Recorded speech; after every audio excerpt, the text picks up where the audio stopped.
Hello everyone. It's been a while. I kind of forgot how to stream. It's been how many months since August or something? Yeah, that was around the time I started working on the Aqua video. Hello, sorry for oversleeping. I miscalculated how long I would sleep for. Anyways, I'm here. So, as I have said, today we're going to be talking about the Aqua Vtuber Elysium. It's the new series, the series that I was talking about for a while, that I was going to do. I never intended on doing it this early though. It was meant to be more of a far away distant thing, but, well, one of my Oshis decided to graduate, so I couldn't let it go. I needed to make a video about her, because I never did in the past. Forgot this stream was about to happen, got here just in time to see this heresy that is Windows Media Player. Yeah, I felt like it would probably be better to do it with a video on my PC rather than on the internet, because, you know, less strain on the internet for me. But yeah, I want to reflect back on some things. I want to talk about, give some context on things that I didn't include. There were things that I even had to remove from the final version because I felt like, this is a bit too much. It's adding a bit, too much, you could say. Or they could be derailing the point of the video. Well, I guess I can't really talk about derailing because I did go on a tangent later on anyways, but we'll get to it once we get there. So yeah, we're going to be watching the full video, but I'm going to be pausing to give context on things, and maybe even talk about other things that I wouldn't include in the video, but are still interesting to know. So yeah, hopefully it will be enjoyable. Alright, from the beginning of the... Alright, so I guess I should explain also what is the Vtuber Elysium a little bit better, and how does it differentiate from the beginner's guide. Because if you watch the full video, you might realize, well, isn't this just like a longer beginner's guide? And technically, you're not wrong. This video is very much made in spirit of the beginner's guide. It's the culmination of everything I have learned from the beginner's guide. But the beginner's guide has a few set of rules that I follow, while this video does not have such limitations. One of them is the time. Beginner's guides should be always around 10 minutes. They're meant to be short, digestible ways for anyone to be able to learn about a specific VTuber. The Vtuber Elysium goes way more in depth than that. As you could see from the video, I go way more in depth about certain events of a VTuber's past. So this video is 1 hour and 20 minutes basically. Future Vtuber Elysiums might not be as long. The Aqua one is particularly long because, I'm biased and she's one of my Oshis. But in general, all Vtuber Elysiums will always be long. Probably around 40 minutes if I had to guess. This video originally was supposed to be 40 minutes, actually. But then I decided to revise the script and it became double the length. What else? Also, beginner's guides are always about VTubers that are currently active. Meanwhile, the Vtuber Elysium focus on VTubers that have graduated. And as I have said in the past, I had intended Kiryu Koko to be the first episode in the series. But, like I said, Aqua, one of my Oshis, graduated, and I hadn't made a video about her, so I felt bad, so I made the video about her. I interrupted the video that I was working on. Because the reason why I was taking so long to make a video was because I was working on a VSpo video. 2024 has been a very interesting year for me, where I fell down a JP VTubing rabbit hole. I was just enjoying myself, and my window towards that JP scene was VSpo. VSpo, I found out about VSpo at the end of last year, and I got into it, but I still wasn't watching them that much. But then this year, when Tsumugi Kokage debuted, I started paying attention to VSpo a bit more, and I was really enjoying VSpo. To the point where I decided, you know what? I want to make a video about VSpo.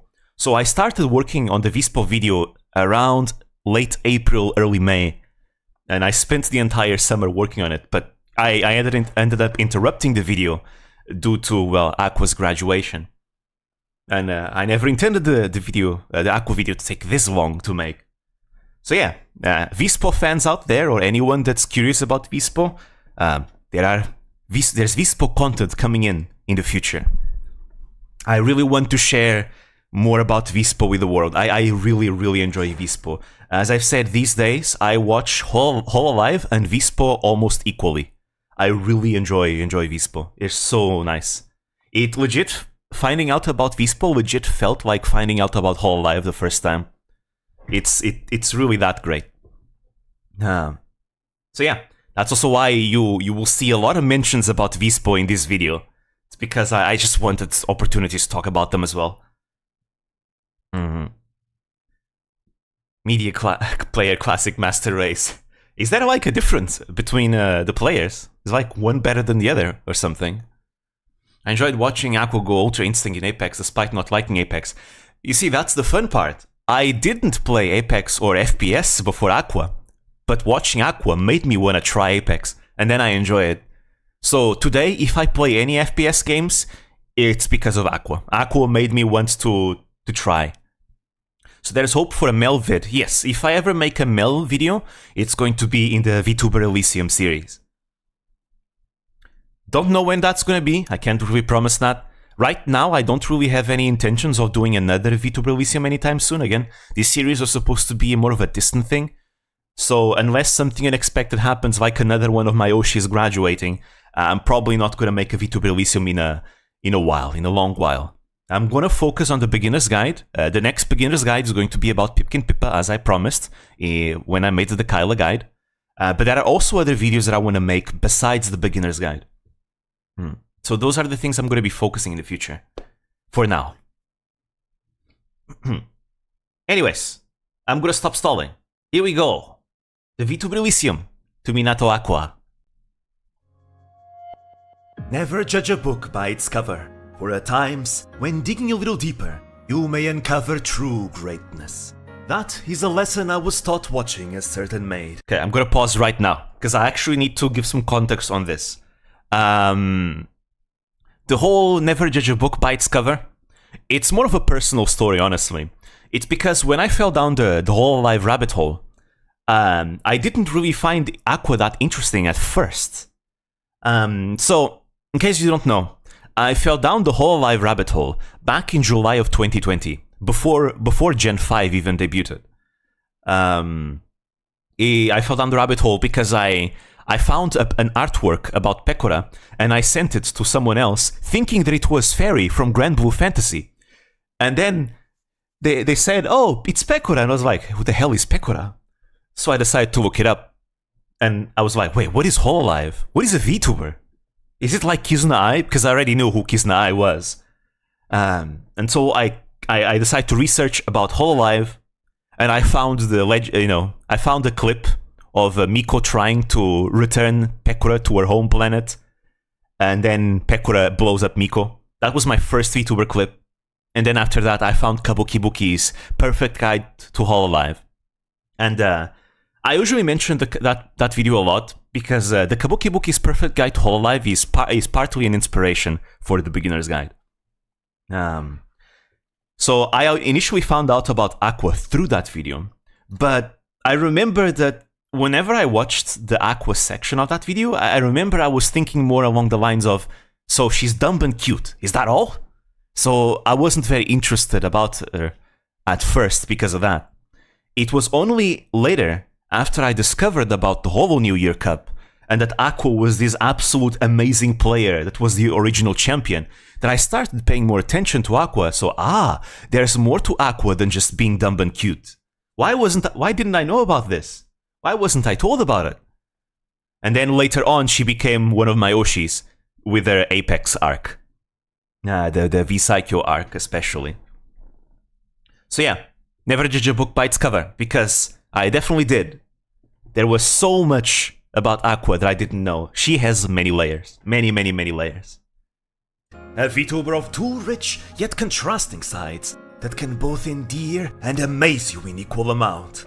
Walk with me as we reminisce on this legend who has journeyed over to the Vtuber Elysium fields, a star alongside other legends of the past, a Vtuber of relentless determination, a Vtuber of squishy adorableness. She's so cute. A Vtuber of great prowess. A Vtuber whose actions inspired others to rise in. Like, I really think Aqua is probably one of the cutest VTubers ever. Like, legit, one of the cutest ones. I don't know, there's something about her. It's like the combination of her model and her personality just make her one of the most adorable creatures in this planet. For sure. Onion. Like an onion, yes. And an early exactly. pillar for one of the biggest agencies in the VTuber industry's history. This is the one once called Minato Aqua. I'm gonna miss her so much, but well, we gotta support her now in her new identity. Minato Aqua, an onion-looking cute maid whose shyness and introversion are certainly matched by her short stature. She's so Don't small. expect her to do any chores though, for she is a clumsy maid lacking any cleaning or cooking skills. Oh, you mean a maid cosplayer?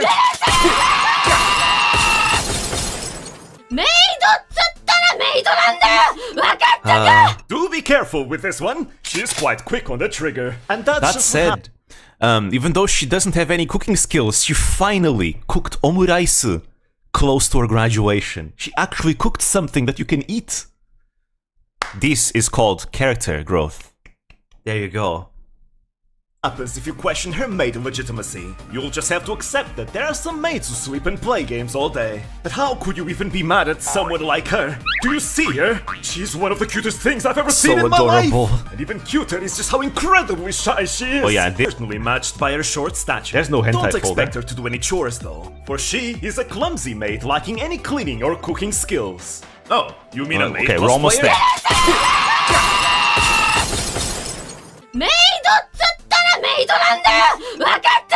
Do be careful with this one. She's quite quick on the trigger. And that's If I had one, I'd probably name it something scientific. I think that would probably be the plan. just what happens if you question her maid legitimacy. You'll just have to accept that there are some maids who sleep and play games Okay, all day. we're almost there. But how could you even be mad at someone like her? Do you see her? She's one of the cutest things I've ever seen in my life.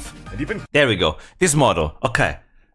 Guys, this model melts my heart. It's just so adorable. Like, goddamn, it's like pure concentrated cuteness in one place. It's the combination, obviously, of Aqua's personality with that squishable face, with that very cute short-haired hairstyle, and that beautiful bow.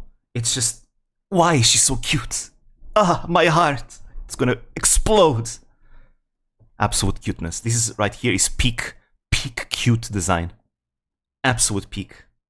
Goddamn, Gao Sensei was really cooking with this. cuter is just how incredibly shy she is. Likely Hololife's shyest member for sure. Capable of making even the most basic of conversations turn hilariously awkward. Ayame and Aqua in the same room talking alone is absolute comedy gold. They just can't communicate properly. It's hilarious. It's so great. From such shy introversion, Aqua ended up being one of the Holo members who had the least amount of collabs. Hololive? More like Solo Life! Although, over the years, Aqua's internal growth allowed her to steadily break out of her shell. And every interaction she had with someone else was truly wonderful. Ah, they grow up so fast! Really, I really do think that Aqua went through a similar route as Pekora in breaking out of her shell. Obviously, Pekora ended up going far beyond what I ever expected in terms of breaking out of her shell, but they had a similar path. You know, both of them were known as two of the greatest introverts in Hololive. You just need to add in Ayame in this group, and you have the introvert trio, basically.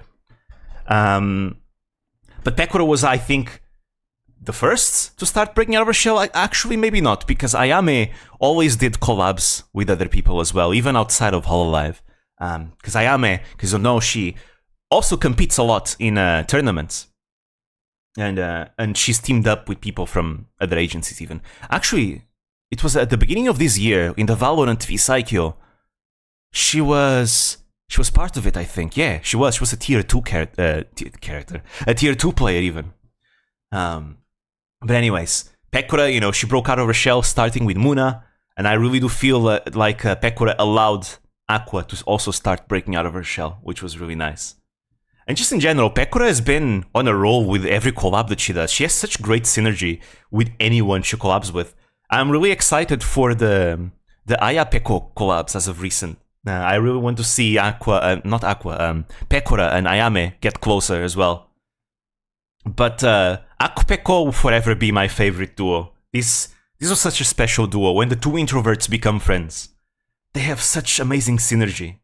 It's great. Although that certainly does not apply to her physique, for Aqua is known for being a very short and light girl. The number 44.5 has continuously come to haunt her. All the physical growth she ever wished for ended up going somewhere else. So, context. In case you don't know, Gao Sensei loved drawing Aqua being very, very, very busty. It's like every single artwork, her chest size got bigger and bigger. To the point where actually Aqua had to ask for a nerf. Aqua had to ask for a nerf because she didn't want them to be that big.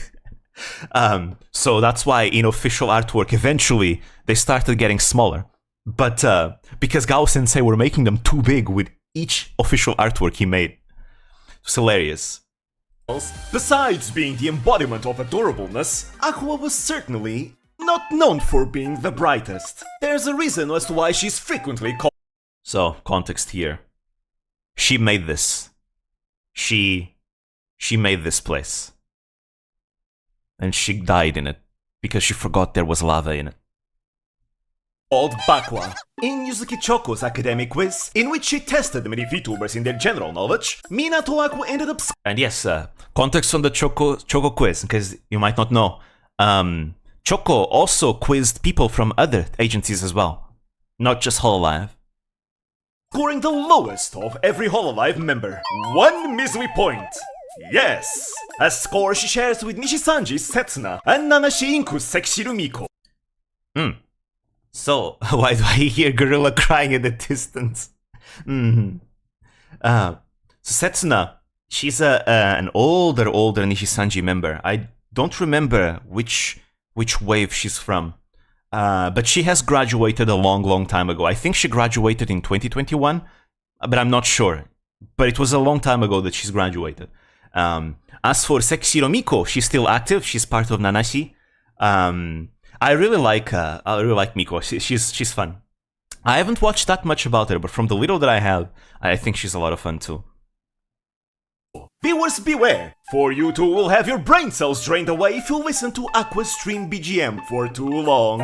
All these factors combined, to right her now. adorableness, her shyness, her clumsiness, her bad communication skills, her loss of brain cells, make Aqua a prime target of teasing by her friends, both in and out of Hololive. I mean, how could you not resist the temptation of tormenting this tiny onion?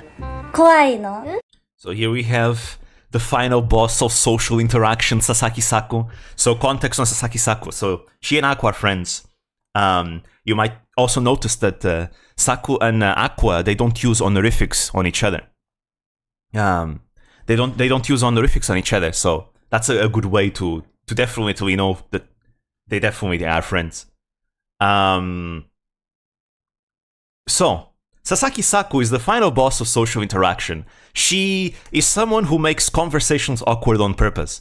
It's kind of a thing that she does. She's a top-tier comedian, if I have to say.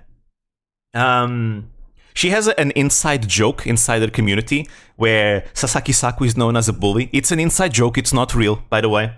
I have to stress this out because I know that sometimes the inside joke ends up spreading outside of her community, and people that don't know about Sasaki Saku might think that, oh wait, she's a bully for real.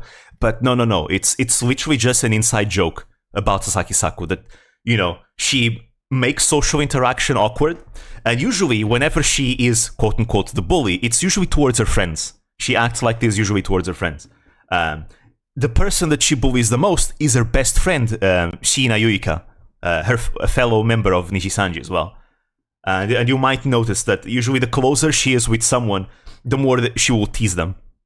But yeah, she's a lot of fun. She's a VTuber that I'd be interested in making a beginner's guide in the future, actually. She's also known for her outbursts of rage in games. She rages a lot. 喋ってよ。アクア、佐々木なんでツイッター携帯ブラウザで入ってるの。ブラウザの何がおかしいのロームでもいいやんな。 My absolute favorite piece of Aqua. Speaking of Shina Yuika, there she is. Right here in the right. She's also a Nishisanji member. The second in command of Nishisanji Resistance. She and Okayu are good friends as well. I think they became friends because they share an artist. Their character designer is the same. And if I recall correctly, Okayu and Shina Yuika, they have a radio show that they do like monthly. They basically alternate episodes on each other's channel. So in 1 month it will be on Okayu's channel, the other month it will be on Yuika's channel, and so on, so on. They've been doing this for like a few years now, actually, and they still do it, I think. Last time I checked was a few months ago, and they were still doing it. But I'm pretty sure they still do that radio show. Tormenting certainly has to be the hilarious. Also, this clip, context on this clip. What was it? I think they were talking about Mario Kart, and Sasaki Saku smacks Aqua on the shoulder, I think. And you could just hear it on the microphone, I think. Event known as the Marin Hell Incident. What's the this? Marin Hell Incident? Who's the real one? Who will Aqua choose? Vote now with your phones. This was one of the first VTuber clips I ever watched. Among the first ones. It's completely priceless. I love it so much.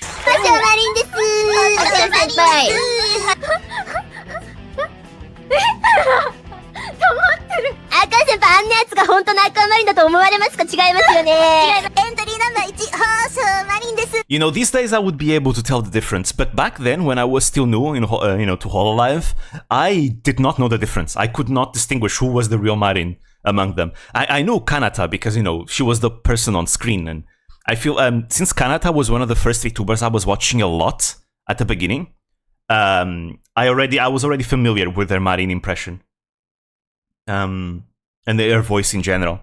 So she was the only one I could tell apart. The other three, I just could not tell apart.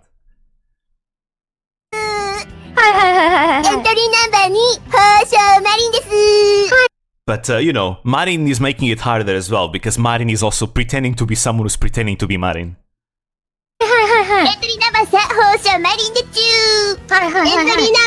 Like, Fubuki's impression is really solid. Like, really, really solid. And then, Matsuri's is really obvious.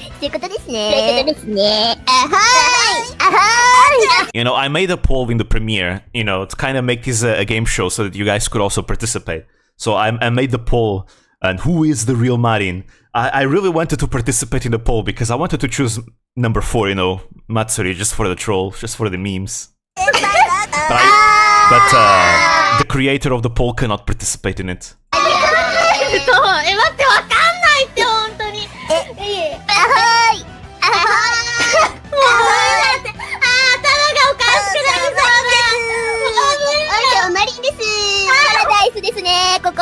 A Marin Paradise.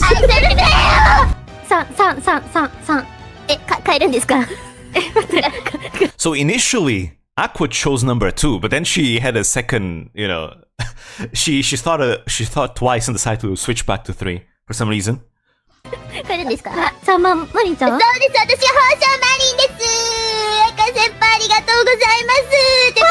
Whoops! Seems like she got the wrong one. That's the wrong Sencho.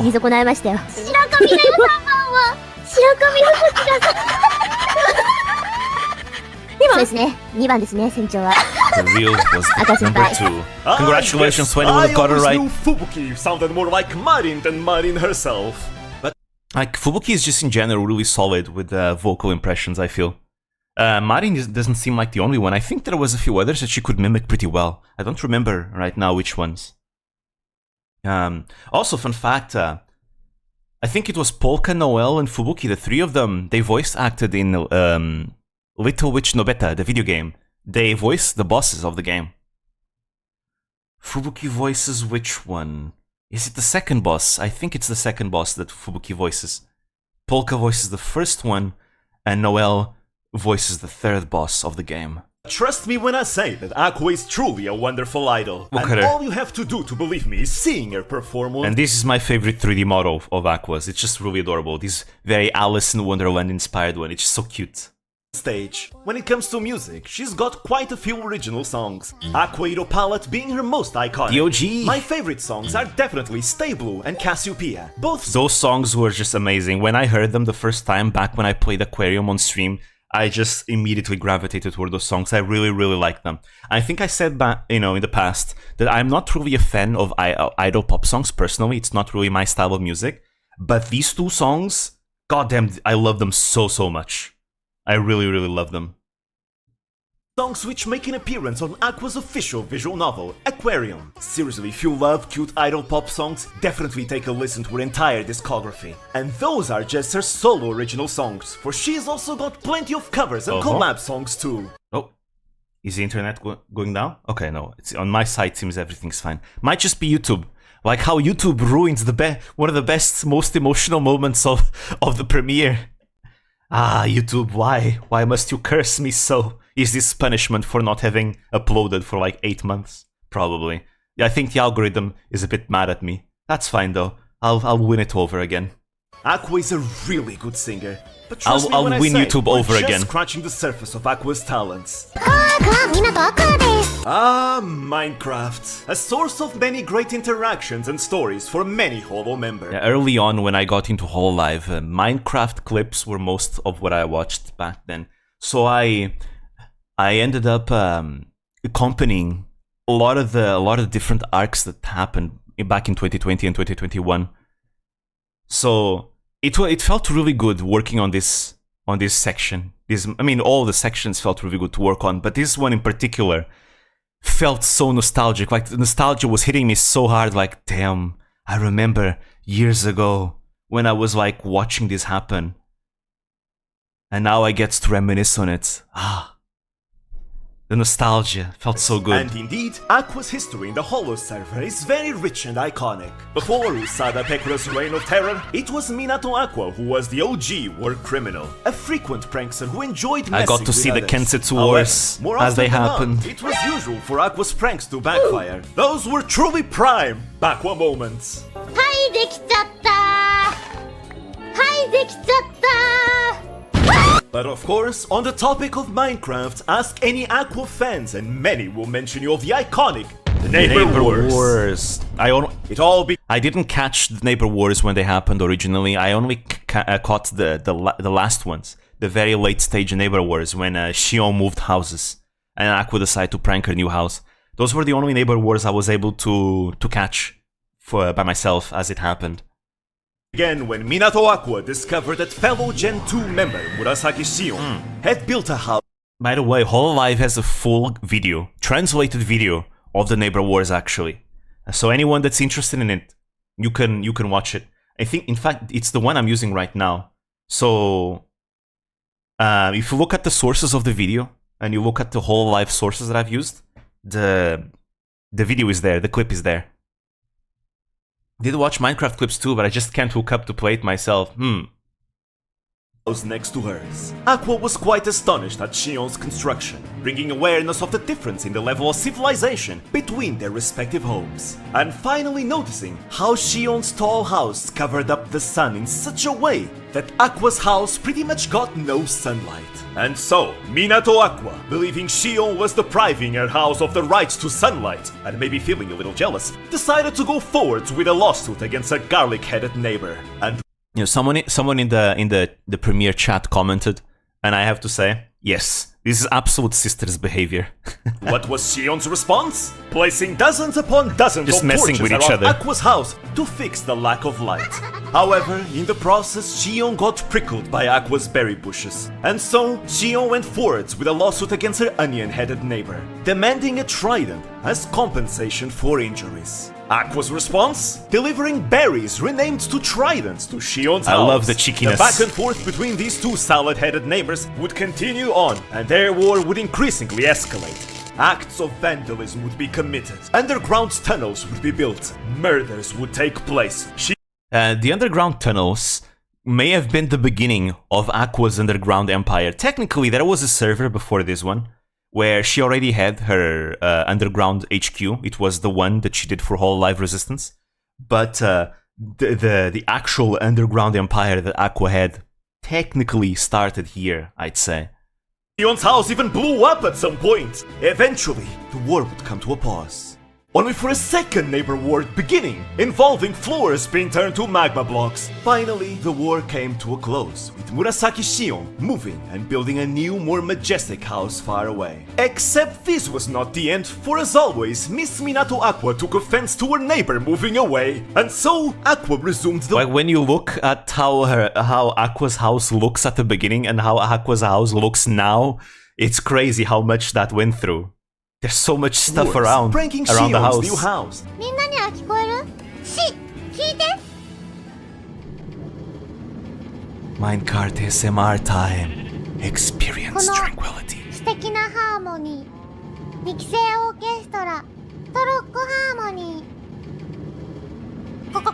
ねー。My heart. 素敵。 So Resulting cute. in many likewise memorable moments. I will admit, guys, the only reason why I put this small, section of Aqua and Minecart SMR was just for her, mimicking animals. It was just too adorable. I just had to.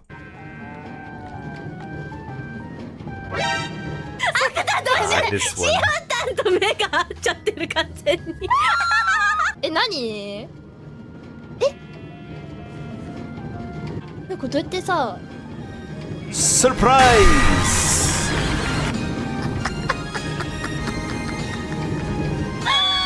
There's something really funny about Aqua inside the minecart, just chilling. But the neighbor wars were merely one of the many events in Aqua's history in the Holo server. Throughout the times, both during and after the neighbor war. This is the crater that she will use to make that underground empire of hers, the one with the water, with all the waterfalls around. Took her a while to make, actually, but she found some really interesting ways of digging down with TNTs. Minato Aqua had constructed a vast network of underground tunnels and hideouts, connecting to many— I don't know if I was able to show it properly, but these tunnels, they really are long. There's so many different tunnels. I think there is a bunch that I wasn't able to even show. their members' houses as well as other locations. This underground network would be built again in the new server. And the same applies for the new server. Those tunnels go so long. And they branch to so many places, it's really cool. Multiple intricate secret entrances hidden all over the Holo City, to the point where some Holo members could see themselves stumble into the tunnels by complete accident, much to Chloe was very confused. This was an underground empire, and she, Minato Aqua, was its empress. In the old server, the underground also served as Aqua's hideout during the iconic Hololive Resistance movement. Apparently, since I wasn't there back then watching, I might not know much about this, but from what I know, the Hololive Resistance was, I think, a double reference. Apparently, it was partly inspired by the Nijisanji resistance movement, although the Nijisanji resistance movement was half serious, half joking, while the Hololive one was more all joking. But it was also kind of related to apparently the Azure Lane event that they had, that Azure Lane collab. Apparently, Hololive Resistance was also something there, but I'm not sure because, I never caught the moment or the collab. A rebel group whose goal included blowing up the Hololive HQ. So I wanted to mention that, but since I wasn't very sure, I decided not to mention it in the video.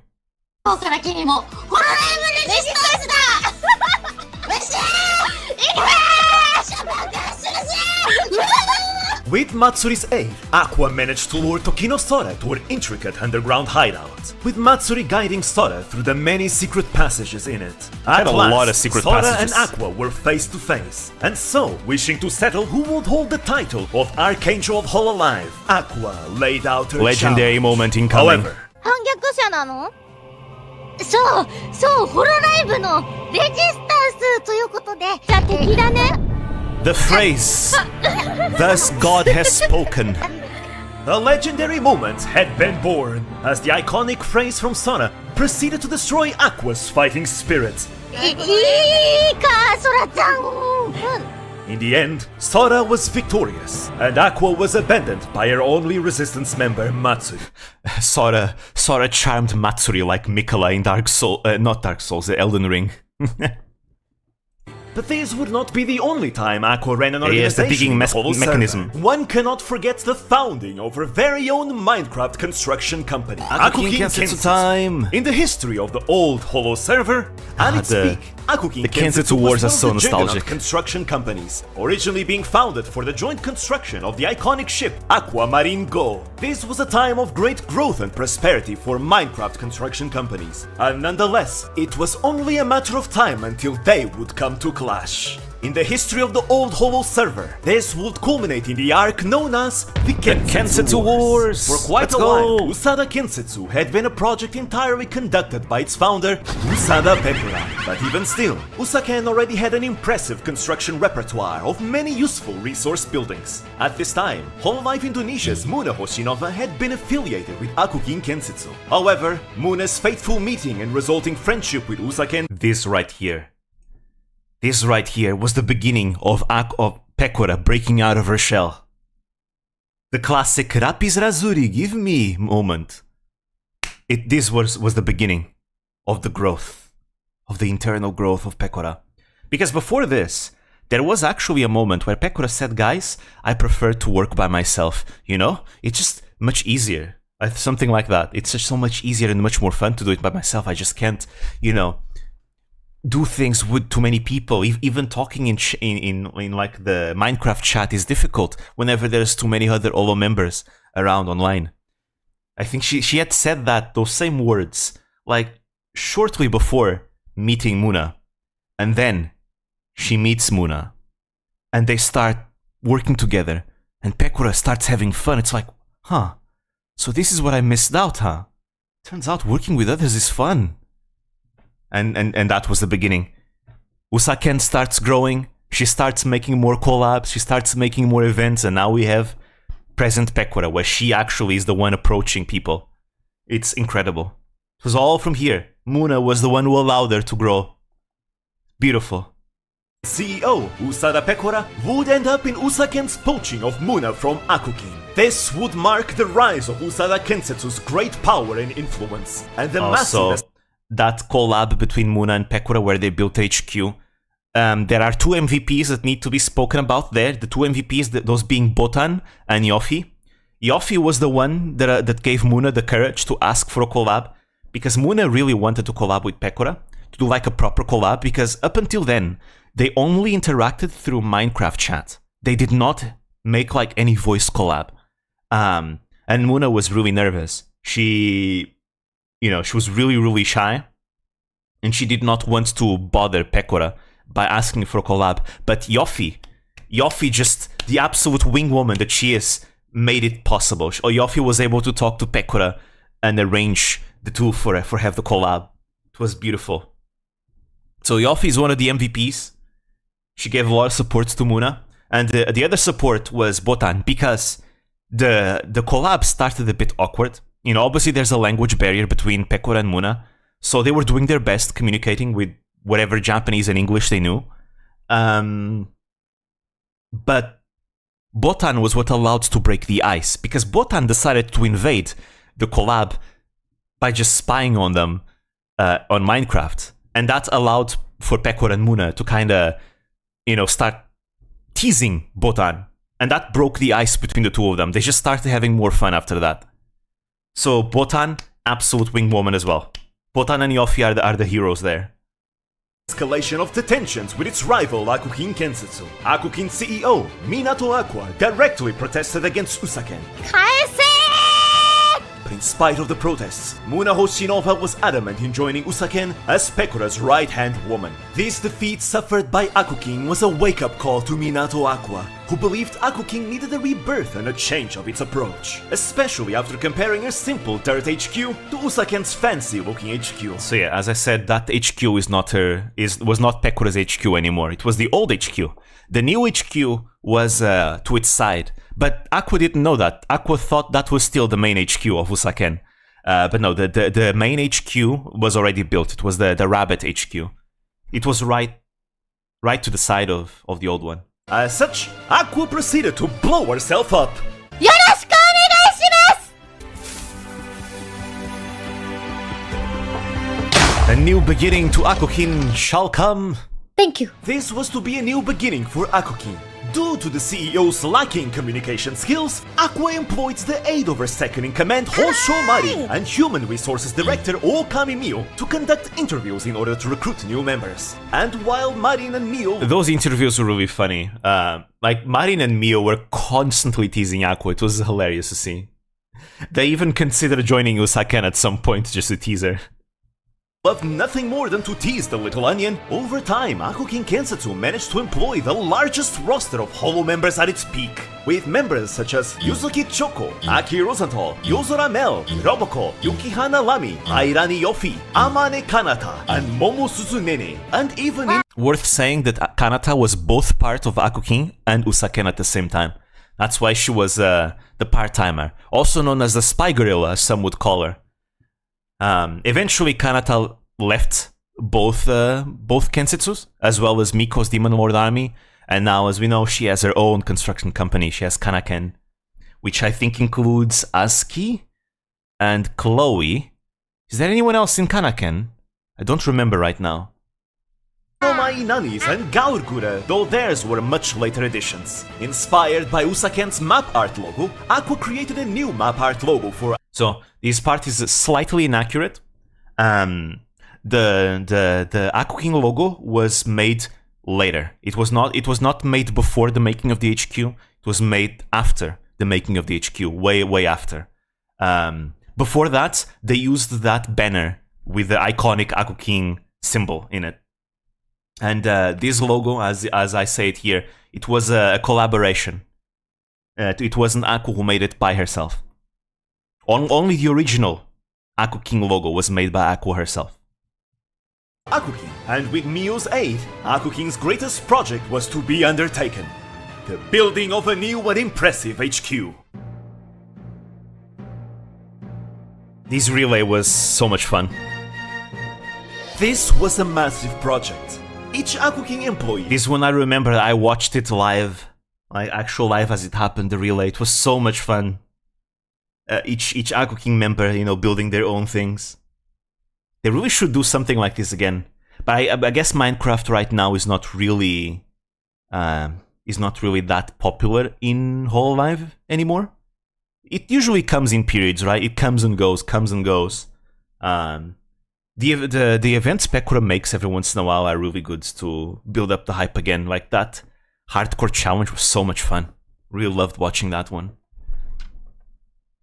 Would have roughly 30 minutes to construct their own additions to the Akukin office, and they would stream their building process one after the other, adding their own charm and personality to it. This project with the old saw outfit, the guest appearance of Akukin's ally, Shiranui Flare, CEO of Shiranui Kensetsu. At the time, Shiranui Kensetsu back then was small, now it's huge. Now it's such a prosperous, construction company. Actually, I wonder, Shiraken is still active in the new server, right? I think so. Usaken is the one that's not really active in the new server, only on the old one. Well, which means it's not active anymore because, they don't really do buildings anymore in the old server. I think Shiraken still does. A small rising star construction company. The foundation was built by Aqua, though maybe not these days since they aren't playing Minecraft that much anymore. Kitchen, Lami's small but well-constructed toilet, Mel's relaxing outdoor bath, Yofi's cute and stylish cafe, Choco's cozy stone onsen, Kanata's sans-looking face of the CEO, Marin's dangerous TNT throne room, Nene's I Love Akukin walls and rooftop jungle tree area, Mio's aquarium, and Aki Rose's decorated basement room. Following this relay, the HQ would be continuously improved upon, resulting in a really nice HQ full of personality and charm, a collective effort representing the newly reborn Akukin Kensetsu, which is very comparable to Usaken's own. This server has so many memories in it. Was Akukin so many memories. Look at that.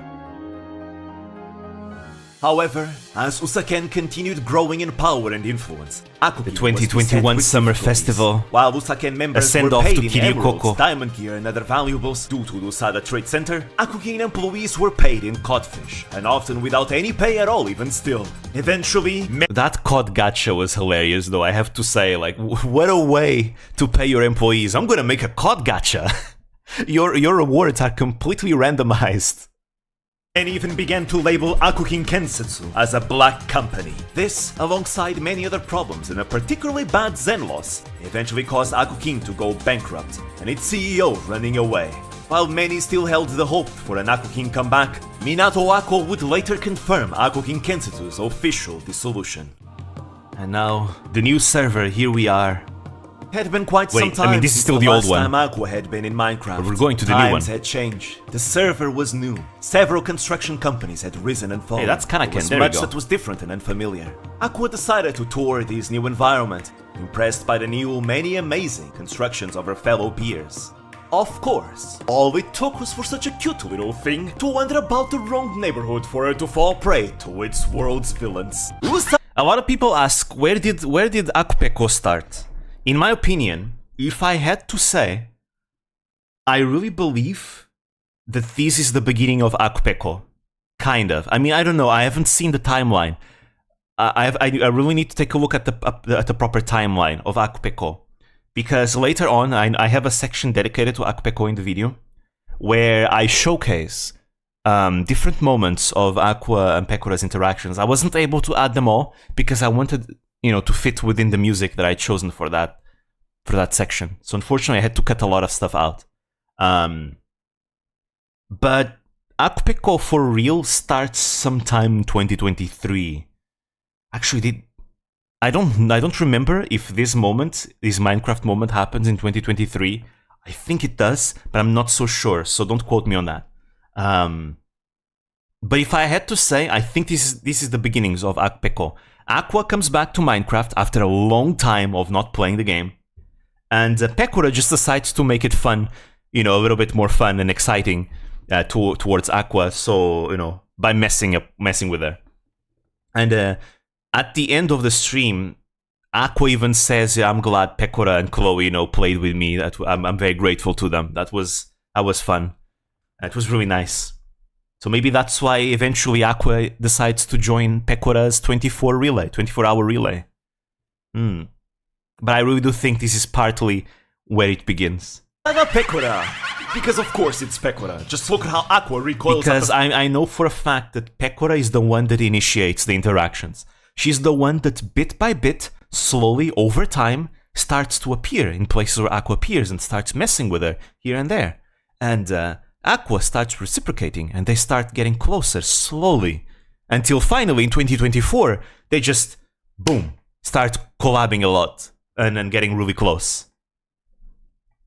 But 2023 is where they really start approaching each other. Cautiously, but they do.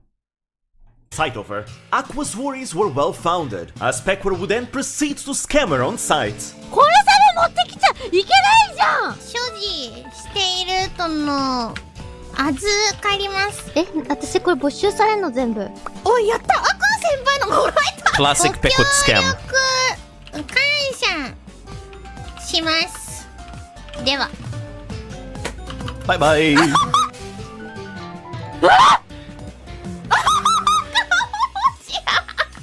She was also lured and fed into Pekora's warden.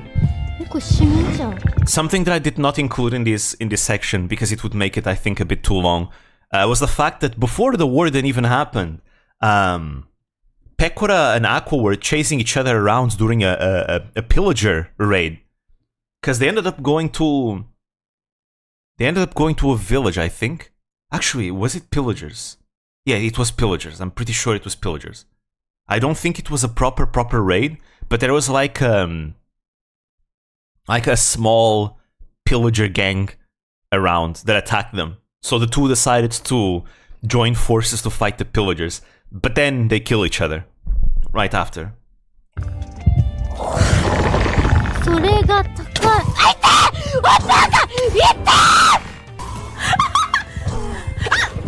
You may find that in the clip that I'm using here, Nekomikuri's channel. He has like two-part clips where he has the whole interactions between Aqua and Pekora. They're really good clips. I really like Nekomikuri, probably one of my favorite clippers. The clips are really high quality. They're really, really nice. Which happened again and again.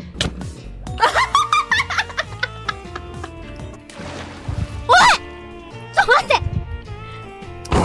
おい冗談ペコですやん赤先輩 It's joke Minecraft joke Which was followed by Sakamata Chloe also scamming Aqua as soon as they met.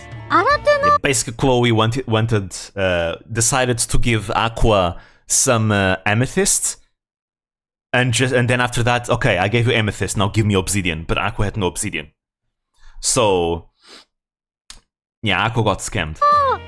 なんかぼったくりに合ってる Pekora and Chloe then team up and continue to torment Aqua until she finally hit her breaking point. これどうしたらいいんだろうな殺しとくかこの後ミナとアクアをマイクラで見た者は誰もいない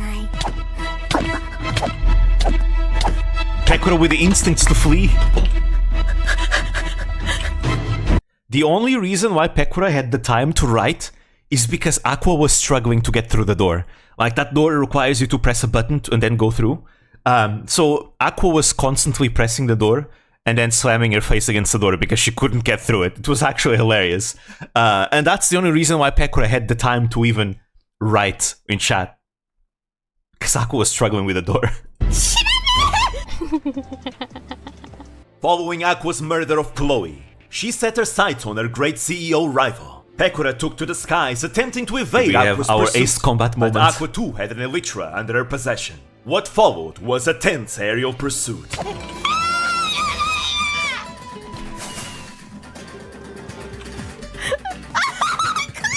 If there's something I'd like to see in a future, like Hololife's summer festival, would be like an actual aerial combat event. That would be so cool. I think there's potential for it. Using like swords and stuff. And another thing that you can do with aerial combat is use like a bow and arrow or even like a crossbow. There's a specific build you can do with crossbows, where if you have a multi-shot crossbow, you can shoot 3 bolts at once. And you can put rockets on crossbows. And if you put explosive rockets, now you have a shotgun. Because you shoot 3 explosive rockets all at once. It's really TNT intensive, but with so many farms that they have in a Minecraft server, it shouldn't be an issue for them to make those explosive crossbows. They're a lot of fun and very overpowered too. They do a lot of damage.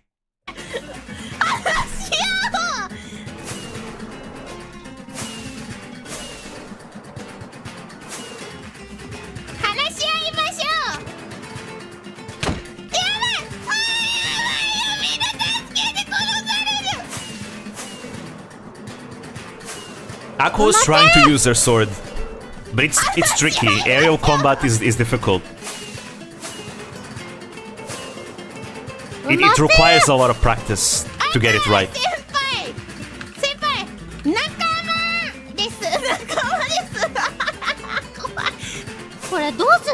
Eventually, Aqua gave up the pursuit and Pekora suggested for the 3 of them to settle the matter with a fistfight, to which they all agreed. But Aqua knew better than to go into the ring with such troublemakers unprepared. So she pulled out a diamond sword she had hidden in an inventory and killed both her scammers. Thinking she'd won, she logged out of the server. However, she had left all her other items inside a chest, which Pekora promptly took. Never change, Aqua. And so, Aqua settling into... And yeah, but Pekora returns the items later. Pekora usually always returns things that she takes in, She usually just takes things and messes with people for content, but off screen she usually just gives back things. Even back when they played Rust, I remember there was this one in Season 3, Rust Season 3. Pekora raided Kanata's base and destroyed it, but off screen she grinded all the materials to give back to Kanata so that Kanata could rebuild everything again. And she didn't tell anyone. The only reason why we know it is because Kanata told everyone that, guys, Pekora actually, gave me the materials for all the things she destroyed back. Pekora is a bit of a tsundere, you know?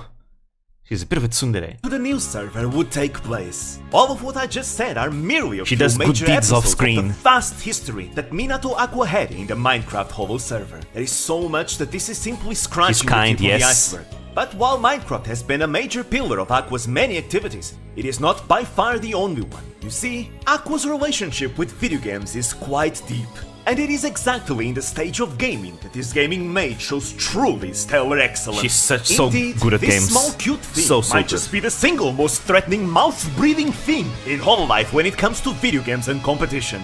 ランクは人生なんだよ。勝つしかねえだろ。 Not only is she a determined player when it comes to beating generally regarded difficult games, she's also dabbled into speedrunning on occasion. Speedrunning games like It's a shame that the speedruns for Dark Souls and Sekiro, they no longer exist in her channel, because I think this was around the time that Hololive was hit by the copyright claims by Nintendo and From Software and all that, which is what led to, you know, Hololive now being very paranoid about permissions and making sure they have permissions for everything.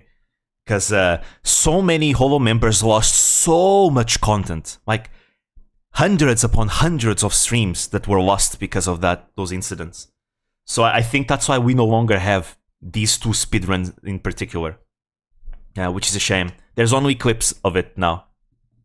Dark Souls Remastered, Sekiro, Only Up, Getting Over It, and Minecraft. Moreover, Aqua is a very competitive person who just gravitates towards multiplayer competitive games. She not only grinded all the way to VIP in Smash Bros. Ultimate, she's quickly ranked up to Master Rank in Street Fighter 6. After barely picking it up, That's actually insane. Like she picked up, you know, Street Fighter shortly before she graduated, and she just grinded to Master Rank like with ease. Picked up Ken because she thought Ken was simple and cool, and just, you know, destroyed the game. I think it was also a bit of a pun because, you know, Akukin. I think that was the joke she was going for as well. I think it was Pekora that got her into Street Fighter. They fought each other, and immediately in one stream, Aqua just becomes better than Pekora and beats her. It was hilarious. And she goes with classic controls, I think, if I recall. and also apparently I'm not sure. picked up I'm not sure if she went with classic controls, but I think she did. Diamond 1 in League of Legends. Yes, this cute little thing is a league. She doesn't have any league streams on her main channel. The league streams are in her Bilibili account. Back when she streamed on Bilibili. Player. And then, out of nowhere, Aqua shows herself to be quite capable of kicking ass even in Valorant. Because of course she is. In the month leading to her graduation, she would then organize a small Valorant event, a showdown of agencies between Hololive, Nijisanji, and Vispo. So proud of Aqua. Aqua organizing a tournament is just, what? She was the one who organized it? Holy shit. Truly tells you just how much she broke out of her shell. This was a very cool event. It was like a bit of a casual tournament, but it was really nice. I'd like to see more things like this. I always like whenever like VTubers from different agencies collab with each other. We got to see the return of Manjigumi. I did not mention Manjigumi in this video. Manjigumi is the unit between Aqua, Ayame, and Shio. That was how they were called at the beginning of Hololive when they used to collab and do like and play Apex and the games together, FPS games. So this was kind of the return of Manjigumi. They're really good at Valorant. Like, Aqua just out of nowhere decides, yeah guys, I'm gonna play Valorant. And turns out she's amazing at it. Most likely she's been playing off screen. Because, you know, she was playing way too good for someone who was playing it for the first time. So she probably played it off screen. Ayame is a monster at Valorant. As we all know, she was even tier 2 in the Valorant V-Psycho that she participated in. And Shio is really strong too. Like, they really played so well in this collab. They were going toe to toe with Vispo. You know, that's no joke. Vispo members are really strong at FPS games. Now, yes, it's true that the Vispo members that were participating in this tournament weren't really their best lineup. I mean, they had Nazuna. Kaga Nazuna was probably the best player in Vispo in terms of Valorant, that is. Because Kaga Nazuna, she peaked at Immortal 1, I think. I think it was Immortal 1, so she was definitely the strongest. The other Vispo members were all Diamond rank, peaked at Diamond rank. So they were not using their best lineup for Valorant. They have better Valorant players, I think. Let me see. Yakumo Beni is peaked at Immortal 2. Yumeno Akari peaked at Immortal 3. Tsumugi Kokage, I think, also peaked at Immortal 3. And I think they have like 2 ascended ranks in Tosaki Mimi and let's see, Kurumino as well. She also picked at Descendant. I think they have another Immortal player that I'm not remembering right now. Regardless. So yeah, it was not the best lineup that Vispo has for Valorant, but still they fought ferociously, and it was a really close match. It was really nice to watch. I think their members that participated, they were actually busy because they had played Apex Legends up until then, because they were participating in the Apex V-Cycle the days before. It was Hinano.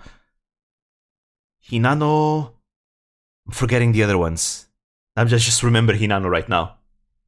She also plays very well, but she doesn't stream Valorant that much. Yeah, she used to stream it that much in the past. Now she doesn't stream it as much. Here, Aqua proved herself to be quite the force to be reckoned with. And of course, this leads me to a topic that at this point may as well be a tradition in this channel. Mario Kart! Here we go! The Holo New Year Cup! As many frequent viewers of this channel already know, the Holo New Year Cup is an annual Mario Kart tournament and likely one of the biggest collab events in Hololive. But what some may not know is that Minato Aqua was the founder of the Holo New Year Cup. Organizing the very first tournament has paved the way for this wonderful tradition. Yes, indeed. Aqua was the founder, the original creator of the Holo New Year Cup. But the stream was not hosted on her channel. It was Sakura Miko that hosted the tournament. So you can still find it, actually, in her channel. Fortunately, somehow, the tournament was not a victim of the copyright incident. So it still exists there. There are 2 streams actually. The Hololive main channel also has a stream that is hosted by Echan, where she accompanies the tournament and like keeps track of like the stats for the tournament. But it is Miko that hosts the main POV of the tournament. I really want to make an entire series dedicated just to the Holo New Year Cup, going like through each tournament. But the first episode is going to be difficult because even though the main stream is intact, there's a lot of POVs that we do not have.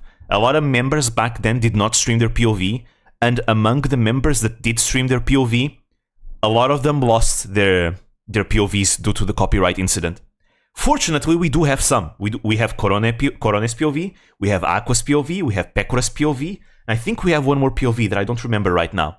Other than that, all the other POVs that did stream their POV, they don't exist anymore. Well, they exist, they're just privated.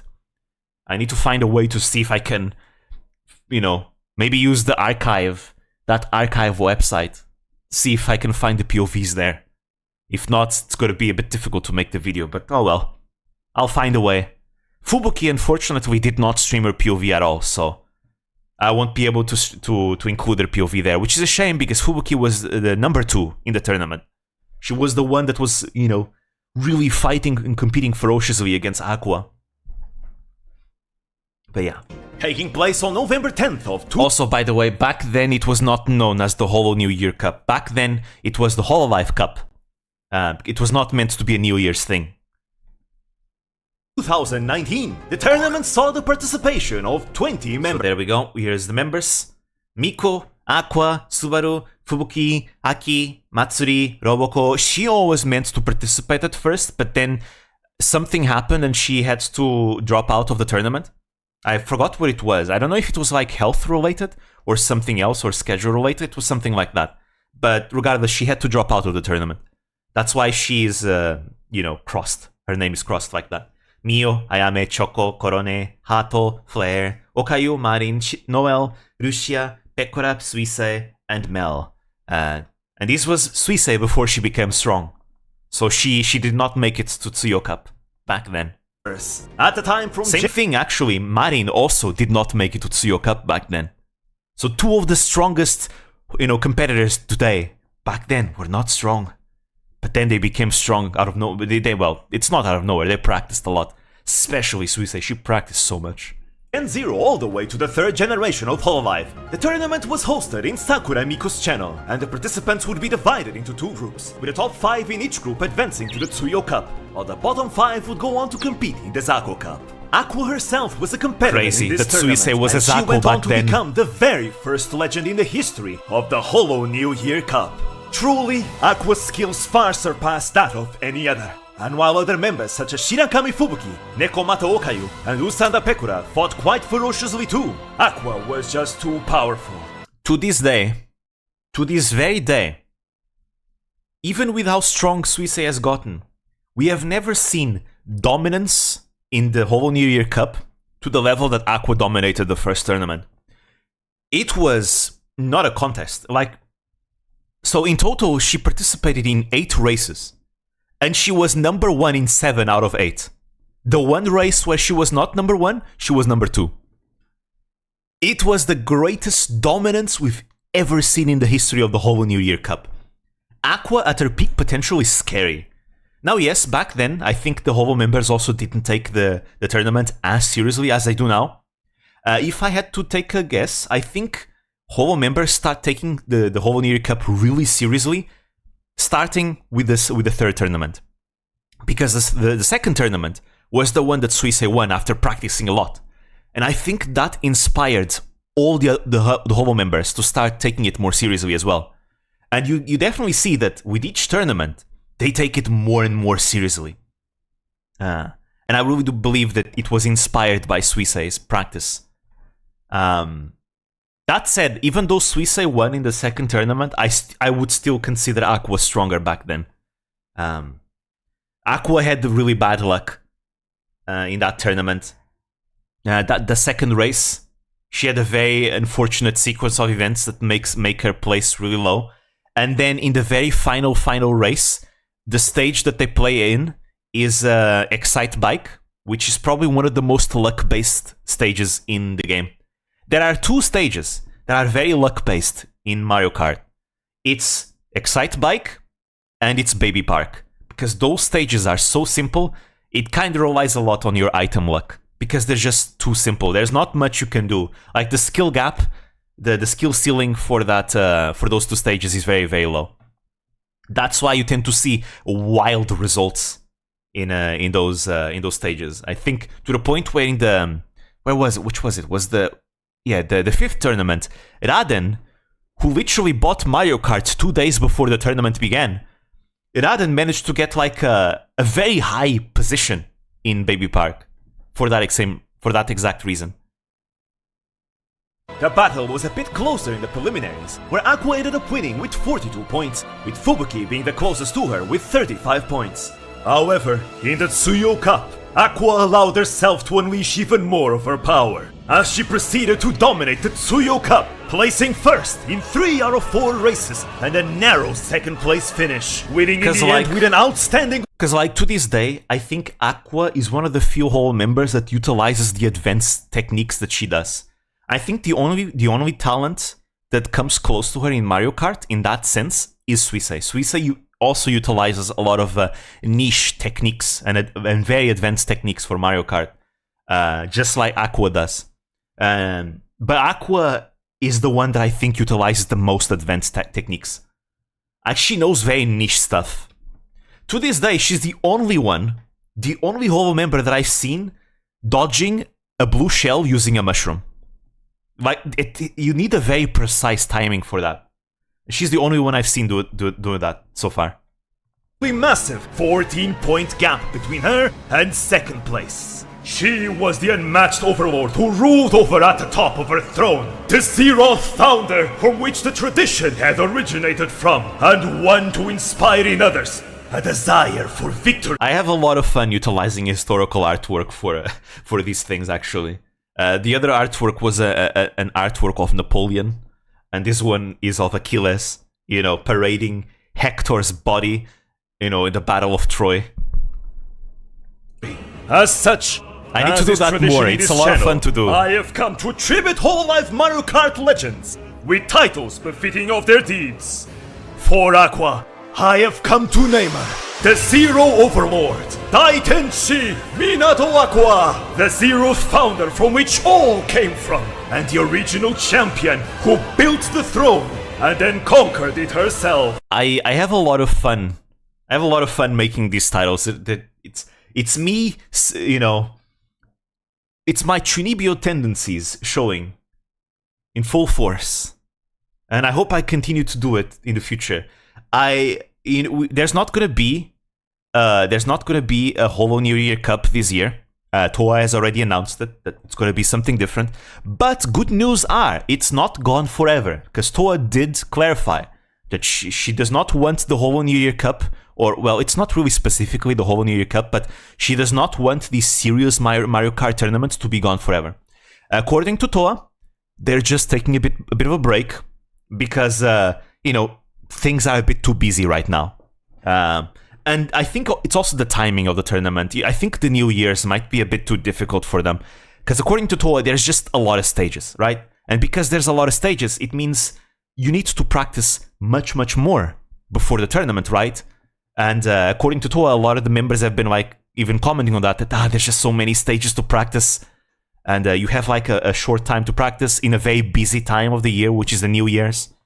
Holo Fest is coming. They're practicing for the Holo Fest. There's also, Holo New Year's is also a time where they spend time with family and all that. It's just really difficult for them to practice in the Holo for the New Year's. So if I had to guess, it's likely that we'll not see the Holo New Year Cup in the New Year's anymore. So it's not going to be the Holo New Year Cup anymore. It might revert back to the old name, the Hololive Cup, like it had when Aqua organized it. But Toa did say that she likes the tournament a lot, and she wants the serious tournament, to come back. She probably wants to make like a serious tournament and a non-serious tournament. Do a bit of both. But when she comes back with the serious tournament, she says she's going to do a little bit of a modification of the rules. Something like maybe banning some stages, so that if you limit to a certain amount of stages, everyone can practice those stages a bit better. Which I think is completely fair. I think they should do that for sure. Like, ban some stages, and then in one tournament you play a certain amount of stages, and then in the next tournament you play with the stages that were banned. Things like that. I think that would be a really good way to move forward with the tournament. To keep it competitive and serious, as it's been so far. So yeah. Holo New Year Cup is gone, but not forever. We'll see it in the future, according to Toa. And she seemed very genuine with her words. Like, Toa is a very competitive person, so it makes sense that she does not want the serious tournament to go away. There will be more modes and games in the tournament next year. I'm looking forward to it. Yeah, we can now enjoy the Holo New Year for what it is.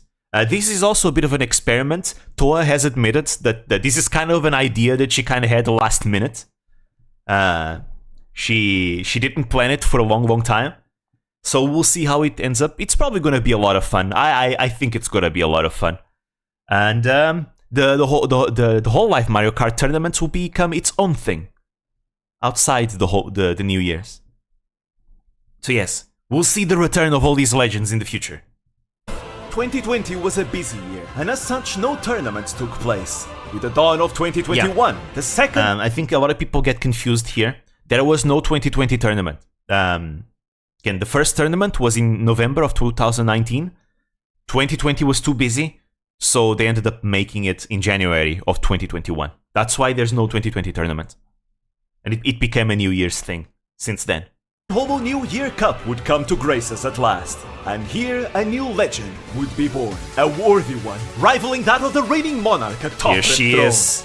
Determined to become strong, Hoshimachi Suisei underwent intense training, doing anything she needed to improve. There's a clipper that made a very good video going over Suisei's entire journey to becoming strong for the second Mario Kart tournament. I think his name is Ionzef.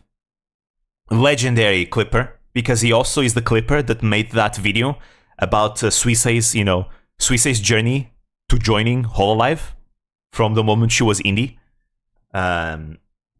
Legendary Clipper. Very good clips. I recommend them. The Mario Kart one is in the description. Actually, it's not in the description because you see the description has a word limit, 5,000 words, 5,000 letters. I mean, and the sources alone were like 20,000 letters, so I couldn't fit it all in the description. So I had to put it in the comment section. But you will find the sources all in the comment section by creator, alphabetical order, and you'll see the clip of INZF is there. I recommend it. At the game. Finally, the day had arrived. On January 11, 2021, the Holo New Year Cup, now renamed to its current. Also, obviously, now the tournaments are organized by TOA.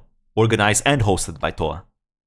Name Holo New Year Cup would take place. Champion Minato Aqua was placed in Group A, while the newly reborn Hoshimachi Suisei competed in Group C. As was expected, here too the Zero Overlord would give the world a show of power which awed and amazed all who witnessed her exalted performance. Without mercy, Minato Aqua took first place in every single race of Group A, dominance. always with a tremendous gap between her and everyone else. She dominated this Group A. It seemed like there were none who could keep up with such a legend. Look at that point gap, 40-21. This is also the biggest point gap we've ever seen in the history of the Holo New Year Cup. It's absolutely insane. She destroyed Group A. Absolute power. The might in this small little onion. Yet the fighting continued. Eventually, it was Group C's time Group to C. race. And here the rising star Hoshima. To Suisei's credit, Group C was the hardest group in the tournament. You had the most most amount of really strong players in it. So Suisei getting first place in this group was really telling of how strong she had become. Because this is the group that has Okayu in it. For sure, like I know for a fact that also Matsuri was in this group. Matsuri did not make it to Tsuyo Cup, but I really believe that if Matsuri was in any other group, she would make it to Tsuyo Cup. Because I really do think Matsuri was very strong too. Suisei relentlessly pursued victory, a shooting star no longer to be underestimated. She had managed to qualify to the Tsuyo. You have Suisei, Matsuri was also really strong. You have Okayu who's really strong. You have Marin who's really strong as well, and you have Toa who's really strong as well. This is why this is the hardest group in the second tournament. It's such a strong group. Again, so I say if Matsuri was in any other group, she would make it to Tsuyo Cup. Unfortunately, she was in a very difficult one. It was too competitive. Cup, placing first in Group C, barely above the fierce competitor Nekomata Okayu. And so, the time had come for these two relentless forces to meet in the Tsuyo Cup. The almighty and exalted Overlord would be challenged by this upstart. It would be their battle of Kawanakajima. The battle was to become one of the greatest legends in the history of the Holo New Year Cup. The Zero Overlord, Minato Aqua, asserted herself by placing first in the very first race. First place. With Hoshimachi Suisei right behind her in second place. Nonetheless, the situation was to be reversed quite. It's also really funny that what kick-started the unfortunate sequence of events that Aqua experienced was Suisei herself with her piranha plant. Drastically in the second race, as in spite being initially in the lead, Minato Aqua dropped all the way to 8th place following an unfortunate sequence of events. She wasn't able to recover from like that. Like an azure flash, Suisei had succeeded in placing first. However, this would not be the end of Aqua's fight, as in the very next race, she once again subjugated the competition by placing first yet again, with Suisei following closely behind by placing second, much like in the first race. I absolutely love how consistent the results are. Like, it's how you can tell that there's definitely a skill gap in Mario Kart. Like, I know that a lot of people see Mario Kart as a party game, but even Mario Kart has its skill ceiling. And you can definitely tell there is a huge skill gap between some members, right? And this is why you see usually the same names always at the top, always. Like in this tournament alone, Suisei and Aqua always, for the most part, top two, right? With the exception of, Aqua with that unfortunate sequence of events in the second race. and then the final race, which was a bit of a, casino, because it's Excite Bike, and it relies a bit more on luck that stage. It's great. Choco is the strongest racer in my heart. True. The Zako Queen. It's a pity not to see her attend this year. Yeah, she didn't participate in the 5th tournament, and she's not participating in this New Year's Games Fest, basically. But now we have Ao-kun, who will carry the banner of the Zako Queen in her heart now. That said, I still think Choco is a bigger Zako Queen than Ao.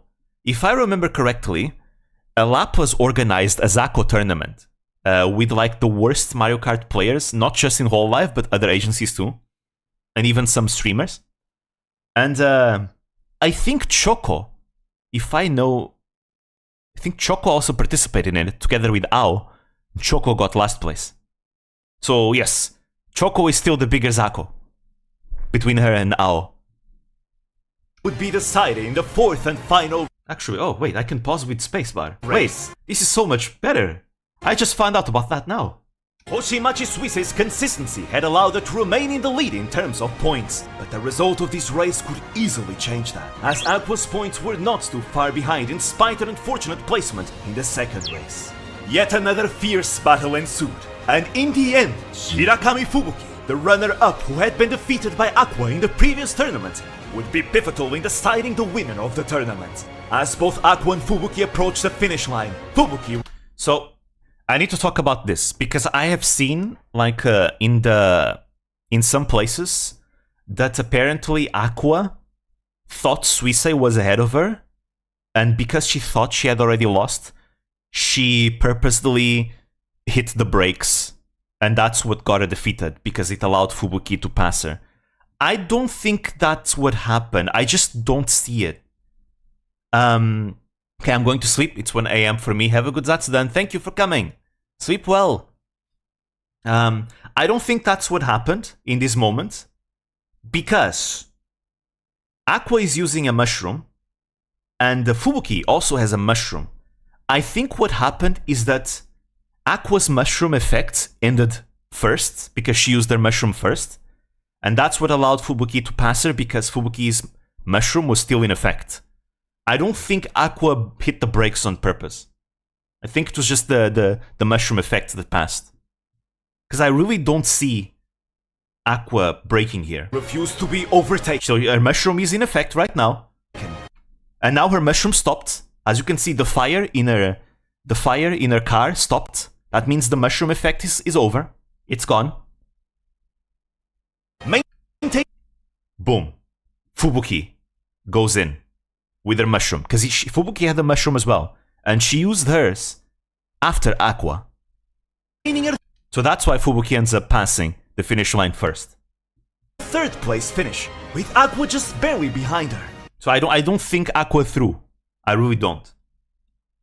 As for Hoshimachi Suisei, she ended up with a devastating 8th place finish. Everything felt uncertain. What would this mean? Who would be victorious? As the score revealed itself, the world would bear witness to the birth of a new legend. Hoshimachi Suisei had 1 point over Minato Aqua, overthrowing the Zero Overlord as the champion of the Holo New Year Cup. The absolute anime ending. 1 point difference. That's such an anime ending. And there we go. And thus, I became a fan of the Holo New Year Cup. This was it right here. This was it. The battle between Suisei and Aqua made me a fan of this. I don't play Mario Kart, guys. I know a lot of people think that Mario Kart is one of my favorite games ever. Guys, I have not played Mario Kart since the DS games. And even then, when I played the DS Mario Kart, I played it very casually. It was not really a game that I played all the time. I have never played Mario Kart 8. Never. I'd like to, because now I'm interested in it, but I do not have it yet. So, legit, whole life made me a fan of this. And thus did the legendary Azure Flash Comet come to be. It's just... It exemplifies what makes competition so much fun. Like tournaments, like tournament arcs. Is the stories. The natural stories that are born from them. Both of the girls cried that day.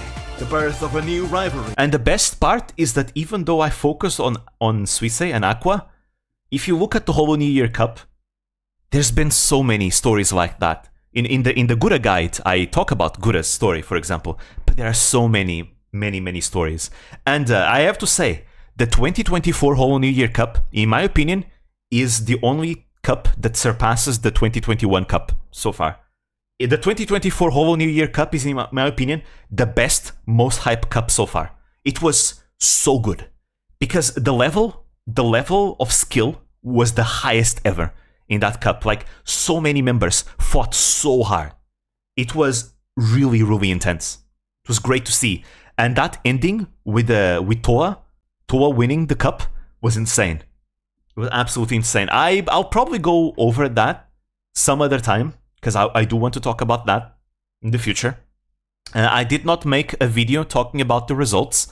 Actually, I recorded the video. I have the recording. I was meant to do it, but then I ended up not making the video because I was, busy with university, and then I ended up working on other videos. But I'm still considering maybe uploading that, maybe making that video. I'll think about it. Because I really want to talk about that tournament. It's the hypest tournament so far. We have new aces, so new titles for new members, We have Ozara Subaru, the Solar Gale. We have Koseki Biju, the Radiant Meteor. We have Todoroki Hajime, the Ashen Willed Vindicator. Let's see who else. We have Takane Lui, the Zephyr Wing. And I forgot the title I gave for Koyori. I gave Koyori a title, but I forgot right now. So yeah, it's probably the tournament has the most amount of aces, because the skill level was just really high. Everyone just played so well. There are members that did not make it to Tsuyo Cup this year, that if they had participated at this level in previous years, I'm pretty sure they would beat Tsuyo Cup. 3 of them are probably would be, 4 of them actually. Pekora, she got better. Unfortunately, it was not enough for Tsuyo. Bei was really strong. Any other year, she would beat Tsuyo Cup. Unfortunately, it was just... the competition was just too fierce this year. Callie and Noel, both of them used to be kind of weak.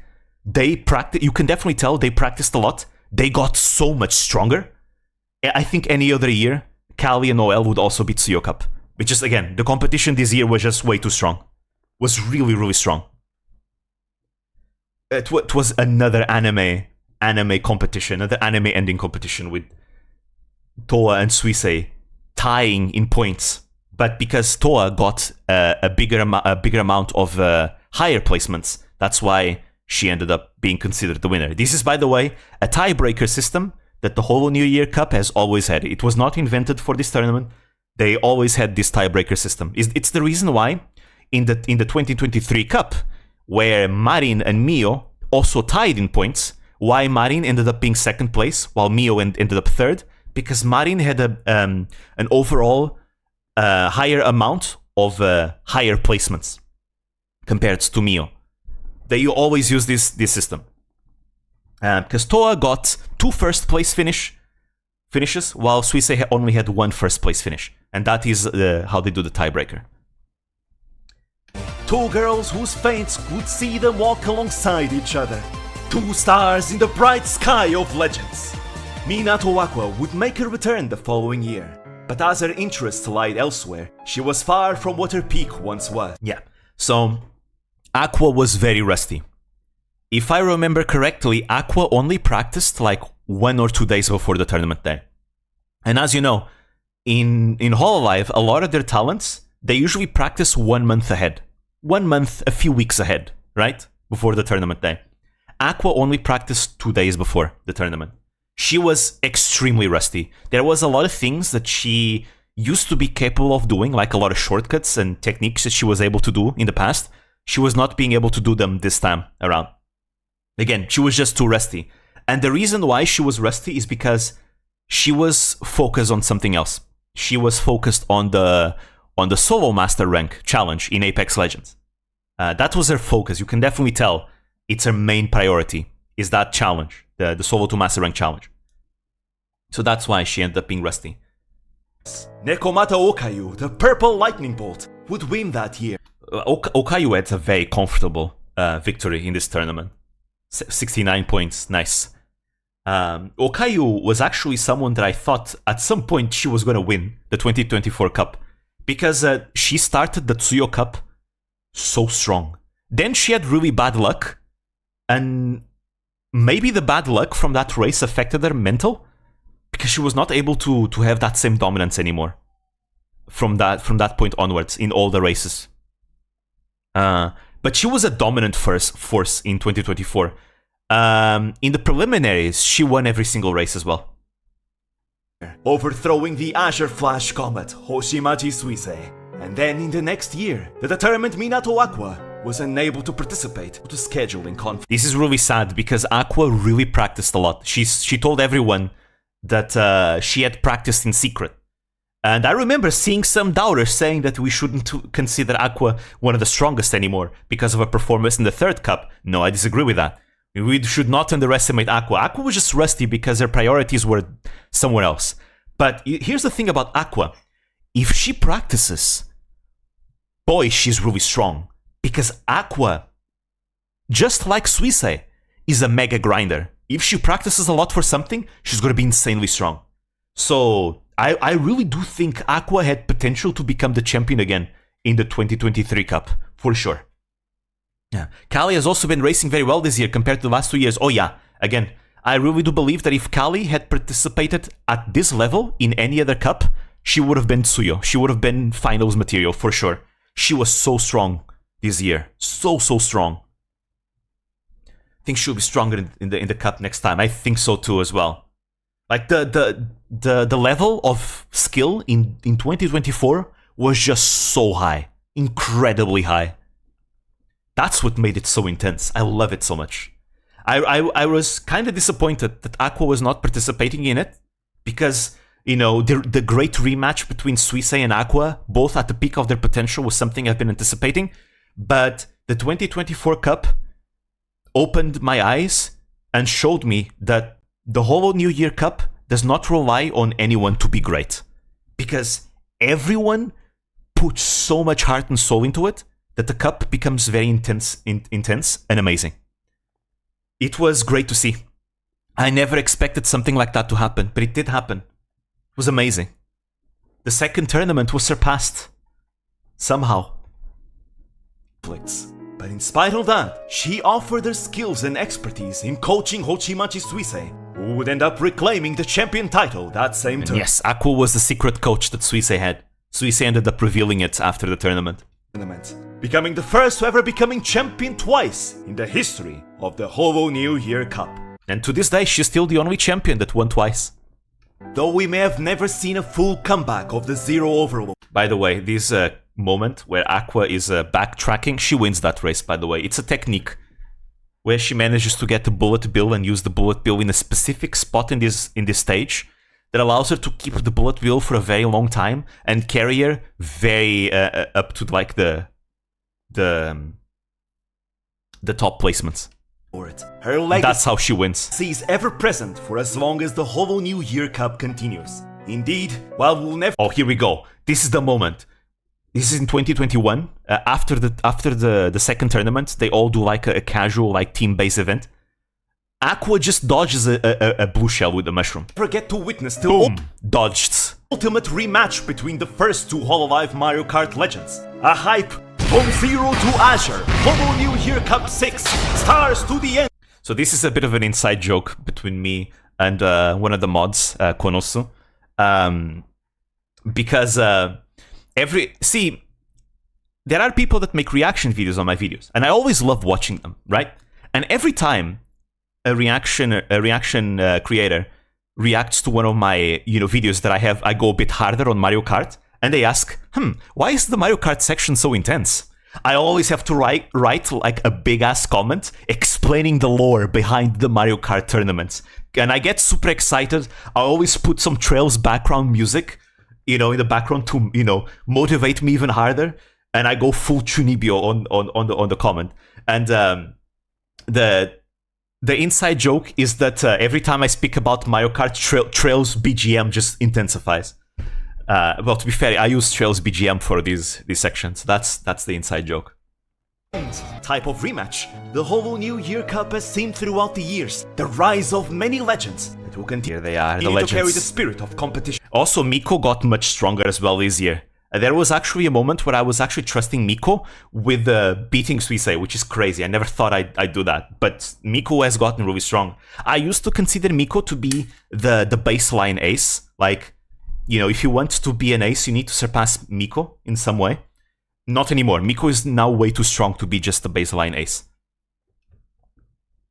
And here's Todoroki Hajime, the Ashen Wolf Vindicator, because I just really enjoyed this moment. All of her Regloss genmates were defeated in the preliminaries, so they were not able to make it to the finals. So Hajime was carrying their hopes and dreams with her. She was going to avenge them within them. And she did. She got 3rd place. I thought Bijou was going to be the best newcomer in the tournament in 2024. And to be fair, Bijou met my expectations. I thought Bijou was going to be strong, and she was strong. She was very strong. Bijou is probably the strongest EN member in Mario Kart. She's really strong, and I have high hopes for her as well in the future. But somehow, out of nowhere, here comes Hajime, just super strong 3rd place. Following the same footsteps of the original legends of this wonderful tournament. And so, Aqua's legacy shall live. Tokoyami Toa. I gave her a new title. She used to be the Speed Demon. But the Speed Demon was not a good enough title for someone who is now the champion. And so, I gave her the title the Demon Dragon of Reverie. There is a reason for this. It might seem a bit weird at first, but hear me out. First of all, we are in the year of the dragon, right? 2024 is the year of the dragon, right? The final race of 2024, of the Holo New Year Cup of 2024, was in a stage called Dragon Road, right? It was the very last stage that decided the winner. Also, Toa to me exemplifies the legend of the carp that goes through the waterfall, the Dragon's Gate, and becomes a dragon herself. Because up until now, Toa has been held back by the fact that she's the one organizing the tournaments. And as such, she does not have enough time to practice and give it her all, right? Fortunately, in 2024, she shared the load with Okayu. Okayu volunteered to take, part of the responsibilities of organizing the tournament. And as such, Toa was able to have more time to practice and truly unleash her real potential, right? She always had this potential, right? Unfortunately, she had reasons why she couldn't really unleash it all. And I remember seeing a lot of people that doubted her capability. I even had people ask me, why do you hold Toa in such high regard? Because her results are not really that high. Hell, in 2023, Toa was not even able to make it to Tsuyo Cup. But in spite of that, I never lost my belief for Toa. And in those prediction videos I always make before the tournament, I always, put Toa as someone that I trusted that could make it to Tsuyo Cup, always. And she met her potential. Like the carp that leaps over the waterfall and becomes a dragon, that's Toa. And it felt like an absolute daydream. The fact that it's very poetic, that Toa, the one person that this entire time just wanted to have fun competing, the one that carries Aqua's legacy in hosting and organizing the tournament, right? The one that carries her legacy and just wants to have fun competing with everyone, because Toa is one of the most competitive people in whole life. She just loves competing because competitions are fun, right? And she wants to share that with everyone. The fact that she, even though she's always had it rough and sometimes even lost, she never lost that same passion. She was able to win and be the one that beats Suisei, the legend that everyone considers now to be the strongest competitor in the Holo New Year Cup. And without a doubt, without Aqua in whole life, Suisei is definitely the strongest one, the most consistently strong competitor in the Holo New Year Cup. And a lot of people thought, well, time for Suisei to win again. And I actually thought Suisei was going to win again. In my predictions video, I even selected Suisei as the most likely to win in 2024. because she's at a whole another level. And yet, Toa was able to miraculously win. And to me, this is like the best timeline. You know, keeping in mind Toa's struggle up until now, I think this is like the most poetic anime timeline we could ever exist in. Especially because Suisei was super focused in winning. She was really nervous. She wanted to retire from Mario Kart because she felt like, you know, she has this pressure that she has to win, right? I just find it super poetic that it was Toa that would won. And that's why I gave her the nickname, the Demon Dragon of Reverie. You know, a reverie is a daydream, right? And it feels like we're living in a daydream with that miraculous victory that Toa had. So that's why. That's the origin of her title. But earlier I referenced how, at the time of the third tournament, Aqua's interests lied elsewhere. So now we'll take a look at yet another of Aqua's noteworthy Apex It's legends. Apex time. As per usual, Aqua, being mostly a solo gamer, was more used to playing by herself. Even a game that increasingly required a full pre-made squad the higher you climb up. If you don't want to suffer, that is. Like in a game like Apex Legends. So, she was determined to complete a solo to master rank challenge in the game. A challenge that proved to be quite gruesome and difficult for the gaming onion. So, there is stuff that I did not include here about this comment that I made. Because I have the note over there. Well, there were some other unfortunate reasons too. It was not an easy time for Aqua. So let me explain this. Because originally I was going to explain it, but I decided, no, I want to keep my videos positive. It's always better to keep them positive, I feel. So basically, Aqua was going through a solo master rank challenge. Unfortunately, there were other things going on in Whole Life at the time. Well, not just Whole Life, but also with Aqua's challenge. You see, Aqua had some haters. Some people that would stream snipe her and would, on purpose, troll her games, right? And that made it very difficult for her to achieve her goal. Good night, bro. I'm going to sleep now. Really enjoy watching your videos. Thank you, thank you. Sleep well. Sweet dreams. So yeah, so she had a lot of people troll her games and make it very difficult for her and stream snipe her games. Which is very interesting because later on we're gonna be mentioning Yuki Chihiro, and she went through the exact same thing in her own solo master rank challenge. But at the time, there was also a bunch of negativity and toxicity going on around Aqua because this is something that happened after the infamous Taiwan incident. We all know about the Taiwan incident, probably, you know, revolving around Kiryu Koko. You know, there was a lot of antis, a lot of toxicity in chats of a lot of Holo members. And, you know, as we all know, Aqua was at some point kind of seen as a banner to rally around by some antis. And she ended up being kind of dragged into that whole chaos. You know, obviously she did her best to ignore it and just do her own thing. So, yeah, all that negativity combined with, you know, the trolling of her games, combined with the things going on, the atmosphere going on with the antis around Whole Life back then, it caused Aqua to want to, you know, take a break from Apex. You know, there were a bunch of toxic comments as well. It's the reason why Aqua also, if you look at Aqua's streams, the competition videos especially, she always disables the comments, always. If you go back to her V-Psycho streams, comments are disabled. If you go back to the Whole Life Nishisanji Vispo competition before graduation, comments are disabled. She always disables the comments for things like that. It's precisely because of that. Sometimes things get a bit too toxic. So yeah, so she ended up giving up on her challenge, take a break from Apex. I say around a year, but it actually took like 8 months. And then she came back stronger because she has been practicing.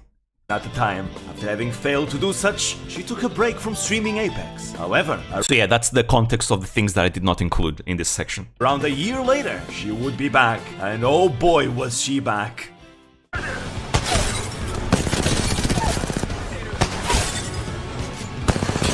Just beautiful to watch.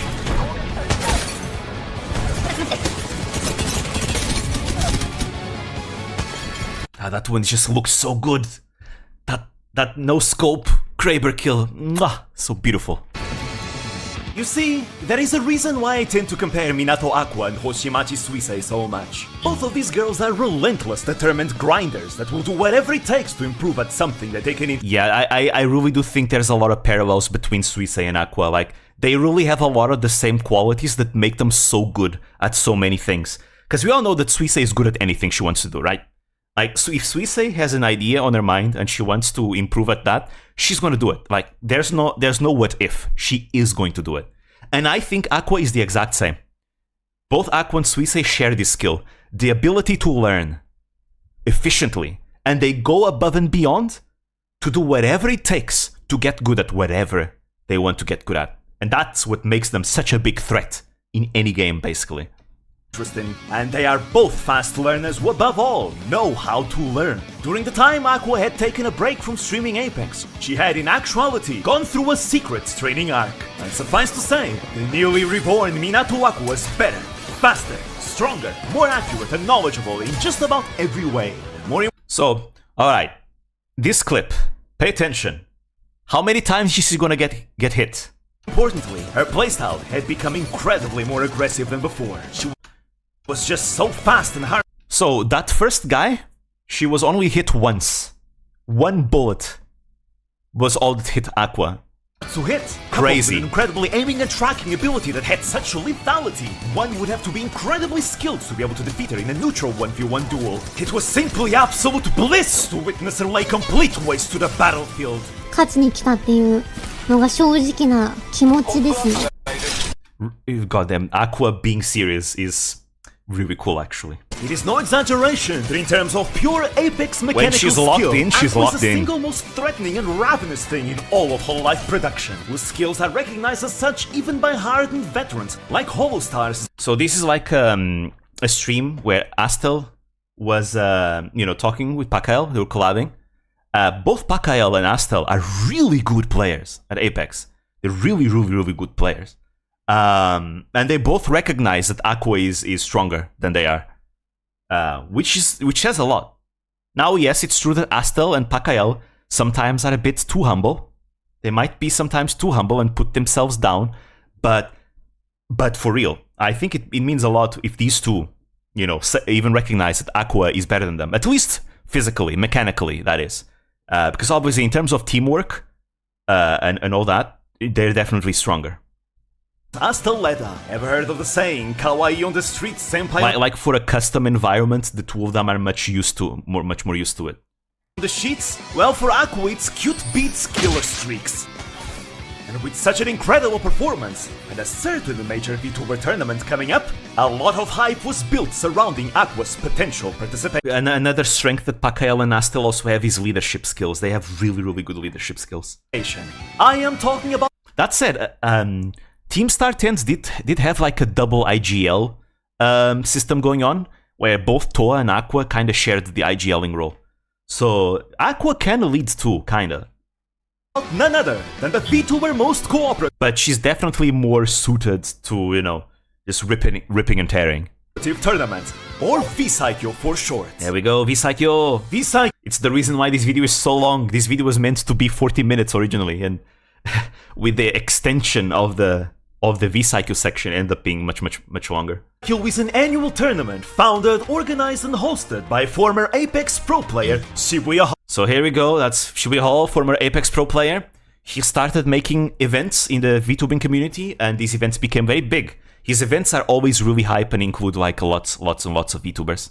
Vsaikyo is like an annual thing, just like the Holo New Year Cup. We had 2 Vsaikyos this year, one for Valorant, one for Apex, because Shibuya Hall also wants to start doing events for Valorant. We've had 1 Valorant tournament so far, and 6 Apex tournaments so far.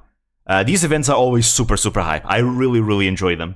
I remember when I started working on the Aqua video, I was a bit burnt out, so I took a break to watch the Vsaikyo 6, the one that Aki Rosenthal participated in.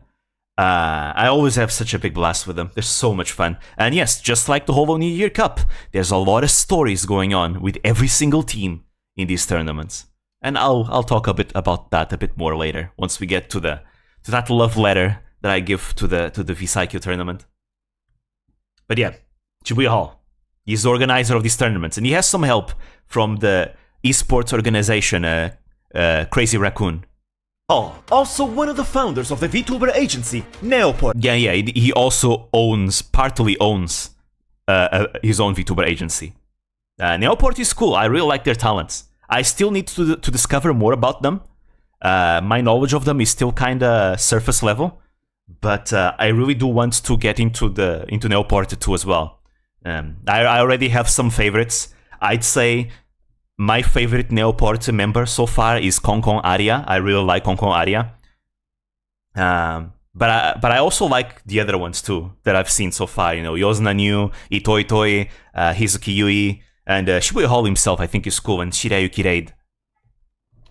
In Vsaikyuu, invitations are sent to several VTubers who will then themselves invite other VTubers to join their squad and compete together. Every squad has a maximum limit of point value that cannot be exceeded, with each player being evaluated on the basis of their rank and skill. So for Vsaikyuu 4, the maximum points you can get in a team is 18 points. So every team captain needs to build their team with that in mind. You know, the system is right here on screen actually, you know. Platinum 4 or below, you are worth 3 points. Platinum 3 up to Platinum 1, you are worth 4 points. You are worth 5 points if you are a Diamond 4. Diamond 3 is worth 7 points. Diamond 2 and 1 is worth 8 points. Master rank is worth 8 points, but depending on how good you are at the game, you could be worth more points than 8. That kind of depends on Shibuya Hall. Basically, if you are a master rank player, Shibuya Hall will evaluate you based on your skill. And that's how we get Aqua with 11 points. Being an 11-point player. I think... Wait, was she 11 points? No, she was 10 points. Wait, was she 10 points or 11 points? I'm not sure anymore. If she was 10 or 11. No, she was 10. I think I show it later on. So yeah, so every team captain needs to build their team based on this, and they invite other people to join their squads. Okoyami Toa had received an invitation to become a team captain, and so... This means that if you have a really good player on your team, you need to try and choose a cost-effective low-rank player on your team. I'll explain this a little bit in a bit.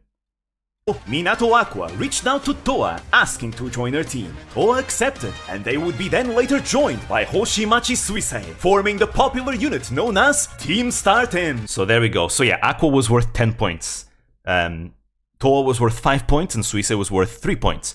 For a total of 18 points, which is the maximum you can have. So like I was saying, Suisei is a very cost-effective 3-point player. Because again, this team automatically needed a 3-point player, right? Because Aqua was the one that reached out to Toa to accept it, right? So we have 15 points already with the two of them. So now they need someone who automatically is going to be 3 points. But obviously, even someone, you know, that's worth 3 points, their skill level can vary, right?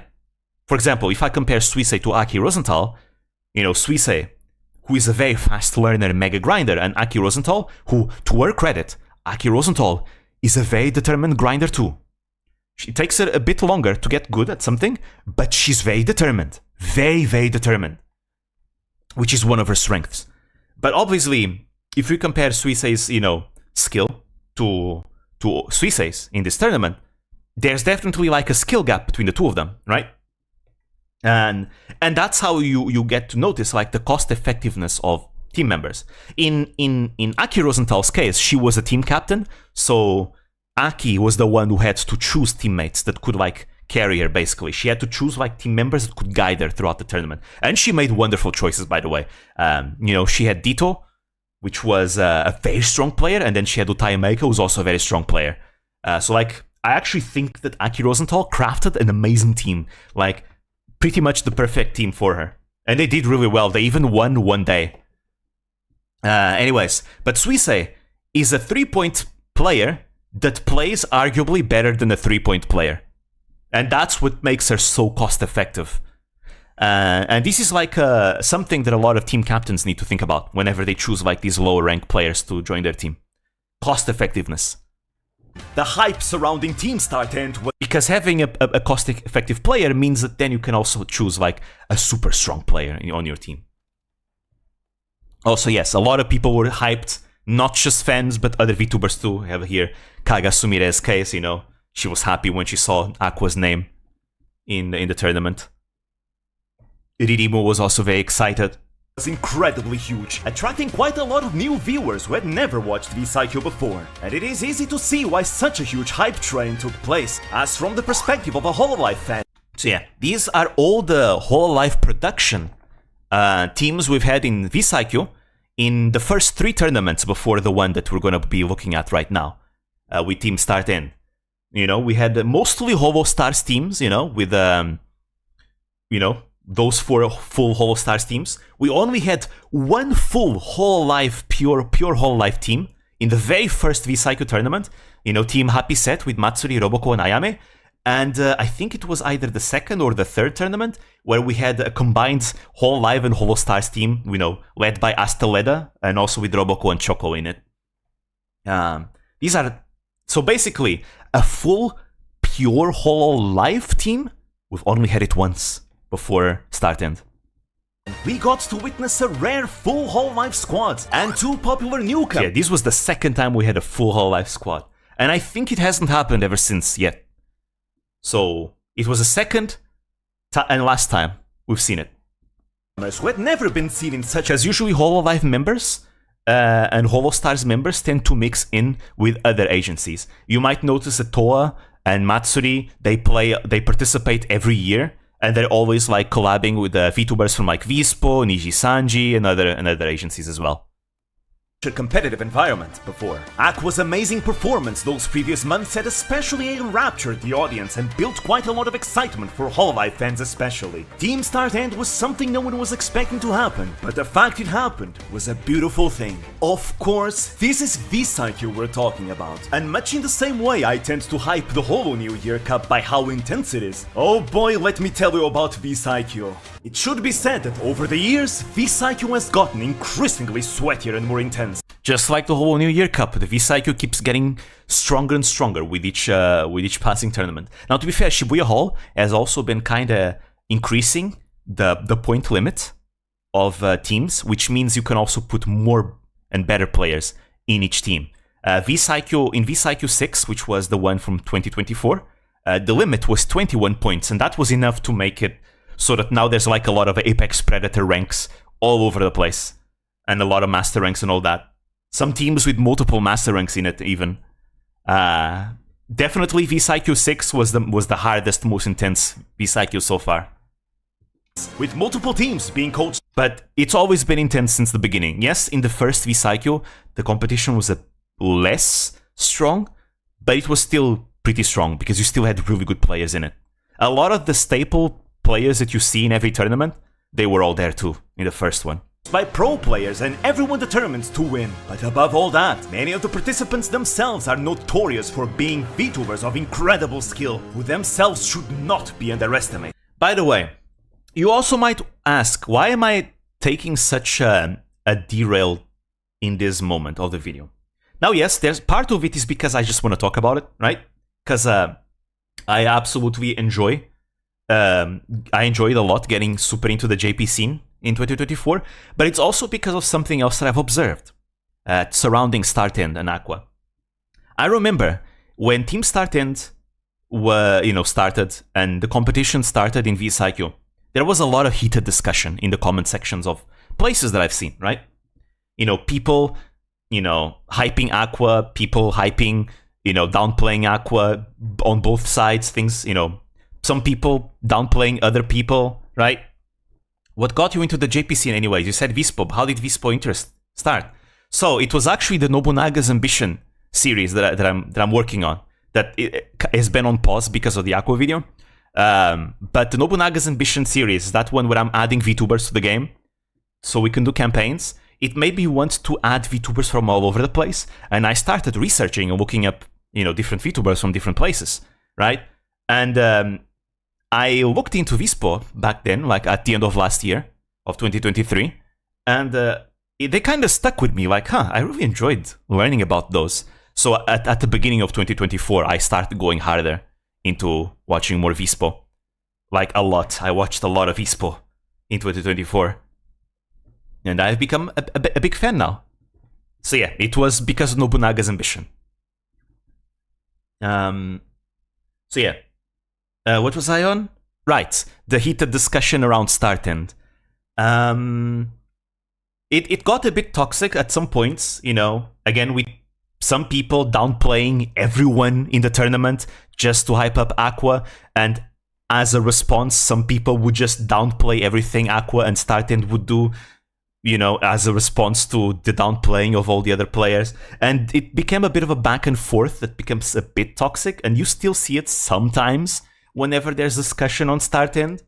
You know, like, oh, see, StartEnd was overhyped and on all this, and they were not that good. And I wanted, with this video, to be fair to both sides. I wanted to be able to recognize how great StartEnd was, but also recognize how great everyone else is. Because they truly are. All of them are amazing. You know, I think a lot of these, you know, kind of tribalistic fights start because oftentimes fans know a lot about a certain VTuber, but they don't know much about other VTubers. So they tend to go by the reference that they have of the VTuber that they know, right? So my goal with this was to find a midterm where we can recognize that everyone is awesome, because they are. Aqua and StartEnd are awesome, and all the other competitors are awesome as well. And they have like, they are super skilled, right? And in this way, I can kind of talk about the other competitors a bit to kind of, well, if the problem with this discussion is that people don't know that much about other VTubers, I guess the best solution to that is talk to them about other VTubers. And now people will have a better knowledge. So I see. So that's how strong the other VTubers also are. I see. It ends up being better. So that's why I also ended up talking about other VTubers a lot as well in this section. At this point in time. And besides, if you think about it, Aqua being super strong and dominating feels more impactful if the opponents she's fighting are strong as well, don't you think? Like, it wouldn't be fun if Aqua was stomping like low rank bad players, right? The reason why it is so cool to see Aqua dominate is because the players she's going up against are really good players. So I think even if you are like a super Aqua fan that wants to like put her above everyone else, I think it's in your best interest to also recognize how strong everyone else is, right? Because that makes Aqua look cooler. There were many V-Cycle legends, hardened warriors who'd fought many intense battles, who would meet Minato Aqua with all they had. Legends like Virtual Gorilla. So Virtual Gorilla, he's a staple since the very first V-Cycle tournament. He is historically always the strongest player in V-Cycle, with the exception of V-Cycle 6, where in my opinion, I think Ditto was the strongest player in the tournament. But other than Ditto in V-Cycle 6, I would say Virtual Gorilla is like every year the strongest competitor. He's just really strong. It's not just mechanical skill that he has. Like, his mechanical skill is amazing, but like, his leadership skills are amazing. His teamwork. Every time he has teammates, he makes sure his teammates will be able to perform decently well regardless of their skill level. Like, he can really train his teammates. An apex predator who's great skill. And he's the champion of the third tournament.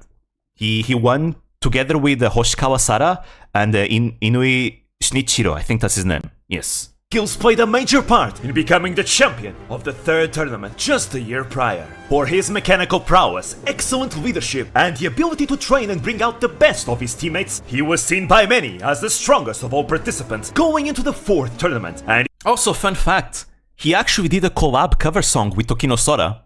It's a very old collab song that the two have. I think it's in Sora's channel, I think.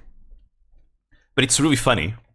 Is recognized as a major threat every single year. Asteleda. So Asteleda is probably my Holo Stars Oshi, my favorite Holo Stars member. I want to make a video about him in the future. Don't know when it's going to be, but probably around the first half of 2024, I'd like to do that. Pippa is going to be next in the Beginner's Guide series, and I've been thinking of doing an Ayame guide as well for the next guide after Pippa, but I definitely want to make one on Astel as well. I really like him. He's just so charismatic. He's got such amazing like collab dynamics with other people. It's great. But yeah, he's an absolute genius. He is one of the best and strongest competitors in VSIQ history. Another major threat and a genius whose great skills and vast knowledge would see him set the battlefield ablaze in a maelstrom of Context for this clip, his teammates are down and he's just killing entire squads by himself. chaos wherever he was That's how strong he is. present. For his great power, he was forced to play an at a time off-meta character, Mad Maggie. Yep, so Shibuya Hall had originally evaluated Astel as being 11 points, but his coach, Mondo, decided to suggest, well, if you want to decrease your score, you could just handicap yourself and play a character that's not meta at all. And Shibuya Hall agreed, okay, your score can be reduced from 11 to 10 if you play this character only for the tournament. Which, this character is not like a meta character. And back then, this character was weaker than she is like these days, right? But Astel makes the character work and it becomes way too good with this character, to the point where it becomes like an actual meme. There's entire compilations of him annoying people with the abilities of this character. In Yeah, the drills. order to lower his point And evaluation he still uses the character these days, even though he doesn't have the handicap anymore. for the tournament, a decision resulting only in the birth of an even greater monster. Kagasumi. Sumire, who is the greatest hater of Astel's Mad Maggie skills. She was traumatized by Astel's Mad Maggie in this tournament, in fact. Anyways, Sumire, she is one of the first Vispo members. In fact, she is the Dai Senpai of Vispo. She was scouted to become the first member of Vispo, but then she invited one of her best friends, Kaga Nazuna, to also, debut with her, and the two of them debuted on the same day and became like the Dai Senpais, which is really funny because they do not behave like Dai Senpais. They're very chaotic gremlins. Well, Nazuna, there's more to Nazuna than that, to be fair. Nazuna apparently is like a pillar of support for Vispo off screen. Apparently, she's like the one that holds everything together, to the point where a lot of Vispo members have said that if Nazuna quits, they'll quit as well because they like her that much, right? So yeah, Nazuna and Sumire are the Dai Senpais, and they're both like super good at FPS games. Sumire excels at Apex, Nazuna excels at Valorant and tactical shooters. So yeah, Sumire is a staple, solid, super strong master rank from Vispo. Super strong, and she has a very eccentric personality. People like to call her an alien because of how odd she can be sometimes, because she lacks common sense. But she's awesome. I really like Sumire. She's one of my favorite Vispo members as well, if I had to say. One of Vispo's strongest Apex players. Though an eccentric with an unpredictable mind, she's a highly calculated competitive veteran, known for being capable of turning the tables. Also, for Yuying, you might like to know this, but Sumire teamed up with Laplas back in the 5th VSIQ in 2023. They were in the same team. When the odds are stacked against her, her shotgun play is beautiful as it is deadly, and she can excel and play her best in any given role. Which VTuber has common sense? True, good point. Well, there's a few ones. I can count with my hands, some of them, but yeah, you have a point. I'd say VTubers with common sense are more of an exception than a rule. Making it a truly adaptable teammate that can fit into any team. Yeah, Sumire is very versatile. She's a jack of all trades. Tachibana Hinan. Here's one of my favorite Vispo members as well. In my opinion, Shinano has the most contagious laugh in VTubing. To me, personally. At least she's the one that I find most contagious. I cannot stop smiling and laughing whenever she starts laughing. Like, Hinano laughs without hesitation. Her laughs are explosive and loud. She does not hold back. It's so much fun. I love it. And she laughs a lot. You could even call her, in terms of laughing, the Selene of JP. I mean, well, some people would consider Botan the Selene of JP. I think Hinano would be the Selene of JP in terms of contagious laughs. But yeah, Hinano, she's the most popular Vispo member as well. She's incredibly popular. She's also she collabs a lot. Every time you see her like in a collab event like VCR, she always has like a huge group with her. She's just a very nice VTuber to watch. And she has great senpai vibes. Also, a big otaku. She has a perverted side that she tries to hide but can't. She's too much of an otaku for that. And yeah, I recommend all these VTubers, honestly. I really like them all, but yeah, Hinano, I'm very biased towards Hinano as well. I like her a lot. Another of Vispo's strongest Apex players, and a former Apex Predator that is solid in just about every way. While she may no longer be at her prime, she's a highly experienced veteran who is nonetheless still a force to be reckoned with, and yet another threat that should never be overlooked, as otherwise one could quickly find oneself utterly trampled beneath her heel. Every so often, those old instincts kick in, and she puts on a dazzling performance. Yeah, Hinano has moments where she goes absolutely berserk and insane. It's like in VSIQ 6 in 2024, you could see there were moments where she was absolutely gaming. Unfortunately, I've also noticed that she has a lot of bad luck and ends up being in very unfortunate situations that are completely outside of her control. But yeah, always rooting for Hinano. Kurumino! Another one of my favorites. I like Kurumino a lot. Kurumino is probably one of those VTubers that if I want to learn the game and she has played that game, I'm gonna watch it because I want to learn from her. If I had to say, like I said, between Aqua and Suisei, you know, focusing and getting really good at a game, if I had to give you guys like a Vispo equivalent of Aqua and Suisei in getting really good at games, it's Kuruminoa. Kuruminoa, she can get really good at games if she starts focusing. And she focuses a lot. She locks in completely. She is likely one of the strongest Apex players in the entirety of Vispo. She got to Apex Predator on stream, in fact. Winner of the 5th VSIQ tournament, which was last year. And she's great. And she's very adorable, by the way. She's absolutely adorable. Whenever she's drunk during those GTA VCR streams, it's absolute jokes. Because the gap moe is amazing. I mean, she usually is very cute, right? But there's something about Kuruminoa that gets awakened whenever she's drunk. Yet another of She awakens her yabai side when she's drunk, basically. Vispo's strongest Apex Predators, and one who's quite terrifying when she's in complete focus, and likely one of the most driven Vispo members when it comes to improving her skills. Should you back her into a corner, you may just find out why she is often called the Clutch Queen, as she has been known to wipe entire squads when she's left as the last one standing. She's aggressive, calculated, and with a deadly Look at that, look at this shot. aim that makes her dangerous. Boom, just snipes the crypto drone from just like that. At any range. Just Beautiful. 1 year later, she would end up leading her team to victory in the 5th VSIQ tournament, as well as making it to Apex Predator after that. Pakael, the champion of the very first VSIQ. So yeah, Pakael, I will admit I don't know as much about Pakael as I know about other VTubers. But yeah, he has been playing in VSIQ since the very first tournament. He was the winner of the first one. He's really good. He's a really good player, and like Virtual Gorilla, he can kind of lead like inexperienced teams to victory. But there's something about him. He's probably cursed or something, because even though in the scrims leading to the tournament, he does amazing. When the actual tournament day comes out, something goes on and things go wrong, and he ends up, you know, having a low placement in the tournament. It has happened more than once. Like legit, it's happening a lot. I'd say half of the VSIQ tournaments, it has happened that. It has happened this year as well in 2024. He has got some. He pissed some gods or something probably, because he's really, really, really good. Like his results in the tournaments do not reflect his actual skill.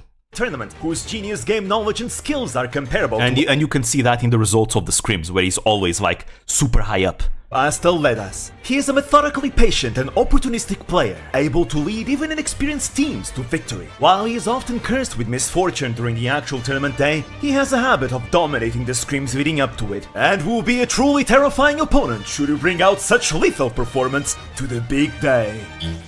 Yuki Chihiro. Yes, Yuki Chihiro. She is unfortunately graduated these days. Of course, she's still active in a different identity, which I will allude later on.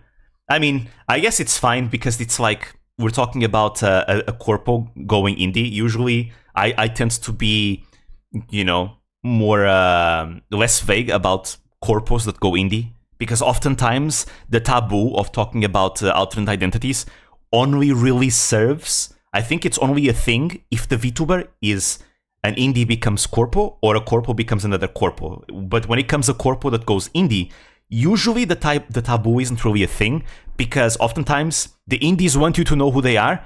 It's just that they can't talk about it because of NDAs, right? In Chihiro's case, I'm going to tell you who she is.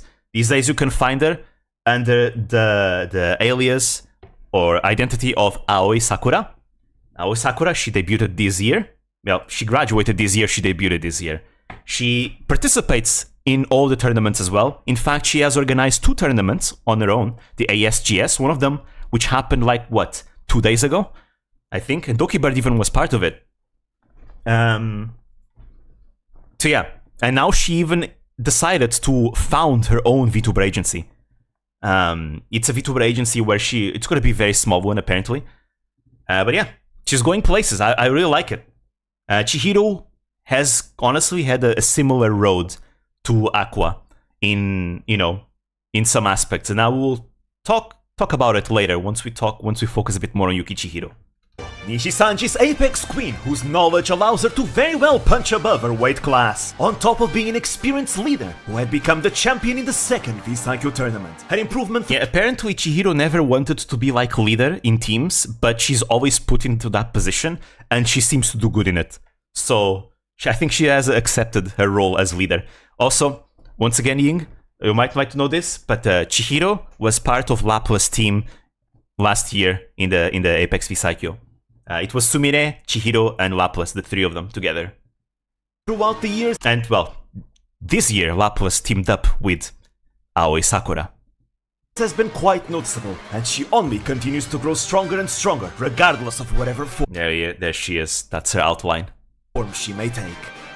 Shirayuki Raid, another highly skilled player whose deathly prowess had allowed him to score the most kills in the 3rd V-Cycle just a year prior. Indeed. And honestly, I could keep going on and on with how many absolute threats and experienced competitors this these chaos tournaments have. Kuzuha, Kanae, Naraka, Hoshikawa Sara, Natsuiru Matsuri, Hayun, Utai Meika, basically every single V-Spo member, and the list... And by the way, I only included the VTubers that were participating in this tournament. In case anyone is wondering why I'm not mentioning, for example, Neko Tatsuna, or, Kaminari QP, or many of the other really good, strong players in V-Spo, it's because I'm only mentioning the ones that are participating in V-Cycle 4, only in this one. To make things a bit easier on, viewers that might not know who these VTubers are, so it's easier to keep track if I only put faces that are, relevant for this tournament. That's why. Goes on and on. Also, why am I using Komori Met in this in here and not with the other V-Spo members? It's the reason why is because Komori Met, the second one from the right, she was not part of V-Spo back then. She was part of Nanashi. As you might know, there is a backstory related to it. It's something we've never seen ever in any other agency, I think. Where there was a direct transfer of IPs from one company to another. So basically, Komori Met was part of Vapart. Vapart being a wave from Nanashi. Nanashi went through something similar as Nishi-sanji, where they merged every single one of their waves into one single branch, right? So as you all know, Nishi-sanji has 2 branches, which is the N branch, the JP branch. They merged like their Indonesian and their Korean branch to the main branch, and all waves and generations were also dissolved and are all part of one single branch, right? Nanashi did the same thing, which is interesting because Nanashi uses Nishi-sanji's technology, Life 2D technology. They have like a partnership, the 2 companies. Anyways, so Komori Met actually really liked her generation, Vapart, and she didn't really like the merge. So she asked Nanashi if she could be transferred to V-Spo. And Nanashi was like, okay, sure, why not? Which is like super good sport of Nanashi. Like Nanashi, it's not even the first time they do, like they are really good sports. So Nanashi just agrees, and decides to transfer the IP to Vispo. Vispo accepts. And Komorimet graduates from Nanashi, and the next day she debuts in Vispo with the exact same identity, exact same accounts, everything. All of her previous content is still in the channel. It's still all there. Like, nothing changed, basically. All the change is her affiliation. Because even before she joined Vispo, she already collabed a lot with Vispo members, right? So literally, nothing changed. And by the way, she can still interact and collab with her former co-workers from Nanashi. Because Nanashi allows that, right? So you'll still see her, for example, interacting with Aunt Uge, who was someone from her previous generation, right? Like, Nanashi is super nice.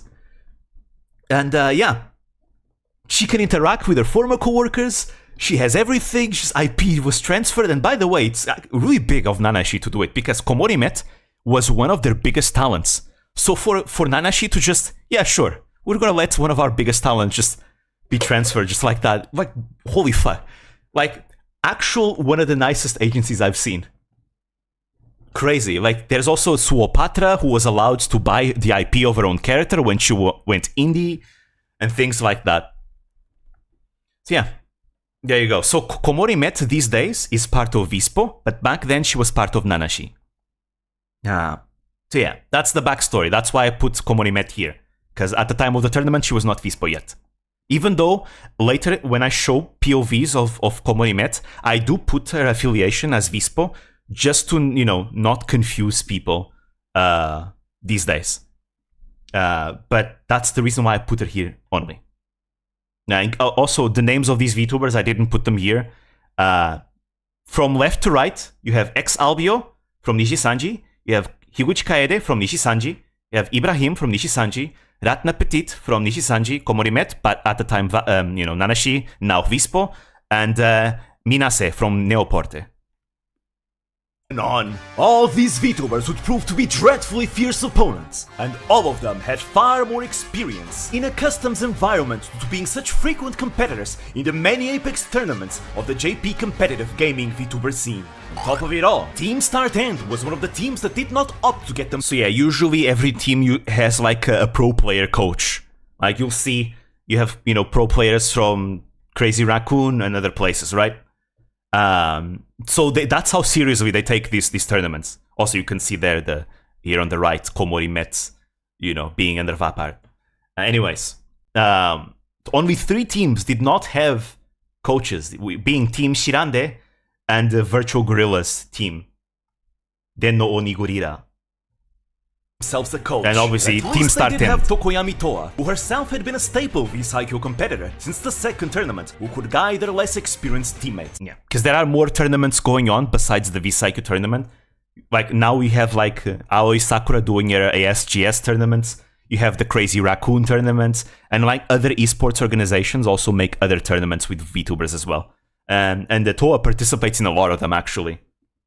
That's how she ends up networking so much with VTubers outside of Hololive. It's because of that. And Matsuri does the same thing. And Ayame does it occasionally as well. Asteleda does it a lot too. It's very common to see the same faces in those tournaments outside of Hololive. In a tournament environment. Indeed, while Minato Aqua may have been the most skilled member in Team StartEnd, this sort of team competition environment was not something she was used to, which would prove to be Team StartEnd's greatest challenge to overcome. In the days leading to the official scrims, each team would prepare on their own, with participants like Kuzuha. So this part might be a bit inaccurate because I'm not sure this is right. So here I say that Kuzuha and other participants hosted an official scrims. I'm not sure if that happened in the 4th V-Cycle. I know it happened in future V-Cycles after that. I think it happened in the 5th V-Cycle, and I also think it happened in the 6th V-Cycle, where you had participants make up custom scrims, and they would even moderate the scrims, because the custom scrims, usually not every team can participate in them, right? Because of schedules and things like that. So to fill in the gaps, they allow viewers to participate in the things as well. And it's normal for them to have like some of the participants moderate and, you know, kick out anyone that's causing trouble. Like, I think every single V-Cycle, there's always a cheater that joins the lobby And, you know, obviously the VTubers moderating, they have to kick them out because they're cheating, which, you know, I feel like, I don't know, it feels a bit dumb to me for someone to cheat in a lobby where there's like dozens of streamers, you know, streaming at the same time. I just feel like you're just going to, like, come on, you're going to get your account banned so easily, especially because, you know, these participants, you know, are in contact with Shibuya Hall, and Shibuya Hall himself has connections with like the dev team of Apex Legends. So like, it will be very easy to get people banned if you like cheat in a tournament like this. Anyways, yeah. So yeah, I know for a fact that Kuzuha and other participants have hosted unofficial screams. I'm just not sure if it was the 4th V-Cycle. But the 5th and the 6th, they did that at least once each. I think they did it multiple times. But the 4th V-Cycle, it may have been the coaches of the teams that actually hosted the unofficial screams. And hosting and inviting all other teams into unofficial scrim matches for practice. Right here, Team StartEnd's strengths and weaknesses would come to light. As expected, Minato Aku proved to be a ferocious force, an aggressive fragger, always at the vanguard of the team's assaults, and quite skilled at outflanking and outmaneuvering her opponents. Piling up kill after kill with her iconic devotion, her amazing skill with the Peacekeeper, and their newly found prowess with the Wingman. This absolute show of force instilled both awe and fear in those who witnessed her, and many believe their mechanical skill to be of apex predator. I really do think that in the unofficial screams, a lot of people were not ready for the amount of destruction Aqua could cause. Like, I think that's also why Team StartEnd started actually struggling. Team StartEnd, even though they were playing better in later days, they actually started struggling more in later days, and I think it's because everyone just became super wary of Team StartEnd. Like, Team StartEnd is that one team with Aqua, you need to be careful with them, right? So everyone started being super prepared against them, because they're like that one threat you need to be very careful about. てかさ、途中さ、なんかプレデターみたいなレースいるなと思ったらさ、ミナとアクアちゃんだった。しかもなんならアクアさん、そう。本当に多分出場者で一番強い。So context here. I did not show the full clip. The full clip is much bigger than this. Basically, the coach of this team, Bob Sat Aim, he literally recommending his team don't go to Climatizer. That's where StartEnd is. You guys are gonna lose. Now it's also because of, you know, there's more reasons than that. There's also the reasons, the fact that, you know, there's like a difference in resources from their initial location compared to them. But still though, this entire time they're like, yeah, they have better resources than us in that place, but they also have Aqua with them. So you need to be very careful. やばいと思ってるな。かっこいいよな。いや、かっこいいよ。いや、女性ソロマスマジかっこいい。ね、かっこいいよね。アクキンマスター。アクキン。Also, there was another clip that I did not show with this coach, Kinako. Basically, the team that he's coaching ended up being ambushed by StartEnd. And Kinako is just like screaming for the team he's coaching to run away. And then after they all die, he just says, "Guys, this was an accident. Nothing you could have done would have mattered there. Just let's go next. It was an accident." It was hilarious to see. マスター強えマジで。2面さんがもうちょっと強くいってなかったね。Because all you could hear is like Aqua's devotion just ripping and tearing everyone.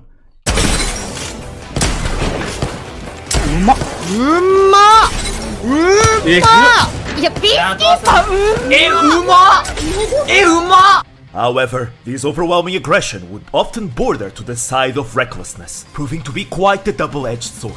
Upon catching the scent of blood in the air, she would place herself in risky situations where her team was too far away to back her up. Yeah, that's the thing with Aqua. Aqua, a lot of the times, kind of went off on her own. To be fair, she's playing a character that allows her to do that.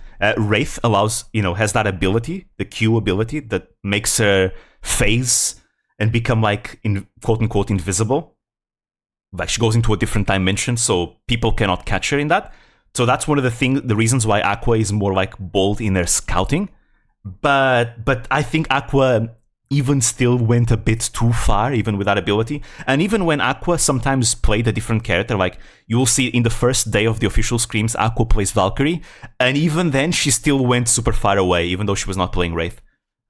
It's a habit of hers. Apex Legends at its core is meant to be a team game, and that is even truer for a tournament environment like Vtuber. As many would begin to see her, Aqua was a ferocious, ravenous dog that once struggled to keep on a leash. Of course, all of this made sense. Up to this point, Aqua had been a solo player, used to teaming up with... Just love to see like Aqua looking for rats. Anyone who might be in hiding. Randoms. She had grinded to master rank all by herself, and while this outstanding achievement had given Aqua a very advanced ability for self-reliance and a deadly sense of opportunity, her teamwork ability lacked that same investment. So it was that going forward, Toa and Suisei knew they would have to work together to contain Aqua's blood. Toa ended up using this artwork as one of her thumbnails actually, which is hilarious. Thirst. 待って、割れてる。いけないよ。戻るよ。これ行きたいな。これ戦う。これ前のやつ戦う。 This is so fun. She's like a little kid. Like, can I do that? Can I? Please. It's hilarious. I think Toa even ended up talking to Shibuya Hall, like say, yeah, you know, it's difficult to keep Aqua in a leash, but I'm hoping to unleash our mad dog to everyone and win. It's it really made an impression on everyone. どうもない。オッケー。ポータル下引いたからね。下引いた。上一回戻る。一回上戻る。私スイちゃんにすら怒られたからね。スイちゃんに手綱ピーって引っ張られたからね。アクちゃんこっちって。アクちゃん早くって。こっちって。正気になった。はっ。私じゃ今まで何を。Of course, it's not like Team StartEnd did not have any teamwork at all. They were playing to win, so they still had many good moments of coordination. They actually had far more moments than I remembered. Because I ended up doing research again, even though I watched this when it happened back then, all those years ago. I was going a lot by memory, and I decided in the revised version of the script to actually do more research. And that's why I ended up deleting some parts, because I think I ended up being a bit too hard on them. Like, their teamwork was not as bad as I initially remembered. So I definitely decided to, you know, change the script and, you know, actually no, acknowledge that their teamwork was better than I thought, than I remembered. And they would only get tighter as a team with the approach of the big day, even managing to get quite a few champion games during the unofficial screens. Regardless of the outcome of the tournament, Aqua's performance had already clearly made a strong impression on many of the other competitors. Always be wary of that one wraith with crazy movement. あ、そう。めっちゃストレーフしてたじゃん。動きが悪かったよ、マジで。Actually, Aqua saw a clip of Ichinose Uruha praising her, and Aqua was like very, very grateful. Makes me wonder if potentially Aqua will now, well, Aqua's new identity, if she will now ever collab with any Vispo members. Because I'm pretty sure there's a lot of Vispo members that would love to collab with her. There's even this one insane moment where Aqua dodged, like Kurumi Noa has already said that she'd love to do it. Every single wingman shot fired at her by Tachibana Hinano. And mind you, Hinano is a super... So apparently, if I know this right, there was no master rank before Season 4. So after Diamond, you would be Apex Predator. But then there was a split. So that's why I decided to put the two ranks here, you know, to show the peaks in each part. Usually Hinano tends to be seen only as a master rank player. Whenever she's evaluated for tournaments. But I think out of fairness, I think I want to also showcase what she was, you know, before Season 4.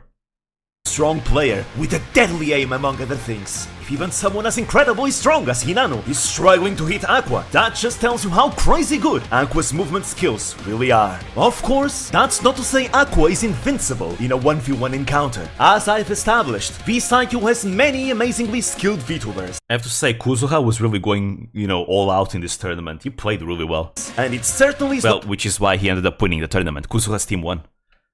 Not a one-person show. It's just that, more often than not, Aqua being such an amazing duelist, she was more likely to win such 1v1 encounters. She was recognized as one of the most mechanically skilled participants, and many compared her to V Gorilla, himself a mechanical god. Yeah, Astel basically said that Aqua, in his eyes, Aqua was like the second best player after Gorilla. Even still, those who did not match her in pure physical skill could still do so in many other ways. Most of the master rank players were at Aqua's level in some way or form. Look, this drill is so nasty. And even if their movement or aim were not as drill good, more than made up with it with game knowledge, experience, better teamwork or something. And just like that, Roberto is dead. And now imagine this for the entire tournament. There were so many people were pissed. It was honestly so much fun to see. Again, Sumire became the greatest Astel NT after this because of the drills. Else. We can observe that, like asking Mad Maggie to be banned in the future. But in Aqua's 1v1 against fellow Master Rank, Yuki Chihiro, both players in a shotgun fight. Peacekeeper versus Mastiff. Here we go. Intense moment. 降りてきた降りてきた降りてきた。オッケーナイス。ここ一人。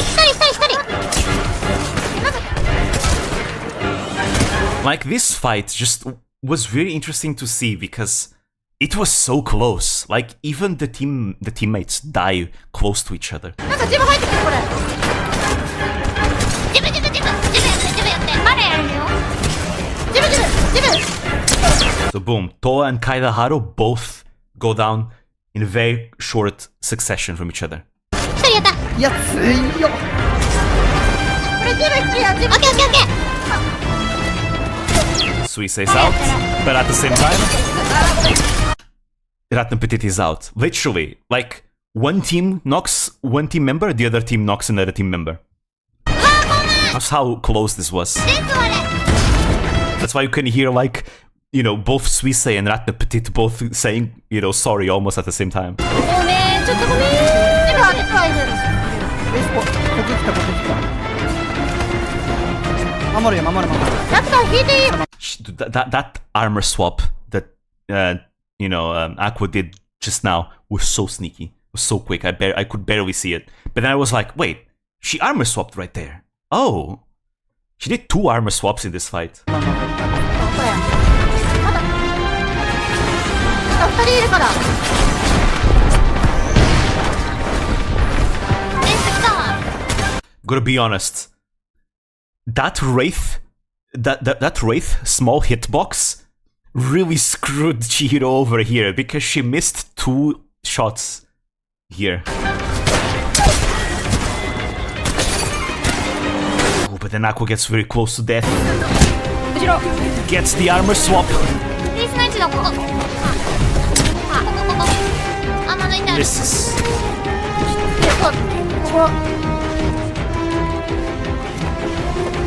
It was so intense.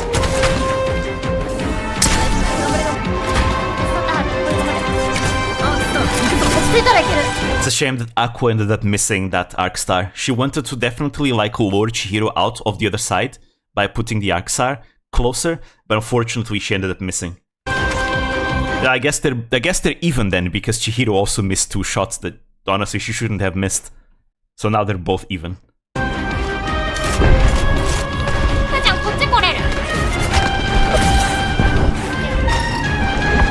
Ooh, very good shot by Aqua here. So Chihiro managed to deal damage back too.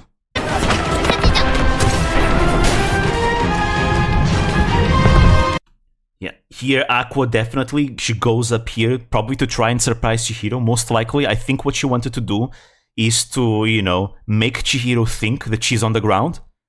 And the jump would basically ensure that Chihiro would miss the shot while Aqua would kill Chihiro, right? Unfortunately, Chihiro did see it, and Aqua missed the shot, which is what allowed Chihiro to then hit hers. But it was such a close, even fight. It was such an amazingly intense fight. Nice. There is no doubt that Aqua had better movement skills on top of being a more proactive player with armor swaps, but Chihiro was able to land more shots overall while taking less damage, remaining calm and calculated the whole time. Let me remind you, Chihiro is a V-Cycle champion who led their team to victory in the second V-Cycle. Okay, now let's talk about Chihiro a bit more. So, as I say here in the notes, and just like Aqua she also completed a solo master rank challenge. This girl has been through a lot of hardship, but she's pushed through it all with sheer force of will, much like Aqua. Yes, so basically, Chihiro also completed the solo master rank challenge, which, similarly to Aqua, also ended up having a lot of stream snipers and trolls and, you know, people being very toxic towards her. Chihiro, for some reason, just had a lot of haters. Like, I don't know why. Like, just people didn't like her, I guess. Just didn't like... I think there were, like, people that were also, like, good at the game, at Apex Legends, who for some reason didn't like that Chihiro was, you know, better than them or something. I don't know. But I remember, even when Chihiro participated in other tournaments, like, I remember there was this one tournament that she participated together with Kuzuha, where they ended up, like, not doing too well in the tournament, and chat was being, like, super... Like, well, not really chat, but like antis were being super mean and toxic towards Chihiro, saying it was Chihiro's fault. And Kuzuha had to step in and like, you know, protect Chihiro from that. Like, there's one thing that I really respect about Kuzuha. Anytime Kuzuha sees, like anyone from, you know, either his audience or someone else from, you know, Nishisanji, like, you know, harass one of his fellow coworkers, he always steps in and you know, calls him out. Like, I remember there was this one time in the first VCR GTA where Ririmo and Kuzuha were constantly, like, messing with each other to the point where there were some people from Kuzuha's chat that decided to throw, like, harassment towards Ririmo. And Kuzuha immediately, guys, I don't like this. You guys are cringe. Stop. Like, you know, basically, I am disgusted by actions like this. We're just, you know, chilling. We're for friends.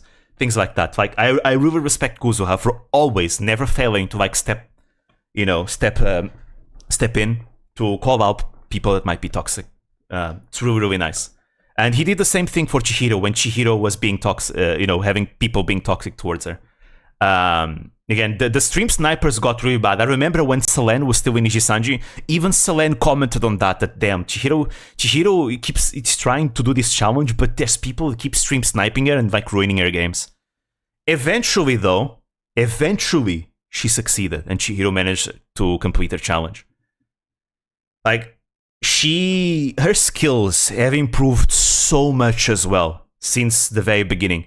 Because, you know, Apex Legends is one of Chihiro's favorite games. She just likes the game a lot, and she wanted to play it on stream and do all these challenges. And just it was being very difficult for her to do it. But at least the story had a happy ending.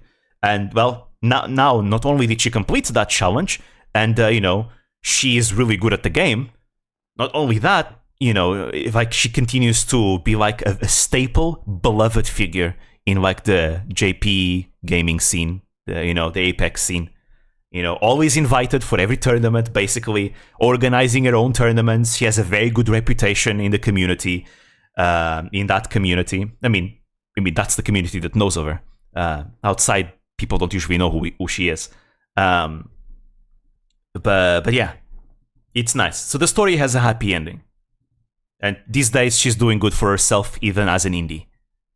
In fact, I'd say she's doing better as an indie. Honestly, had the encounter repeated itself, either of them could win. It all came down to a single shot at the end. The point is, both players were incredibly skilled, so one cannot immediately judge what the outcome will be. And this can apply to many other participants in this tournament. Pretty much, every single team has at least one player, one ace, who you should look out for. Nonetheless, for her overwhelming aggression and amazing mechanical skills, Minato Aqua began to be known by several nicknames, like the Demon Lord of Climatizer. But none were more popular and widespread than the Mad Dog. The famous nickname. Fitting nickname for someone with such overwhelming aggressiveness, and that her leader Toa struggled so much to keep on a leash. Moreover, due to Aqua's affinity to playing alone, her threat level actually increases when she's the last one standing in her team, because at that point there is no one that can hold her leash. It then becomes a matter of how much damage she can inflict before finally going down. Yep. This would be perfectly exemplified in one of the unofficial scrim matches. Here we go. April 8th. April 8th, 2022. Aqua was out scouting for enemy teams, being positioned very far away from Once again, Aqua's habit of going super far away. her own team. Toa and Suisei were alone holding a house when they are assaulted by Team Shirande, comprised of Shirayuki Reid, Aizawa Ema, and Higuchi Deron Kaede. I also want to say something. I consider Team Shirande to be the rivals for StartEnd in this tournament. Not only did Team Shirande also not have a coach like StartEnd, they were always bumping up into each other and killing each other. Always. It was really funny actually to see, especially in this particular day, April 8th. Holy shit! Team StartEnd were constantly, you know, coming across Team Shirande and being like killed by them. until the very last match where finally StartEnd managed to win, because they were just struggling to deal with Deron's Rampart skills. And that's the thing, right? Even if you focus on Rampart, the best player on the team is not Higuchi Kaede, it's Shirayuki Raid. So if you don't focus on Raid, you're being like gunned down by the Gatling gun from Higuchi Kaede. But if you're focusing on Kaede, you're not focusing on the best player, which is Shirayuki Raid. So StartEnd was really struggling with that in this day. Yeah, it was really funny to see. And they would continue to like killing each other throughout the entire tournament. So that's why I consider them like the rivals. The StartEnd's biggest rivals. But yeah, I really like Higuchi Kaede, by the way. I really want to make a beginner's guide about her at some point. She's probably my favorite Nijisanji JP member these days. I really, really, really like her. She's just so much fun. I like it how everyone, from Nijisanji is afraid of her. I can speak. They're all afraid of her. She's also like physically strong. Like there's this one clip where you can see her lift Tsukino Mito with ease. Like in a 3D stream, she just lifts Tsukino Mito. She doesn't break a sweat. Now that's I think it's because she's physically active. As Toa informs her team about these new threats, Aqua decided to return as fast as she could. However, she would not make it in time.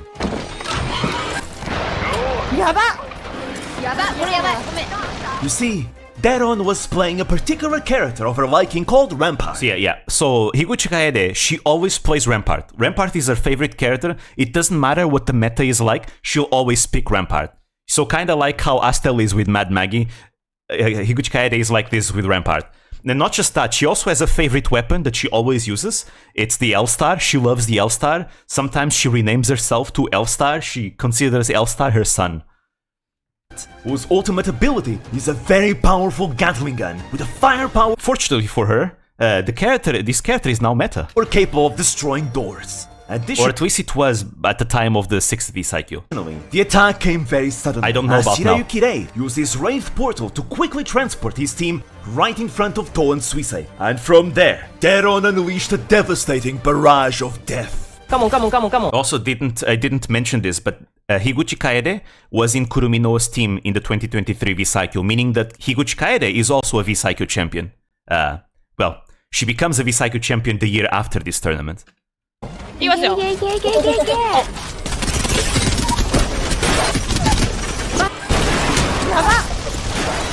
これやばい。ごめん。あら、しますなんだ。やばい。ごめん。やばい ごめん。 But they realized, oh shit, it's StartEnd again. The time Aqua had arrived, the house was safely under Team Shirande's control. Aqua attempted to fight, dealing a considerable amount of damage. But realizing her numerical disadvantage, coupled with the fact that Shirayuki Raid was too dishing out quite a lot of damage back, Aqua retreated. From the remainder of the match, she would be by herself. And here Aqua's struggle yet again amazed the audience. She survived as long as she could while hunting down stray targets in a brilliant show of guerrilla warfare. First, she shot down Kuzuha, before retreating back to safety and biding her time. This was just so cool to see. She spots Aruse Inu and V-Gorilla on the run, and she proceeds to give chase, gunning Aruse Inu down. Oh yeah, by the way, why are there like people from like different teams teaming up together? So for the unofficial scrims, usually if like you have like a teammate that cannot like participate because of scheduling or something else, it's normal for like different teams to merge together and form one team, so that they can continue practicing, right? So in this case, Aruse Inu and V-Gorilla are from different teams, but they're teaming up together, for the sake of continuing to practice together. And retreating before V-Gorilla could react. But this would not be... Actually, in V-Cycle 6, Shibuya Hall, sometimes whenever a team had to leave early during the scrims, Shibuya Hall would also like join in on the scrims and like, call up some of his Neoport members and like, hey, you wanna help me and compete in the scrims? It was super cool to see. She is scary, yeah. Higuchi Kaede has definitely many scary moments. She has obviously her absolute violence. The absolute violence of... there's actually a clipper, I think it's called Ganeko. He has really good videos explaining... one of them explaining Higuchi Kaede's violence and violent outbursts. It's really funny. That combined with the fact that, she's this indomitable personality... that nobody wants to mess with, plus her senpai status, because she was I think the second person to debut in Nijisanji after Tsukinomito. You know, that makes it so that everyone just has this huge respect for Higuchi Kaede. Even Kuzuha and Lauren Iroas and other like talents, as you see like in VCR GTA 3, you have like this moment where Kuzuha is trying to scam Astel, and Astel calls up Higuchi Kaede because Higuchi Kaede is in the same gang as Astel, and it's Kuzuha who ends up scammed because he's too afraid of Higuchi Kaede. The end, for Aqua would then proceed to attack again, finishing off the weakened V Gorilla with her wingman. いけるないかも。最高。もう野良犬やん。玉拾った。最高。ナイス。 After escaping from a dangerous exchange of fire, she was pursued by a lone opponent that caught her off guard. But by making use of the resources she had prepared beforehand, Aqua regained her momentum and faced back her challenger.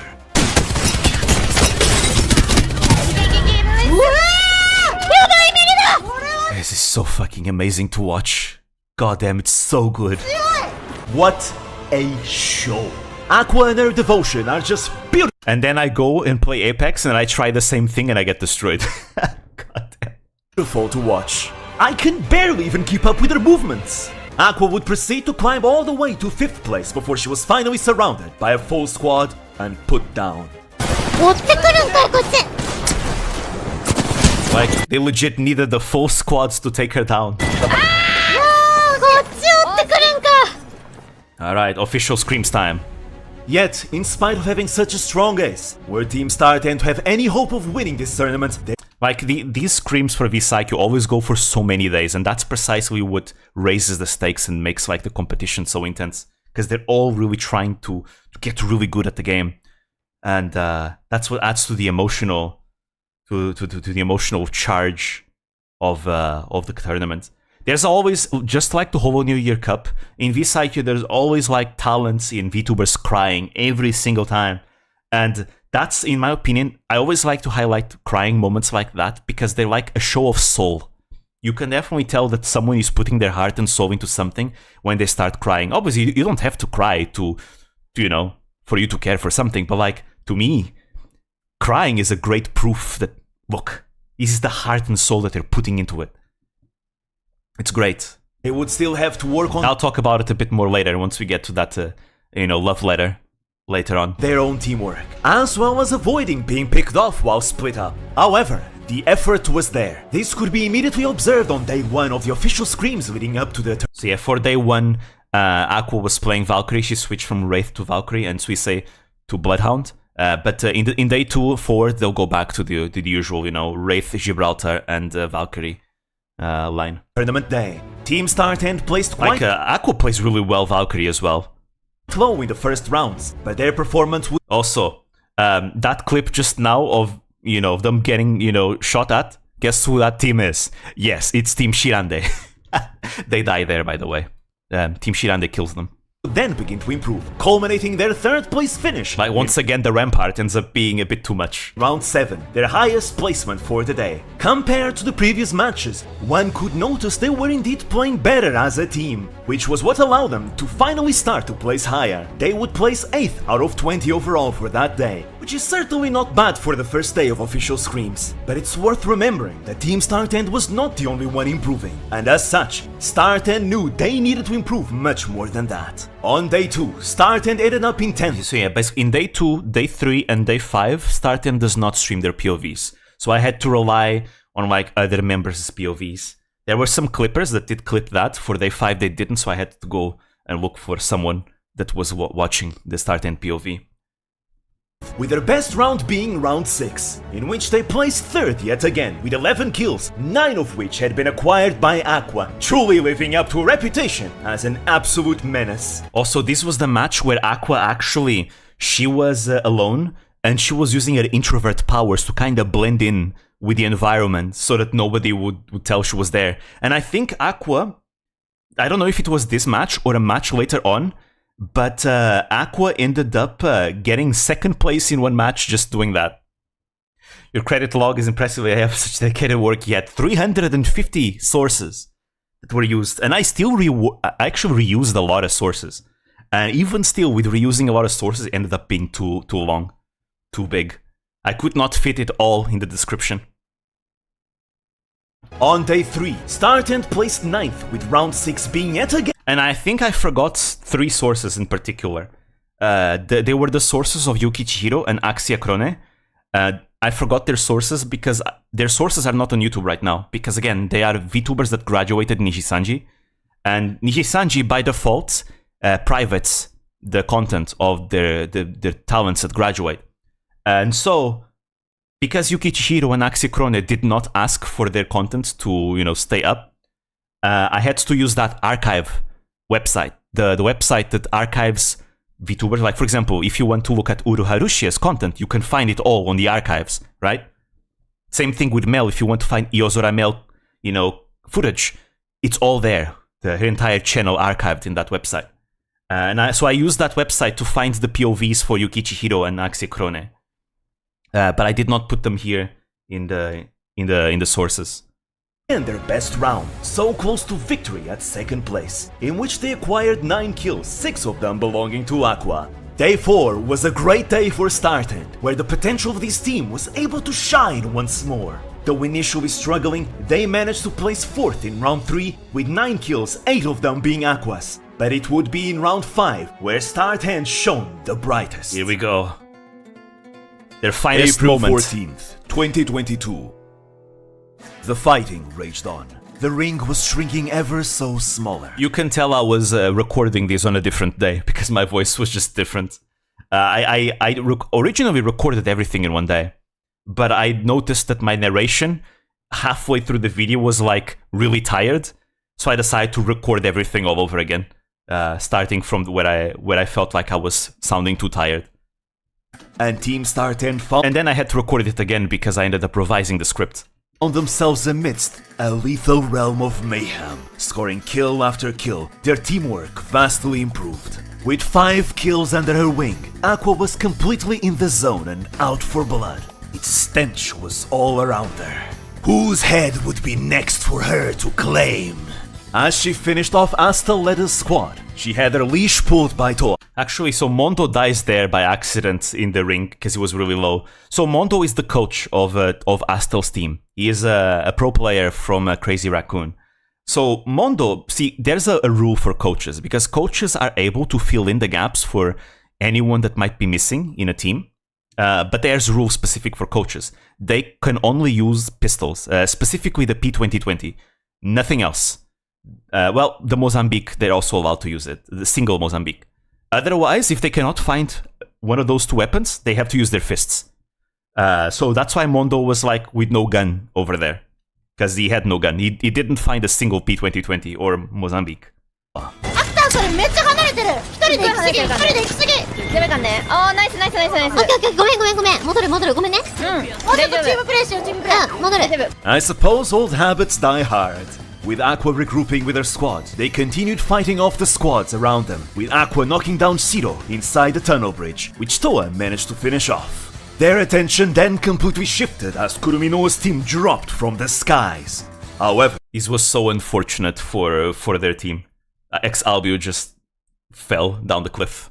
with X-Albio accidentally dropping to the bottom of the ravine to be picked off amidst the blazing And chaos. now he gets killed by Hinano's team and team round 3. Team StartEnd see themselves having a very advantageous 3v2 matchup, in which Suisei managed to shoot down Reimu Endo, while Aqua got the kill on Kuruminoa. Aqua then proceeded to finish off Saigosa Akina and Hozuki Warabe inside the tunnel bridge, before moving on to fight Fua Minato and Mayuzumi Kai atop the bridge. With their masterful use of the Peacekeeper, Aqua softened up the targets for Toa to clean up. And just like that, Their teamwork was really so good in this match. It was amazing. Team StartEnd had managed to secure a safe. So there's only 2 teams left right now. On the left, you have team round 3, which is Ars Almal, Yorumirena, and Hayun. On the right, you have Hana no Miyako, which is Tachibana Hinano, Seto Miyako, and Kaganazuna. An advantageous high ground position as the remainder of the enemy teams continued their relentless carnage. As the last 2 teams exchanged fire down below, they would be mercilessly bombarded by StartEnd from up above. Aqua, sensing blood, was itching to jump down, but Toa managed to keep her contained. いけるよこれまだまだ行かないでまだ行かないでまだ行かないでまだまだ出るまだトータルの方がエリア取れ Toa has to tell Aqua so much. No, not yet, not yet, not yet, not yet. It's hilarious. てるから行かないだったら勝てるここで耐久絶対行かない It worked though. And here Toa See? Aqua is a good dog. She sits when she's told to.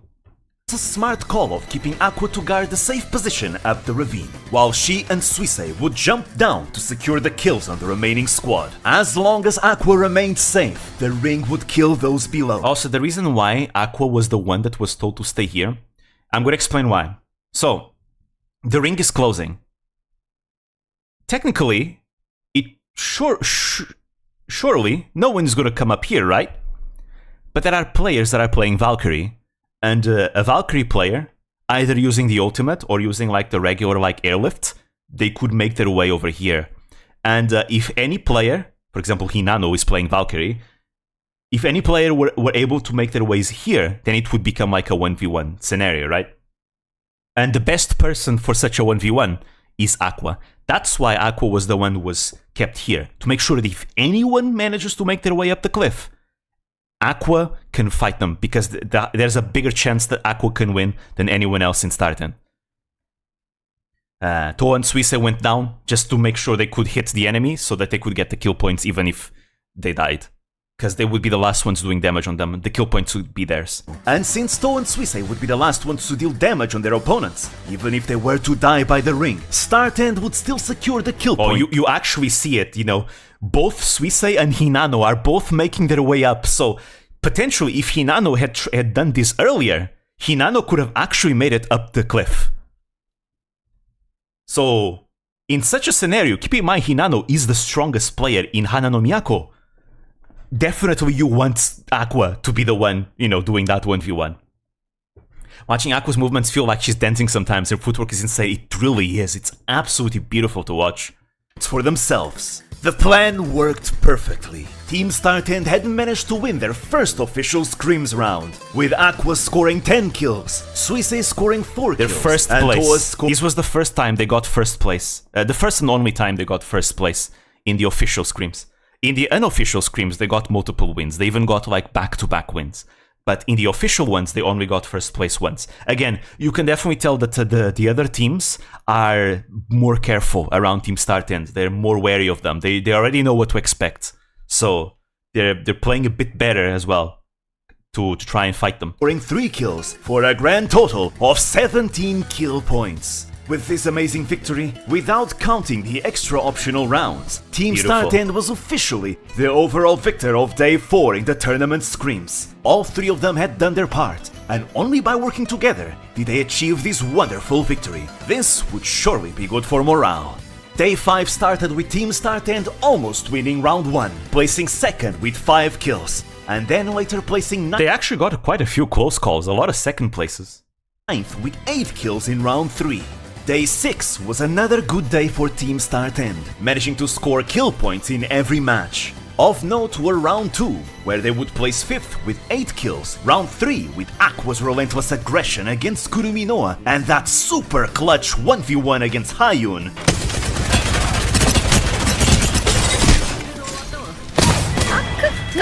Look at that HP! That HP! 1 HP, literally. So close. Before Aqua being sniped by V-Gorilla. Damn, I remember Shibuya Hall. If you look at Shibuya Hall's like POV, him and the commentators were looking at Aqua at this moment. And then V-Gorilla just snipes her and they're like, oh, unfortunate. Because they were looking at Aqua this entire time.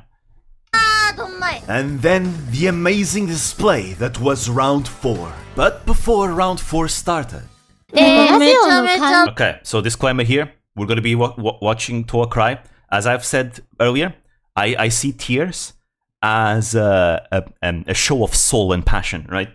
There is no shame in tears. This is part of the experience.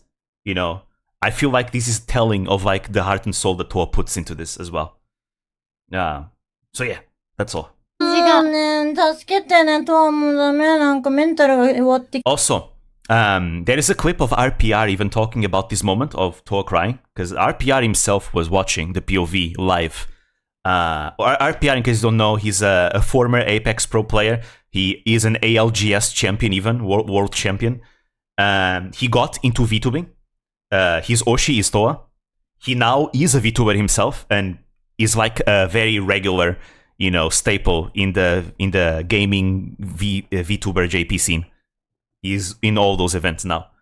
RPR, is watching this and saying, it's good that she's crying now rather than in the tournament day, because she can let out all her stress now, right? So that she can focus fully on the tournament.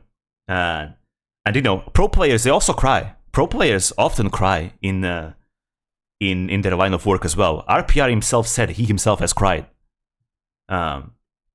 Just like that. It's just like that. なんでどうしたのなんでどうしたのあと一瞬で This is actually not even the first time it happens with Toa. Toa has cried in two other CR Cups in the past. プレッシャーが今やばいかも。もう素直に言うとマジで今プレッシャーがやばい。なおに言えもう吐きそうなんだ今。トアには今心の余裕がないんだ。もうトアはひどいやつなんだ。もうダメだ。ちゃんは優しいよ、すごい。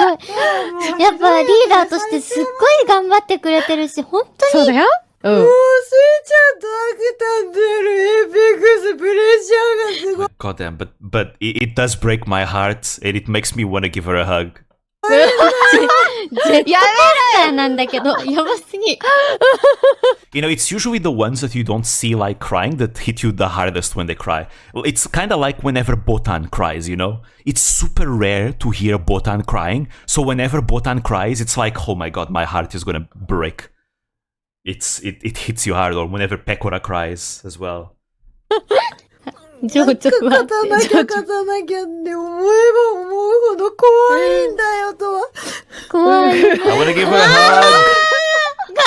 I wanna give her a hug! どうしたのなんか勝ちたいね。二人でやるエベックスすごい楽しいし、努力も面白いんだけど、なんか、怖いんだよ。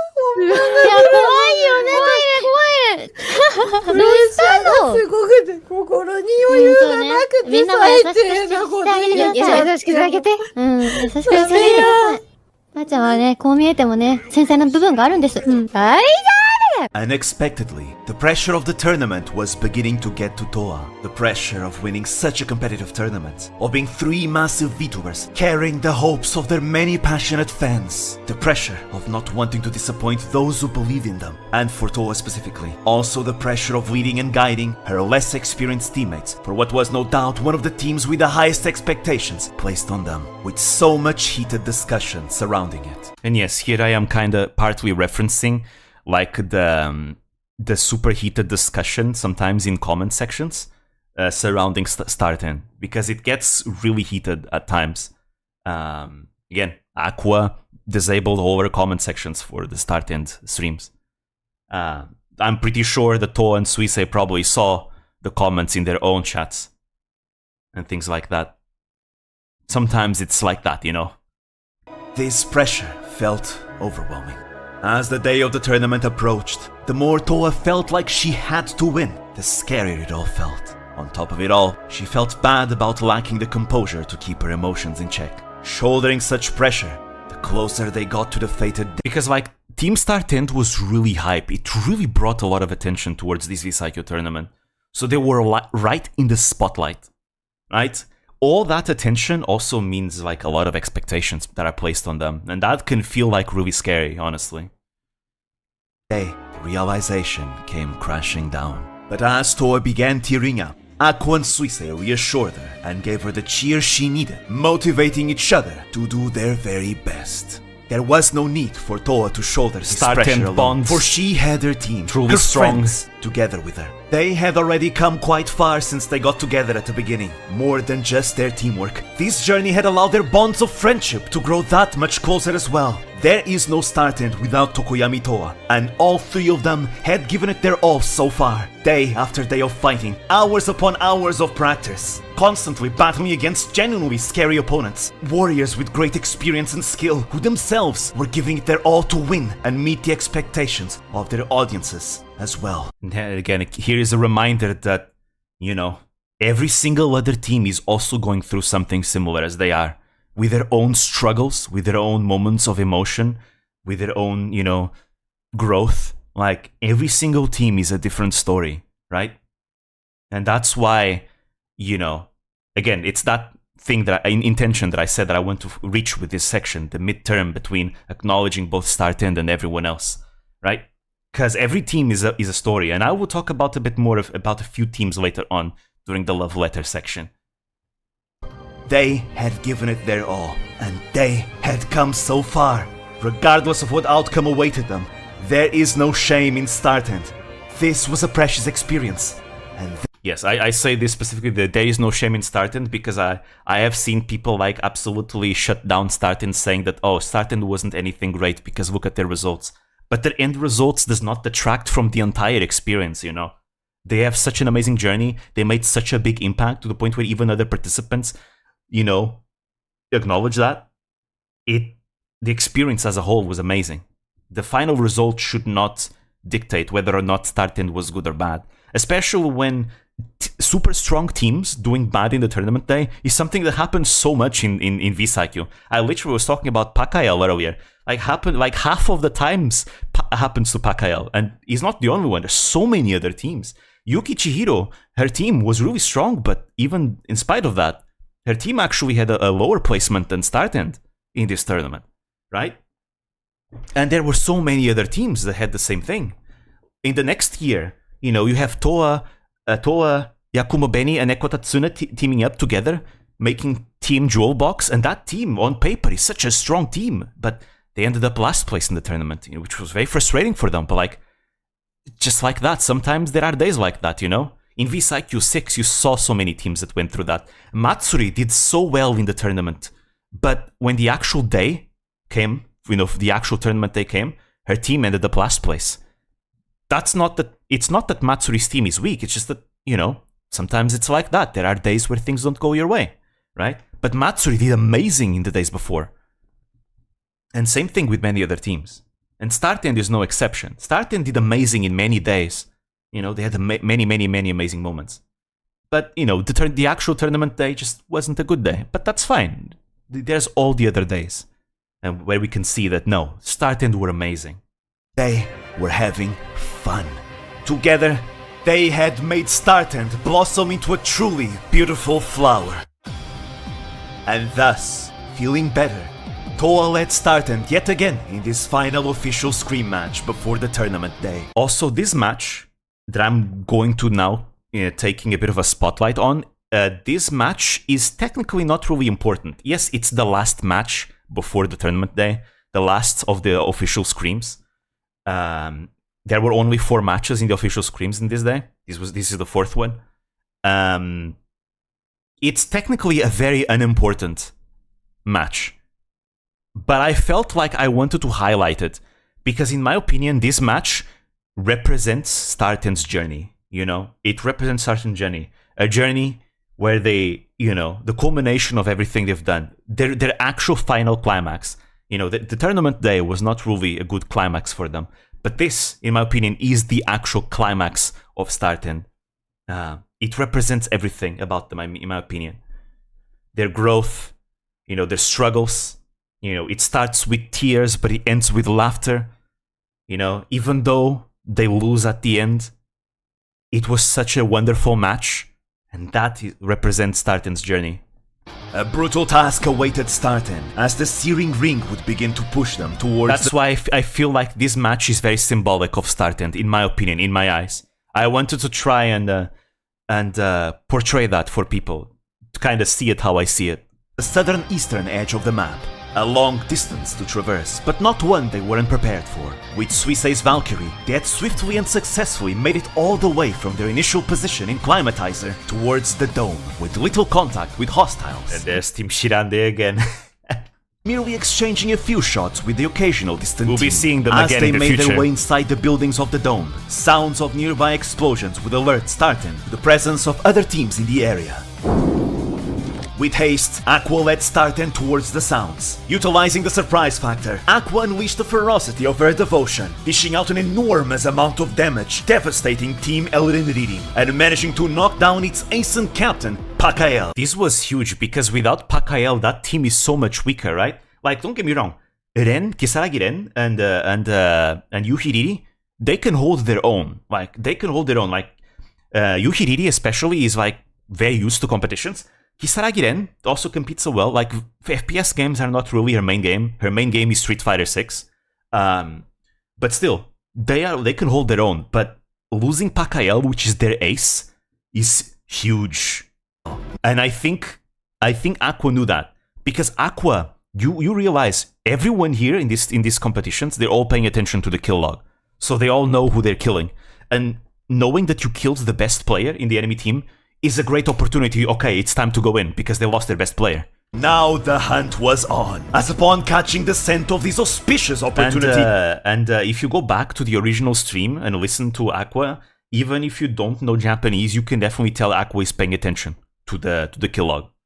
Aqua gave, because she sometimes comments on the people that die, and that will happen in just a bit. Chase to the survivors. Yuhiriri would be the next to fall, trying to revive Pekora, and with Toa covering Aqua from distant shots with her dome, Aqua was able to recover and confirm the kill, before retreating back to the safety of her team indoors. A great start to their match. But even with this small victory, StartEnd remained vigilant of any direction, watching over their location until another opportunity presented itself. And that opportunity would come as Aqua looked at the kill log. Yeah, but Aqua looks at this, she stops and which wait, Pekora is dead.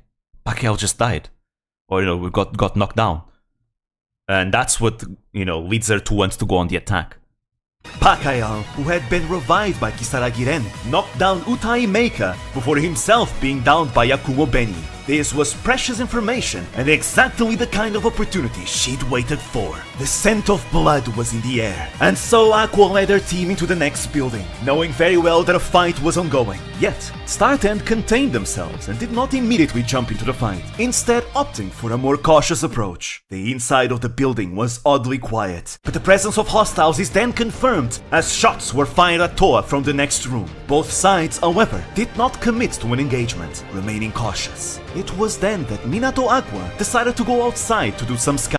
I think she was looking for the remnants of Team Elysium. I'm not sure if that was the intention or if she did it by accident, but I do think that that Aqua was just trying to take into account the whereabouts of Team Elysium. And encountered the remnants of Team Elysium hiding below the building. She immediately opened fire, taking Kisaragi Ren by surprise. I feel bad for Kisaragi Ren. Like, Kisaragi Ren and Pekora were just kind of chilling.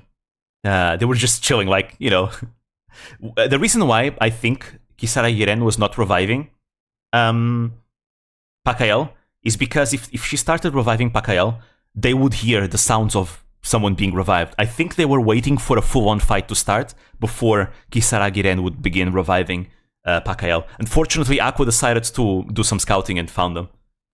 A Bunny, yeah, she got a bunny outfit. Resulting in a squad-wide Sasuga sexy representative. Benny. And all their resources being now shared amongst StartEnd. Though, in my opinion, I like to call Benny Vispo's a comedian representative rather than sexy representative, because I feel like Benny's just the greatest comedian in Vispo. She is so funny. I find her so funny. Yet, this was not the time to lower their guard. And I'm not the only one, because apparently Ayame, Nakiri Ayame, also is a fan of Benny's because of how funny she is.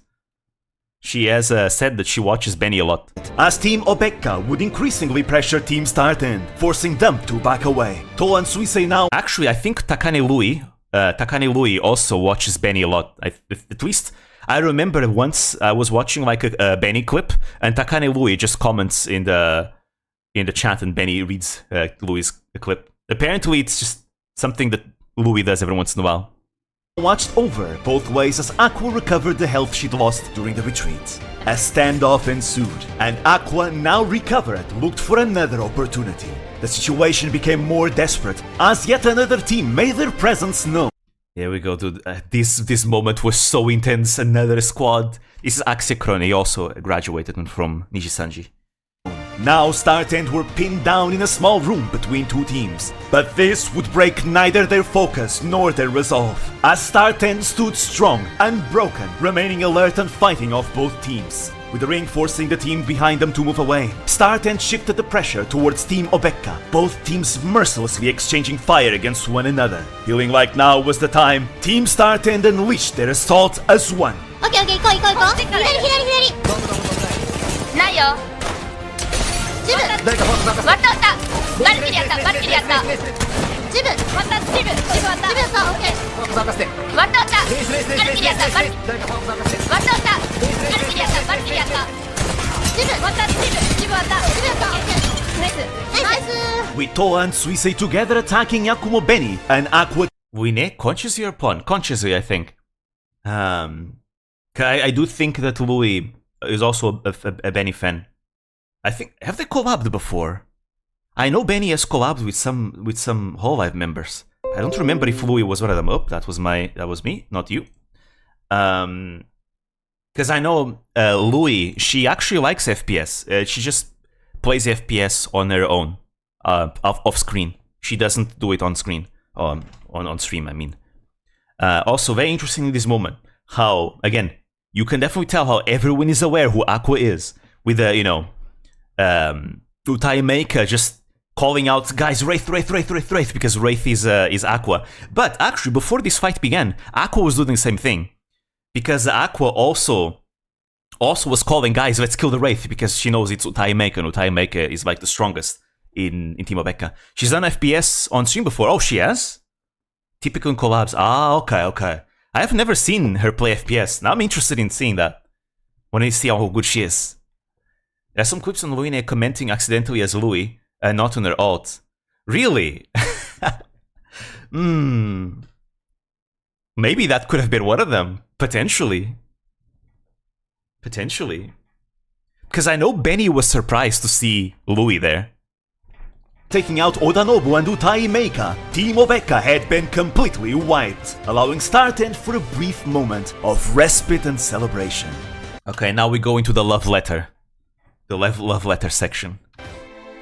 Out there, the battlefield was brimming with teams all over fighting ferociously. Look at all those squads. Nonetheless, with the ring now shrinking to a different location, the three idols had no other choice but to venture forth into the chaotic stage of pandemonium.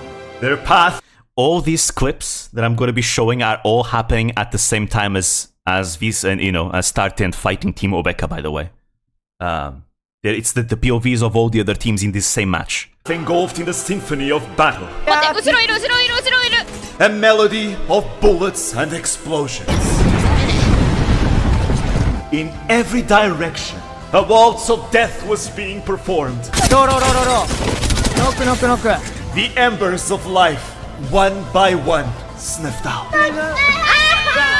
A true carnival of blood and flame, like many others before. ドームの中入ってドームの中入って。ちょっと待ってね、ちょっと後ろに行ってます。 To some, this could be perceived as hell itself, but to the many over the years, whose bonds had grown amidst the fires of strife. It's always funny when Talon comments and then notice that they forgot to switch accounts. Yeah, it's really funny. Wait, what was I saying? I was going to say something, but I forgot. Wow, I forgot what I was going to say. I guess I'll play. Determined to push each other beyond their limits, always willing to welcome new arrivals. Yeah, I put Pakael in black and white because he's already dead at this point. But that was basically a small clip of what Pakael was doing before Team StartEnd comes to attack him. Because Pakael's team was fighting Team Obeka. And challengers, sharing in both victory. Okay. I want to give context here. This is not from the same match. These are different matches. So Team Obeka. Actually, I'll pass.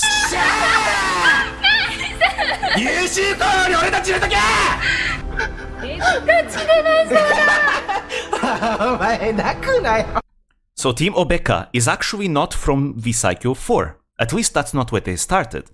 Team Obeka started in V-Cycle 3 in the previous year. Yes, they can actually repeat teams if they want. They usually don't, but they can if they want to. So in V-Cycle 3, Team Obeka was formed, but they did not win a single match. Not a single one. And they vowed to redeem themselves in V-Cycle 4. This was their first victory in 2 years. It was a very emotional moment for them. That's why you see Odanobu crying. And, even Benny, like, super emotional and, make us super hype. Because finally, after 2 years, they were able to redeem themselves. It was a very hard-fought victory. Before this day, you can definitely tell sometimes where they were frustrated that they were so close to victory, but they hadn't reached it.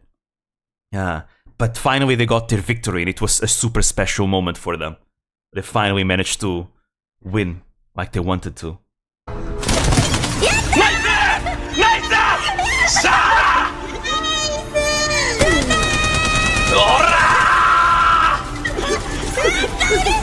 So this is Team Babumo. Team Babumo is probably one of the weakest teams in V-Cycle 4.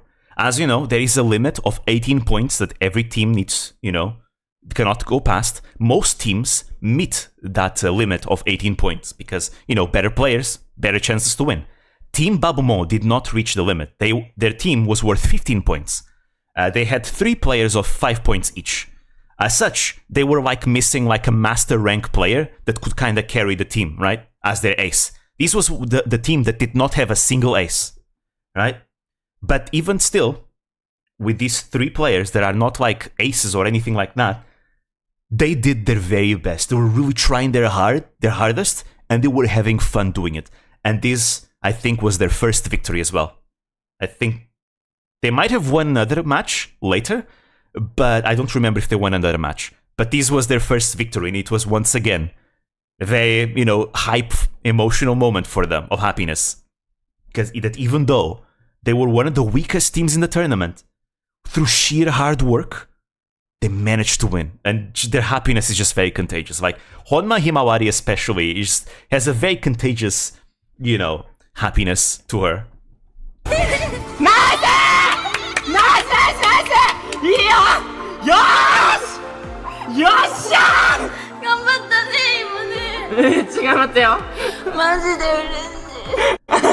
And this is Team Magide Magi, Astel's team. They also went through a lot of hardship in this tournament. As you know, Astel, he was playing Mad Maggie, and he got a lot of clips of him dominating with Mad Maggie and all that.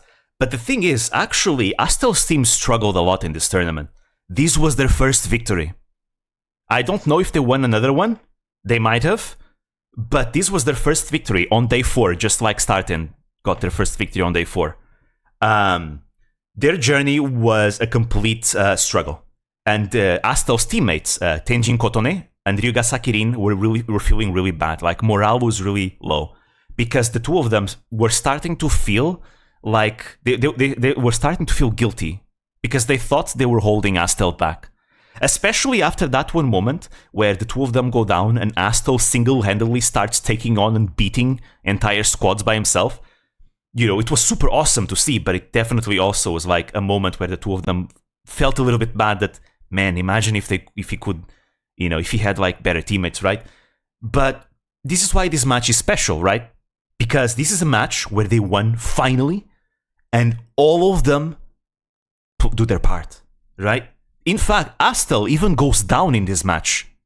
And he has to be rescued and revived by Kotone and Rin.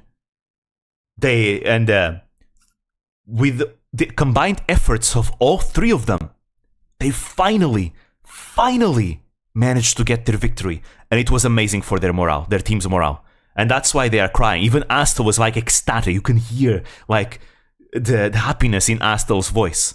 And that's why Rin and Kotone are crying, because finally, after working so hard, they finally got a win. It was a very emotional moment like that.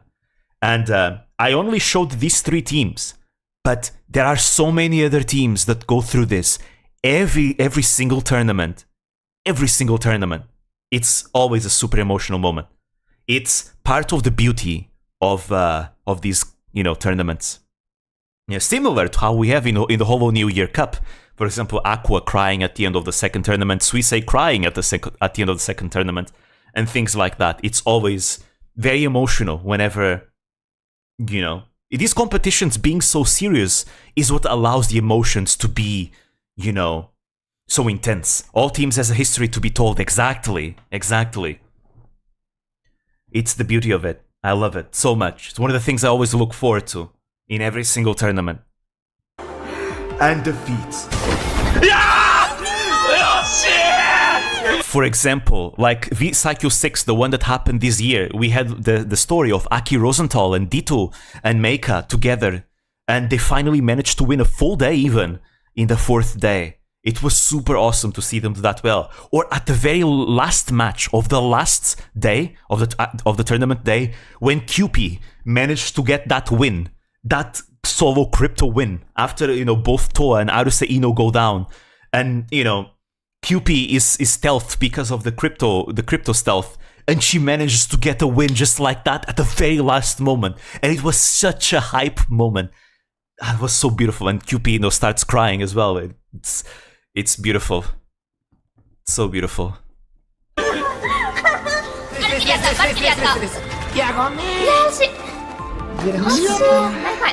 There is beauty in both victory and defeat. That's the beauty of competition. This was home, and all in it, a family. No matter what size or affiliation, it was a place where today's rival could become tomorrow's friend. There you go.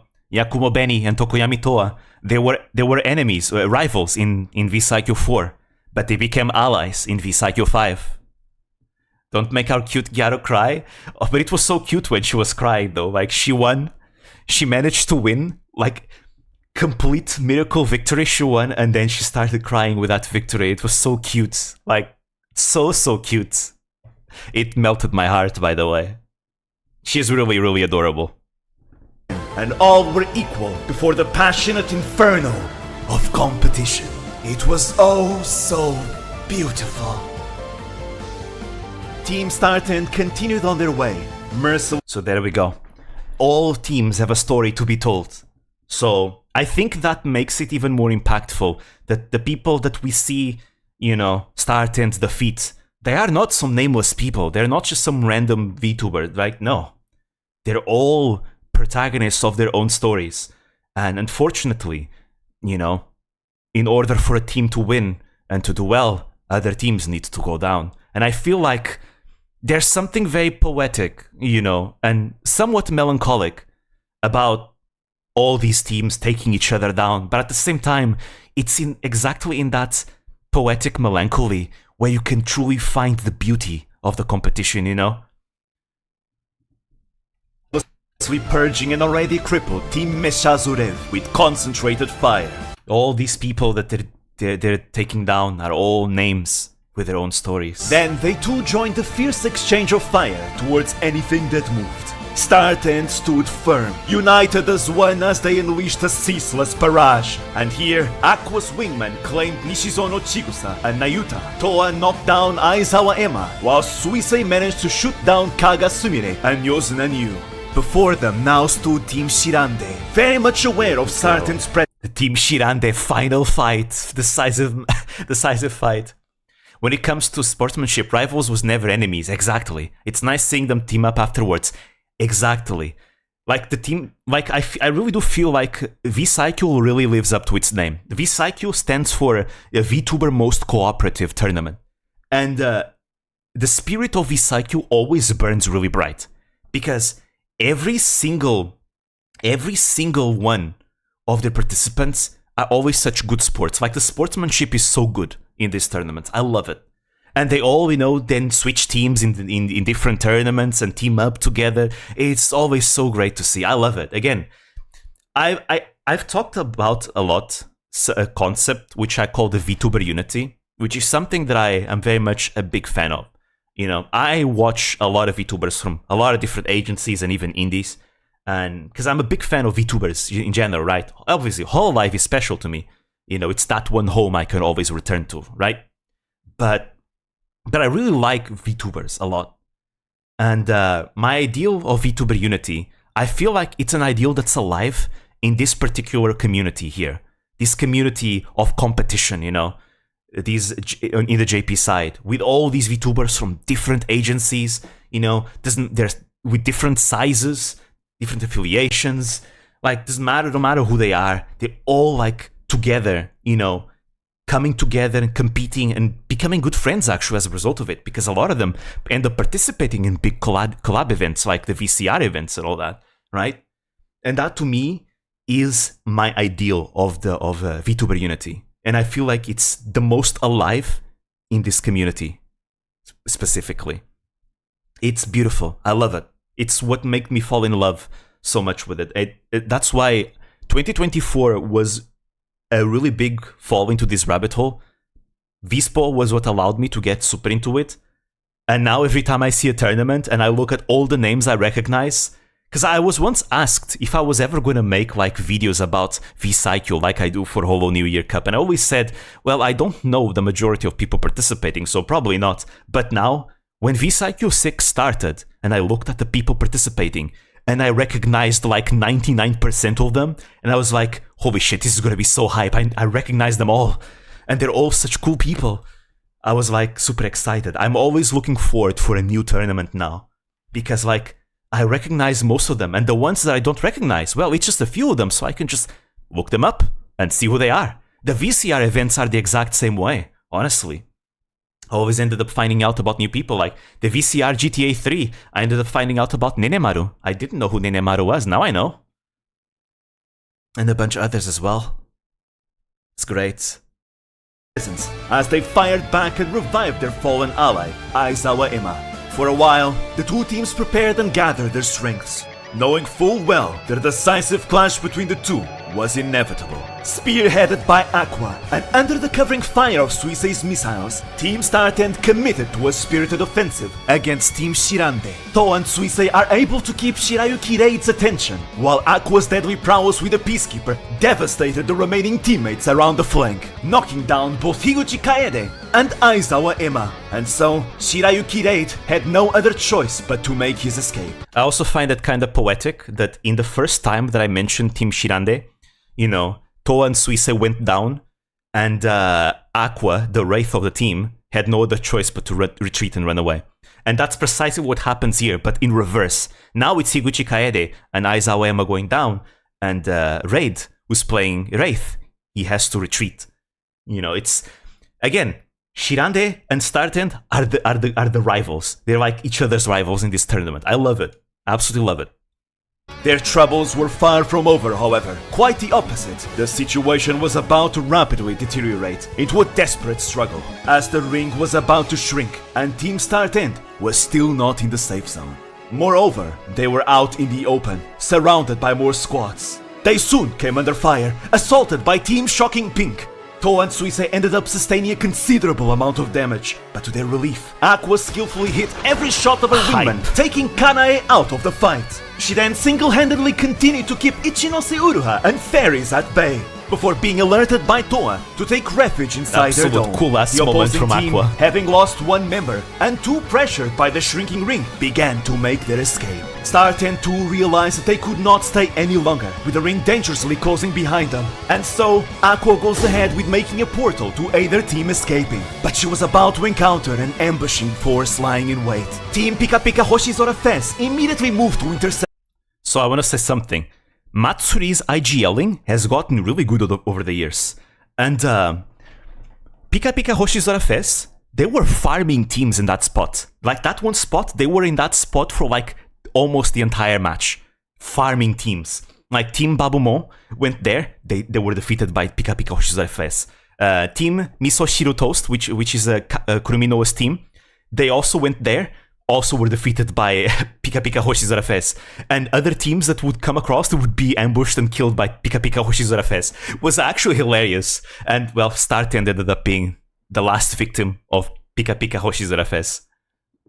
With Natsuhiro Matsuri gunning Aqua down as soon as she was done making the portal. The all-consuming shrinking ring forced Toa and Suisei to advance out in the open, and Toa was shot down by Asumi Sena. Suisei, who managed to go through the portal, found herself right in between Pika Pika Hoshizora Fest and the remnants of Team Shocking Pink, ending up being shot down by Ichinose Uruha. After all that struggle, Team StartEnd had been eliminated. Yet, it felt different, for this was a match ended with laughter. And I like how Toa is the one that laughs the hardest at the end, you know? It's just beautiful. She started this match with tears, but she ended the match laughing. You know, they did their very best. It was such an amazing match from beginning to end. Like, there is no shame in their performance. They have nothing to be afraid or be ashamed of. You know, they put on such a good show. And that's all that matters. They had fun. They did their best. And it was great. Even if they lost, it doesn't matter. And that's why I believe this represents StartEnd's journey. They made their impact. They did awesome. And even though they lost at the end, that's fine. We can still look back and enjoy the experience for its, you know, as a whole. StartEnd had put on a truly wonderful performance, having worked together as a team and supported each other. And more importantly, it had been a truly enjoyable match where they were able to showcase the fruits of how far they'd come. Yes, they had fallen, but theirs was a flame that burned passionately until the very end. Before going down, Minato Aqua had been the kill leader, having claimed 9 kills and dealing over 2,800 damage, while both Toa and Suisei got 2 kills each, for a whopping total of 13 kills. With this, they had managed to place 4th overall for day 6 of the official scrims. And so, April 17th, 2022, the big tournament day had finally arrived. Team StartEnd would give it their all in a truly brutal competition. Alas, the day would not be theirs. And Team StartEnd... Okay, let's look at it. So, as you know, Kuzuha's team ended up winning. I do not remember the full name because it's a really, really, really long name. Second place was Pops Up ATM, one of the Neoporte teams. Third place, I forgot the name of that team. I can't read kanji yet, sorry. I can only read hiragana and katakana. There's very few kanji that I know. Then we have Denno Oni Gorilla. It's Vigorilla's team. Followed by Team Shirande. Followed by that team, Kagasumire's team has a really long name that I don't remember right now. They did really well, actually, even though they were traumatized by Astel in that one tower defense moment that they had. Followed by Misoshiru Tosto, which is Kurumino's team. Then, obviously, Astel led his team. Magi de Magi. They did really well. Like, for a team that was struggling so much throughout the tournament, Astel's team did really amazing. Then followed by Team Obekka, who finally redeemed themselves. Then Team Meshazurev. Followed by Team Babumo, which again, one of the weakest teams in the tournament. They were not last. They did really well. Followed by Hanano Miyako, which is Hinano's team. Then Team Elren Rin. Team Shocking Pink. Then Team Yun. Finally, we have StartEnd at 16. Which, by the way, every time there's someone at 16th place, they get a special prize, because 16 is Shibuya Hall's lucky number. So, if I remember correctly, did StartEnd get a gaming chair or a PC? I don't remember. They either got a gaming chair or they got a PC from being 16th place. Something like that. So yeah. Then Pika Pika Hoshizora Fes in 17. Then Team Cappuccino in 18. Team Round 3. And finally, Paka Paka Pakkan at last place. But again, a lot of the teams, there are many teams that I like in the lower 10s that are also really strong. Like Cappuccino is super strong. Like both Yuki Chihiro and Ratten Petit were V-Psycho champions. They both were teaming up together when they won the second V-Psycho tournament, right? They are really strong. Pika Pika Hoshizora Fez is also really strong. Like, Matsuri has gotten really good over the years. Like, Hoshikawa literally is one of the winners of V-Psycho 3. Yes, she was not the strongest in the team, but she still won. You know, it means that she can pull her own weight. And Hasumi Sena is another one of the best players, Apex players in V-Spo. These days, she's a master rank even. I think. She picked at master rank, at least. She's really, really strong. So, like, there's no shame in low results, even it does not mean that you're like weak or anything. A lot of these teams are really strong, and would end up placing 16th in the end. For StartEnd, it was a frustrating result. Sometimes there are days when things don't go one's way. Oh yeah, and round 3, I didn't mention round 3, which is the team with Ars Almal, Yorumirena, and Hayun. That team is also pretty good. Like, Ars Almal and Yorumirena compete every once in a while. Hayun literally got himself to Apex Predator. I think on stream even. So like, he's really strong too. Like, that team is strong. And this was a common occurrence in V-Cycle. Here I show like examples of like teams that in the future would also experience something similar as Team StartEnd, where they are strong teams, but the result at the end was not the best. But that doesn't mean that they were weak. No, they were not weak. It's just that sometimes it's just not your day. And I think Team Jewel Box in V-Cycle 5 is a good example. Tsuna, Benny, Toa, like. Tsuna is another one of the best Apex players in V-Spo. She's insanely strong. If I had to pick 3, I would say Kurumi Noa, Neko Tatsuna. The last one is a bit difficult to choose, but at least Kurumi Noa and Neko Tatsuna would be like 2 ones that I immediately choose, right? Then the last slot might be a bit of a competition between maybe, Tachibana Hinano, Kagasumire, Kaminari QP, right? But Tsuna and Kurumi Noa are like the 2 Apex players in V-Spo that I can say without a doubt, yeah, these 2 are like 2 of the best of the best. So the end result doesn't really matter because they're still strong. As for Benny is more of a Valorant player, but she really does pull her own weight as well in these competitions. And Toa has a lot of experience too. Her Gibraltar is really strong. And Toa in V-Cycle 6 especially, she was playing amazingly this year. History, with many skilled veterans having experienced it and would Yeah, Matsuri ended up last place in today's tournament, but again, it's not because she was mad. She had the worst starting location in the game, which she had to make work somehow, right? And she did really well because she ended up having really high placements in the scrims. I think she even won a full day once. Right, which is crazy because again, the starting location is always the same. Pakael, same thing. Pakael himself is amazing, champion of the first V-Cycle tournament. Shishigami Leona, also a former champion, because the second V-Cycle had 2 winners, by the way. It was not just Chihiro's team.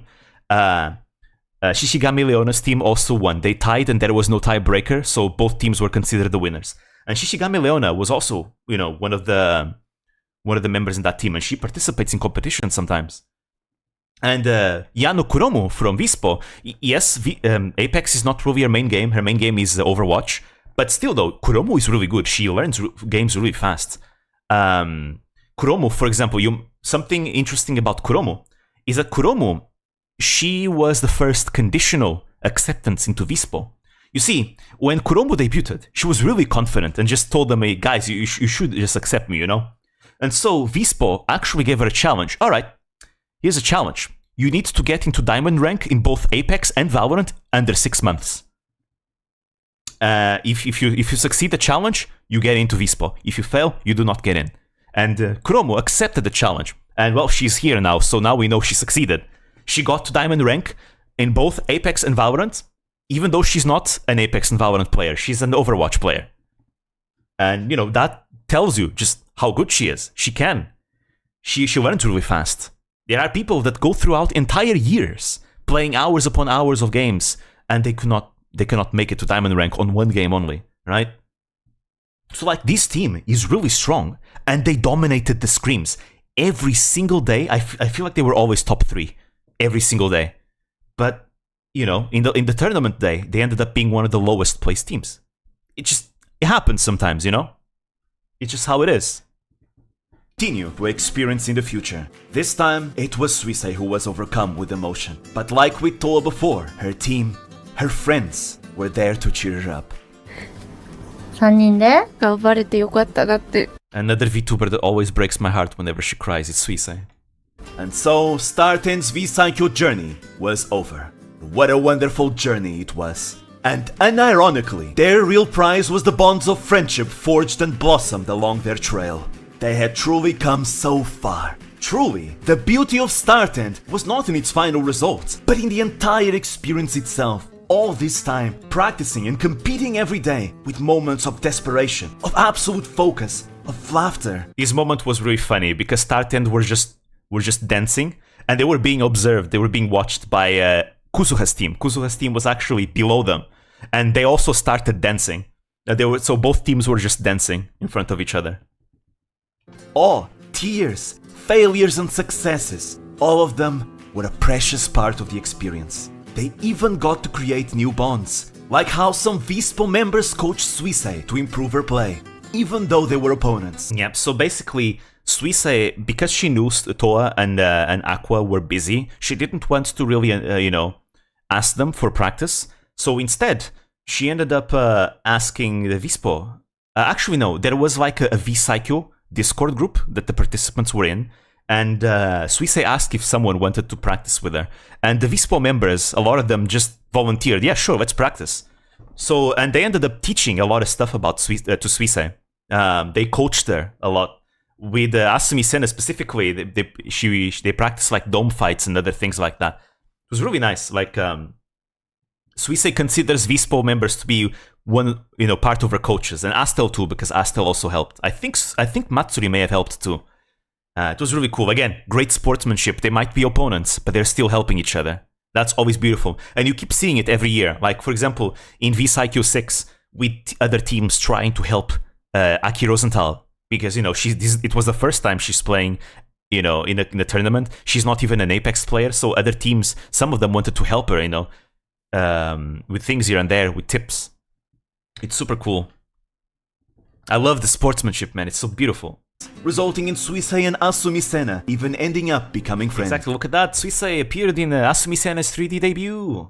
It all had been worth it for the entire journey itself. And in the face of all that, their end result of the tournament was unimportant. They had become a close trio, celebrated by its fans. And to this day, even though StartEnd did not place particularly high, there were many who had hope for their return in VC. Yep, so many other people wanted StartEnd to be back. It was really cool to see Ichinose, especially being sad when someone in the comments told them, no, it's StartEnd, this was the first and last time. And she was like, damn, that's a shame. I really love them. It's really nice. Saikyo. Aqua's performance had left its mark in the memory of many people, both viewers and competitors alike, with many praising her. でも俺なんか今回の大会すげえスターテンドにトラウマを植え付けられた。Also, by the way, Kuzuha also won season 6. He won twice now. Yeah, season 4 and season 6. 本当に強くて盛り上げるためにうわ強えとかじゃない。もう全然違う。本当に強い。Felt like that you lost memeing about Aqua and Suisei flirting while Toa holding candles as a third person. I was considering adding some of the flirty moments because StartEnd kind of became like this love triangle, right? Became this love triangle where they were making couples. I remember especially the Aqua Sui couples channel that they wanted to make, and then Toa was like, "No, I'm the greatest Aqua Sui auntie." And there was even this one 3D stream where they were making different couples and being aunties of each other. It was really funny. But I ended up not including it because I feel like the StartEnd section was already really long as is. I definitely, spent way more time with StartEnd than any others. I'm a bit biased, I will admit. But I ended up cutting that part out. 本当に強いのよ。 Tachibana Hinano even jokingly wondered when Aqua would join Vspo. This was really funny, literally. Because Hinano was spectating Aqua during the unofficial screams. The first time even that StartEnd participates. And after the match is over, Hinano's like, so when's that girl joining Vspo? When is Minato-san joining Vspo? It was really funny. As a gaming skill. Honestly, I'm telling you, if Aqua had not gone indie, I'm pretty sure if she had joined Vspo, she would have thrived in Vspo. Vspo would have been perfect for her, I feel. Those would be perfect for it. And Kurumi Noa fantasized about one day. And she would be able to still do concerts because, Aqua does being an idol. She would still be able to do concerts because in Vispo they do concerts sometimes.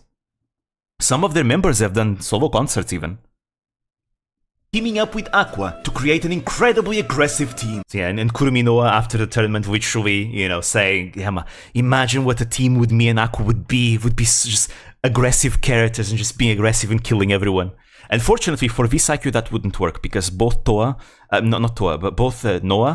and Aqua are both too strong and they would not be able to make a team together because their points are too high. Like Noa is worth 10 points and Aqua is worth 10 points as well. If it doesn't get brought up to 11 like Shibuya Hall wanted to do, right? That by itself would already be enough. The point limit for Visakyu 6 was 21 points. So these two together would already be enough to hit the maximum limit. So I think the only way for Aqua and Noa to team up in a tournament would have to be something like the CR Cup, right? Because in case you don't know what the CR Cup is, it's a Crazy Raccoon tournament where the different pro players of Crazy Raccoon will team up with other people and other VTubers and then compete against each other, right? So each team is led by a pro player. There are teams that do not have pro players. Usually they are teams that have like really strong VTubers that can hold their own against pro players. I think Aqua and Kurumi Noa could probably do something like that where they would be one of the few teams without a pro player, for example. And I think you could actually make it work with them as a team. Yeah, that would be cool. I'd love to see Aqua and Noa participate together in a CR Cup. There were also other participants who hoped for Aqua to make a return in the future, remarking that with enough experience, it was only a matter of time until Aqua got used to the more team-oriented tournament environment. Though they had a lot of participants were saying the same thing. If Aqua comes back and gets used to the tournament environment, she's going to be an unstoppable monster. Been adversaries. The many teams of Visakyo looked upon Aqua and Team StartEnd as a whole with the utmost respect, who were happy to welcome Aqua back anytime she felt like competing again. And in fact, it nearly happened. Fast forward to 2024, the 6th Apex Visakyo tournament had been announced by Shibuya Hall. Team StartEnd were actually feeling like making a return, and as was revealed later on, Shibuya Hall even made a direct invitation for Aqua to become a team captain. Yeah, so if only Visakyo had been 1 month earlier, just 1 month earlier, we could have seen team captain Minato Aqua participate in Visakyo again. If only, because StartEnd wanted to return. Like, it wasn't the only it wasn't the only team that made a return. You might also know, if you know about Vispo, you might know about Team Big Star. Because if you look at like the tournaments, you always see like a big something something star, right?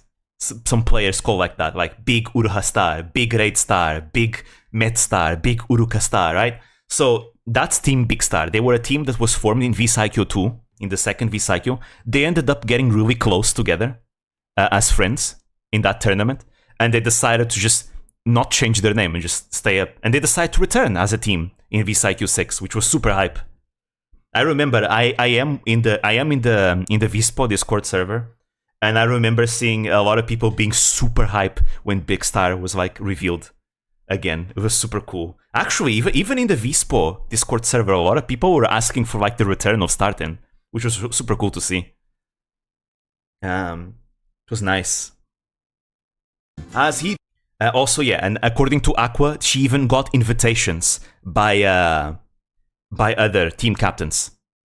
Other team captains wanted to Aqua to join their team, which is super cool. Again, a lot of people wanted Aqua.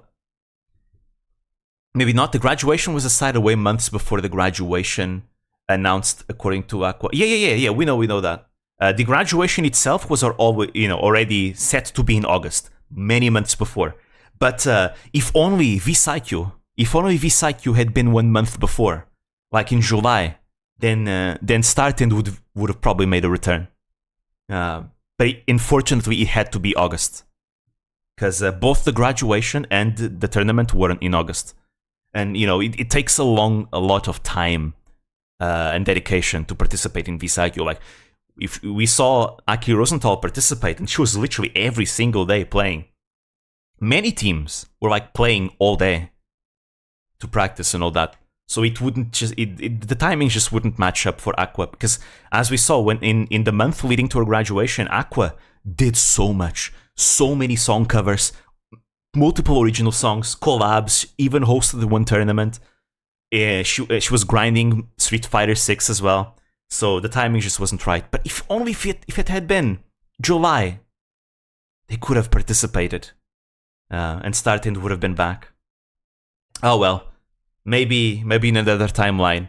I'm still hoping that one day, perhaps Cover might allow, their former talents to collab with their existing talents. I'd like to see that, because I really love StartEnd, and I'd love to see a return of StartEnd in some way.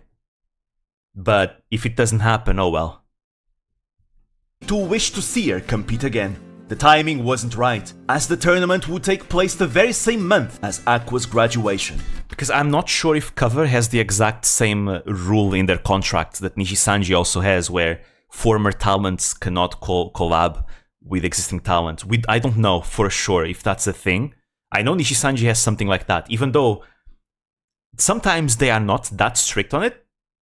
Like, I know, for example, that whenever Aoi Sakura makes a tournament, there are no Nijisanji members in Aoi Sakura's tournament, because Aoi Sakura is a former Niji talent. But for example, in VCR, GTA, you have moments where former Niji talents interact with Niji talent. For example, Neko Tatsuna, I'm not going to say who she was before, but Neko Tatsuna used to be a Nijisanji talent before being in Vispo. And she had a pretty long interaction with Kuzuha in VCR GTA 3, and which is not even their first time that they interact. They've interacted more times before as well. Always in the context of these big collab events. So yeah, I wonder if they have something like this in Hololive. Hopefully not. As much as Aqua wanted to participate, because it would be cool to just see them collab again. I want to see a return of Akupeko as well. She ultimately chose to spend their last month in Hololive with her fans and friends, as participating in V-Cycle would take too much of her time due to the practice and scrims. Nonetheless, Team StartEnd's participation was a special moment forever to be treasured in the history of Minato Aqua, one that I will always look back fondly upon. And by the way, Aqua would later succeed in ranking up to Master Rank solo yet again, because she's— From what I know, Cover has no problems with it. The problem might be to find the time slot for it. That's fair. They are very busy, especially now with the HoloFest coming. Things have gotten very busy in Hololive, so it's understandable. It might be complicated. I remember seeing multiple talents in the past also say that it's always easier to make collabs, to set up collabs inside Hololive, precisely because they can, match schedules much better, right? It makes a lot of sense. insane like that. She has liquid gaming flowing through her veins. Aqua's skills had remained solid, and everyone would be in for a treat whenever the mad dog was unleashed. アクターの笑い声ディボーションみたいで草。The Aqua devotion laugh. 加速してる。I've seen videos of people actually replacing the devotion sounds with Aqua's laugh. Alright, final stretch. Here we go. Time for tears. Minato Aqua was a truly beloved VTuber, not just by her fans, but many other VTubers alike. For someone so shy, she had all kinds of relationships. Her close friendship with Murasaki Shion is likely the most well-known, with every time they bickered being such a fun time. By the way, they're arguing about Okayu. Which one dates Okayu? Her time fighting alongside To and Suisei, Aqua start engine noises, into yeah. a wonderful friendship between the three. How Marin often treated Aqua like a daughter, with Aqua even willing to listen to I absolutely loved the relationship between Marin and Aqua. It was great. Marin's drunken rants, Aqua's pursuit of— Oh, by the way, context on the Aqua's drunken, Marin's drunken rants. So, Marin had just talked to Shion about their, incident that they had when they slept together, right? And then Shion supposedly tried advances against Marin, but Marin froze up, so didn't do anything, so Shion gave up, which led to them being super late for their offline stream that Fubuki had to basically, be a host for, which was really, really funny. Marin was still reminiscing on that, and Shion appeared, and I think they ended up with with Marin basically saying something along the lines, next time, I won't let go of my chance. But then after that, she calls Aqua on Discord. Aqua, who was, by the way, trying to go to bed. Like, literally, she was trying to go to bed. And Marin was drunk. And she just starts ranting about Shion to Aqua. And Aqua was just, please save me. It was hilarious. I think she ranted for an hour. But Aqua stuck there for an hour, I think. Not sure if it was really an hour, but it was a long time. Nekomata Okayu. In the end, Korone wins. Yep. Korone wins. A consequential romantic There we go. rivalry with both Critical damage to Aqua right now. Inugami Korone and Shion. Her bond with her gen mates from Gen 2. And even outside of Hololive, she had friends. Having a close friendship with Kagura Mea, but also being friends with Sasaki Saku, Takamiya Rion, and... By the way, Takamiya Rion and Aqua ended up meeting because of Sword Art Online. Because both of them are two mega fans of Sword Art Online. Initially, they were throwing shade at each other, which was really funny because Takamiya Rion loves Kirito. She wants to marry Kirito.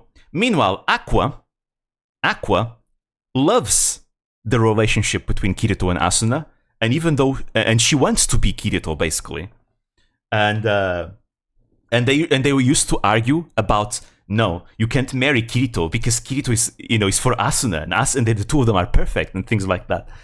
And they ended up becoming good friends because of their bonding over Sword Art Online. Tsukudani Norio, both in and out of Hololive. Aqua was greatly respected. And speaking about Kirito, I remember that Takami Rion also had once a collab with Yakumo Beni, when where she once again reveals that she loves Kirito and wants to marry Kirito, and Yakumo Beni started laughing because, like, Kirito, really? Anyways, well, Benny has her own crushes as well. Benny loves Vegeta from Dragon Ball. Admired, with many VTubers looking up to her, like Amane Kanata, Gaur Gura, and... So I personally find Vegeta cooler than Kirito, but, well, if Takami Rion ever heard me say that, she'd probably kill me. Hoshikawa Sara, and these are just a few examples. Yeah, a lot of VTubers love Aqua. Honestly, I did not know that Hoshikawa was such a big fan of Aqua. I really did not know. It caught me by surprise. Like, I knew about Gura. I did not know about Hoshikawa. Perhaps Aqua was right. We do love her too much. By far, my favorite dynamic was that of hers and Usada Pekora's. I can say for certainty that Akupeko is my favorite duo in Hololive. Yes, one that I always treasured whenever I got to see it. Began with Pekora making careful efforts to approach Aqua here and there. And though Pekora is a habitual tsundere, it seemed like Aqua was responding positively. It was something that Aqua ended up learning with time, because there's this one time where Aqua asked Pekora what she thinks of her, right? And Pekora answered average, right? And these days Pekora regrets saying that, right? But Aqua herself beat herself up because then why would I ask something like that? But now Aqua understands that Pekora is like that. She's salt to people. She acts like salt. But every once in a while, she shows sugar, right? And when she acts like salt, it's because she's too shy to just be honest with her feelings. Now Aqua knows that. And teases Pekora about that as well. Because again, Pekora is a tsundere. There are two VTubers that I know that are actual IRL tsunderes. One of them is Pekora. The other one is Tachibana Hinano from Vispo. The two tsunderes that I know of that are not pretending to be tsunderes, they're actually like... Their personality is actually tsundere. Before we knew it, these two were already messing with each other, competing, collabing, and just in general enjoying themselves. It may have been brief, at least on stream, but Pekora truly did her best to include and interact with Aqua all the way to Aqua's graduation. From the Sisyphus race between the two, to the Minecraft hardcore challenge, and many other moments. Yeah, I really do think Pekora ended up including Aqua a lot because she knew she was graduating. Because it's, from what Pekora said, it seems like Pekora already knew about the graduation. Which might have been why Pekora was really wanting to try to include Aqua in everything. maybe why she wanted to make, for example, Aqua be the leader of the expedition at the end of the Minecraft hardcore challenge. It was really nice, beautiful to see. Or when Aqua ended up going to those gladiator pits, fighting Okayu, and Pekora, you know, ended up betting on Aqua. It was super cool. So many good moments. There's so much that I could have added, but the video was already so big. Seeing these two together never failed to put a smile on my face, and I just hope their friendship will continue to blossom even post-graduation. They went to Mount Takao! Let's go! Finally, they were like telling each other, so let's go to Mount Takao. I think they've been saying that ever since last year even. Like, it didn't even start this year, it started last year with the two of them saying it as a joke originally. And then they decided, you know, yeah, let's go to Mount Takao. And they ended up going with Asuki. Even if I do not get to see it anymore. As a parting gift, Pekora immortalized Akupeko in the Holo. I cried when I saw this, by the way. When I first saw this moment between the two of them, I cried. I just couldn't hold it in. Server, and that moment just hit me. Especially because both Aqua and Pekora were both crying too, so you know, double the critical hit. Right in the feels. Minato Aqua was a pillar of early Hololive, one of the talents which greatly contributed to Hololive's growth, one which inspired many other VTubers along her journey, becoming one of the most beloved VTubers in the industry. So much happened in her 6-year career, this video, long as it is already, barely even scratches the surface of her history. She became an SSR ship in Azure Lane, was included in a Sword Art Online video game, a series that she loved very much, was a Red Bull ambassador, and even released her very own visual novel Aquarium. This visual novel is so good, by the way, I really loved it.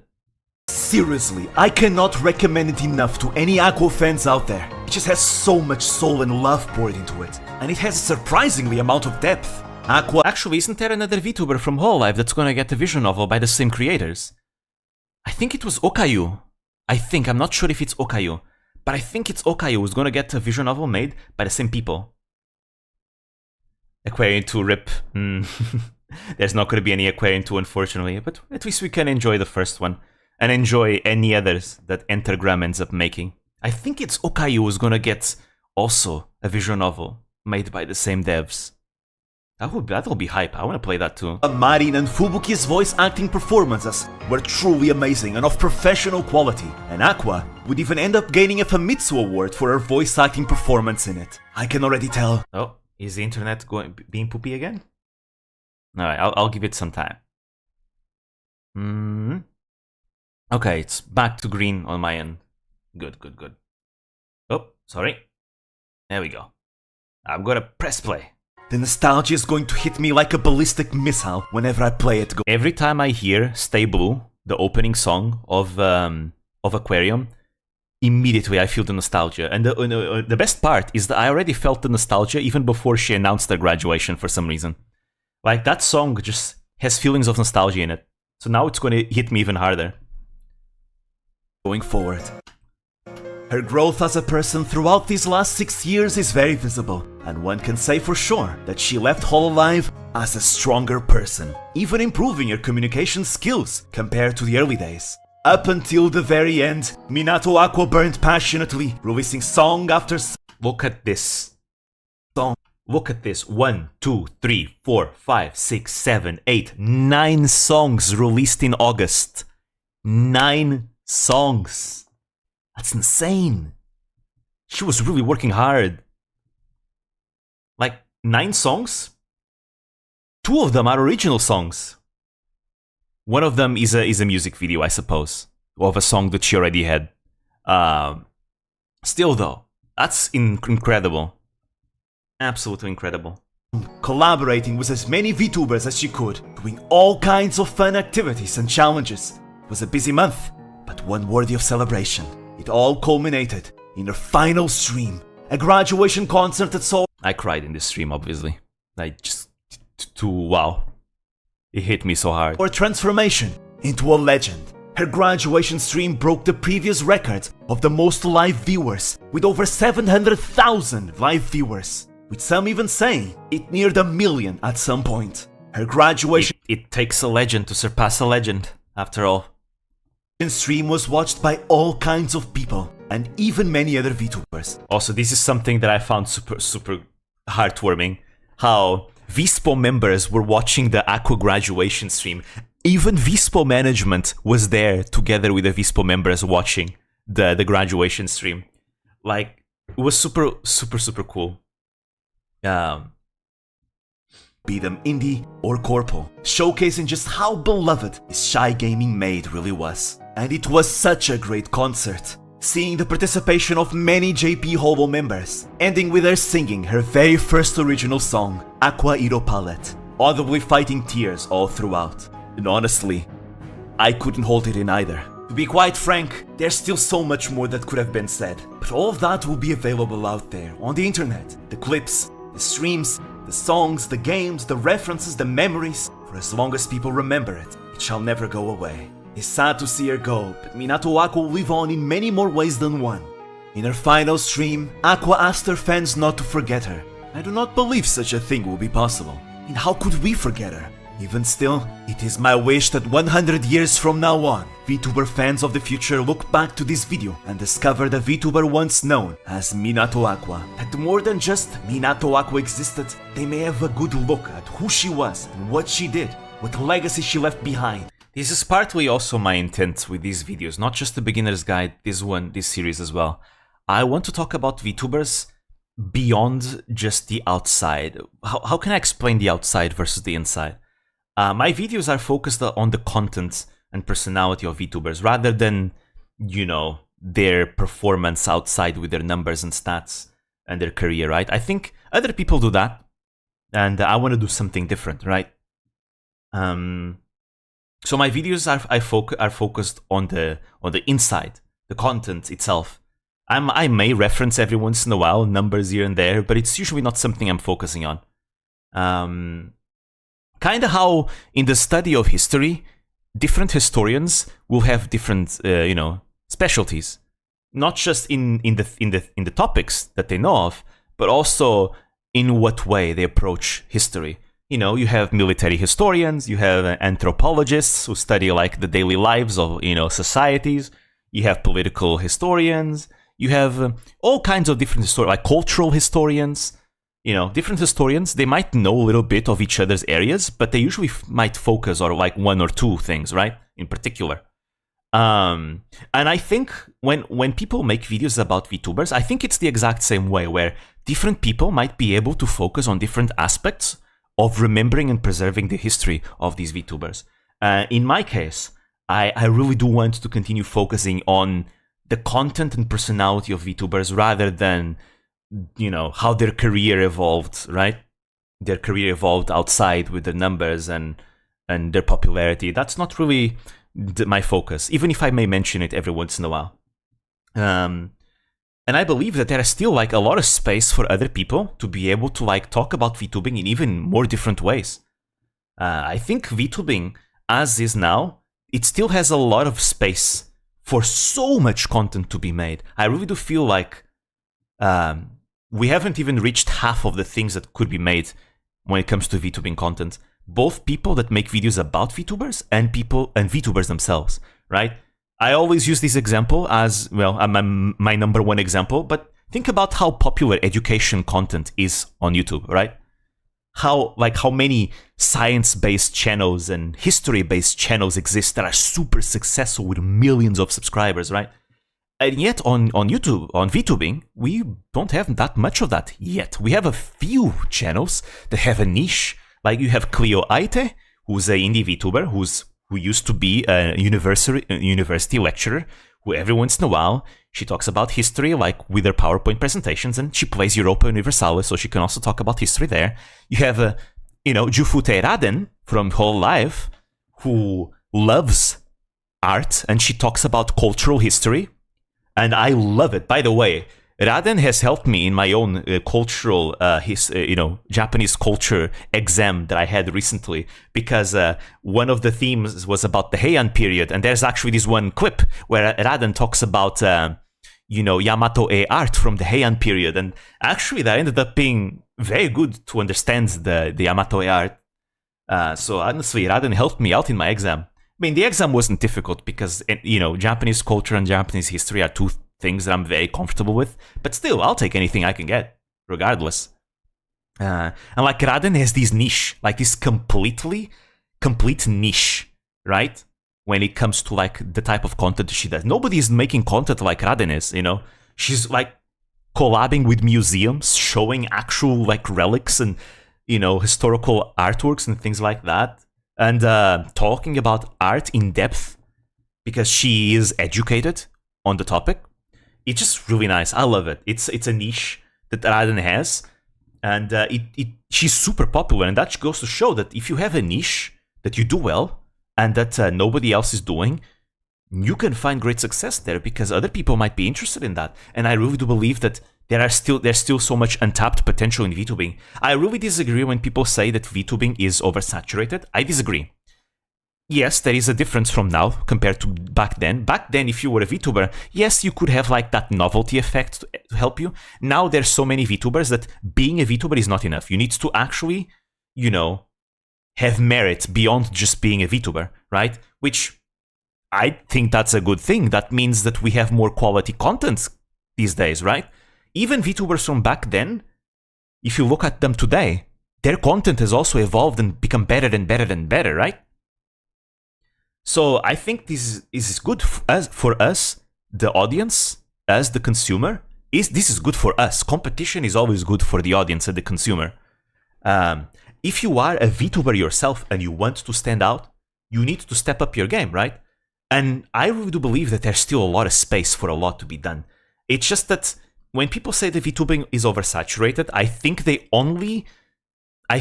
that only applies for like the types of content that people usually do. Like, you know, I'm a VTuber, I play games, I sing, you know, the classic VTuber, right? A VTuber that plays games and sings and is cute, right? Yeah, obviously, if you are another VTuber that does that, if you want to stand out, you're gonna have to be really good at that, right? As I usually say, there are 3 ways you can stand out as a new VTuber, and the more of them you do, the better. But you only need one. Number 1, be really good at what you do. So even if you don't have any niche, if you are extremely good at what you do, so imagine, yes, we have a lot of VTubers that play games and sing, but if you are extremely good at those things, you can stand out, right? With your personality and all that. It's gonna be harder, and there's definitely more competition in that field, but it's not impossible, and you can do it. But it's gonna be really hard, and you better step up your game. The other 2 ways are, do something that's popular, but in a unique way that nobody has seen yet. This is where you tend to see the pioneers, right? The pioneers might you know, see something that's being done, and they'll bring some kind of twist into it, right? Right now, I don't have any example on top of my head, but having a twist or a unique way of doing something can really help you, you know? Can really, really help you. Because that will make you stand out from everyone else.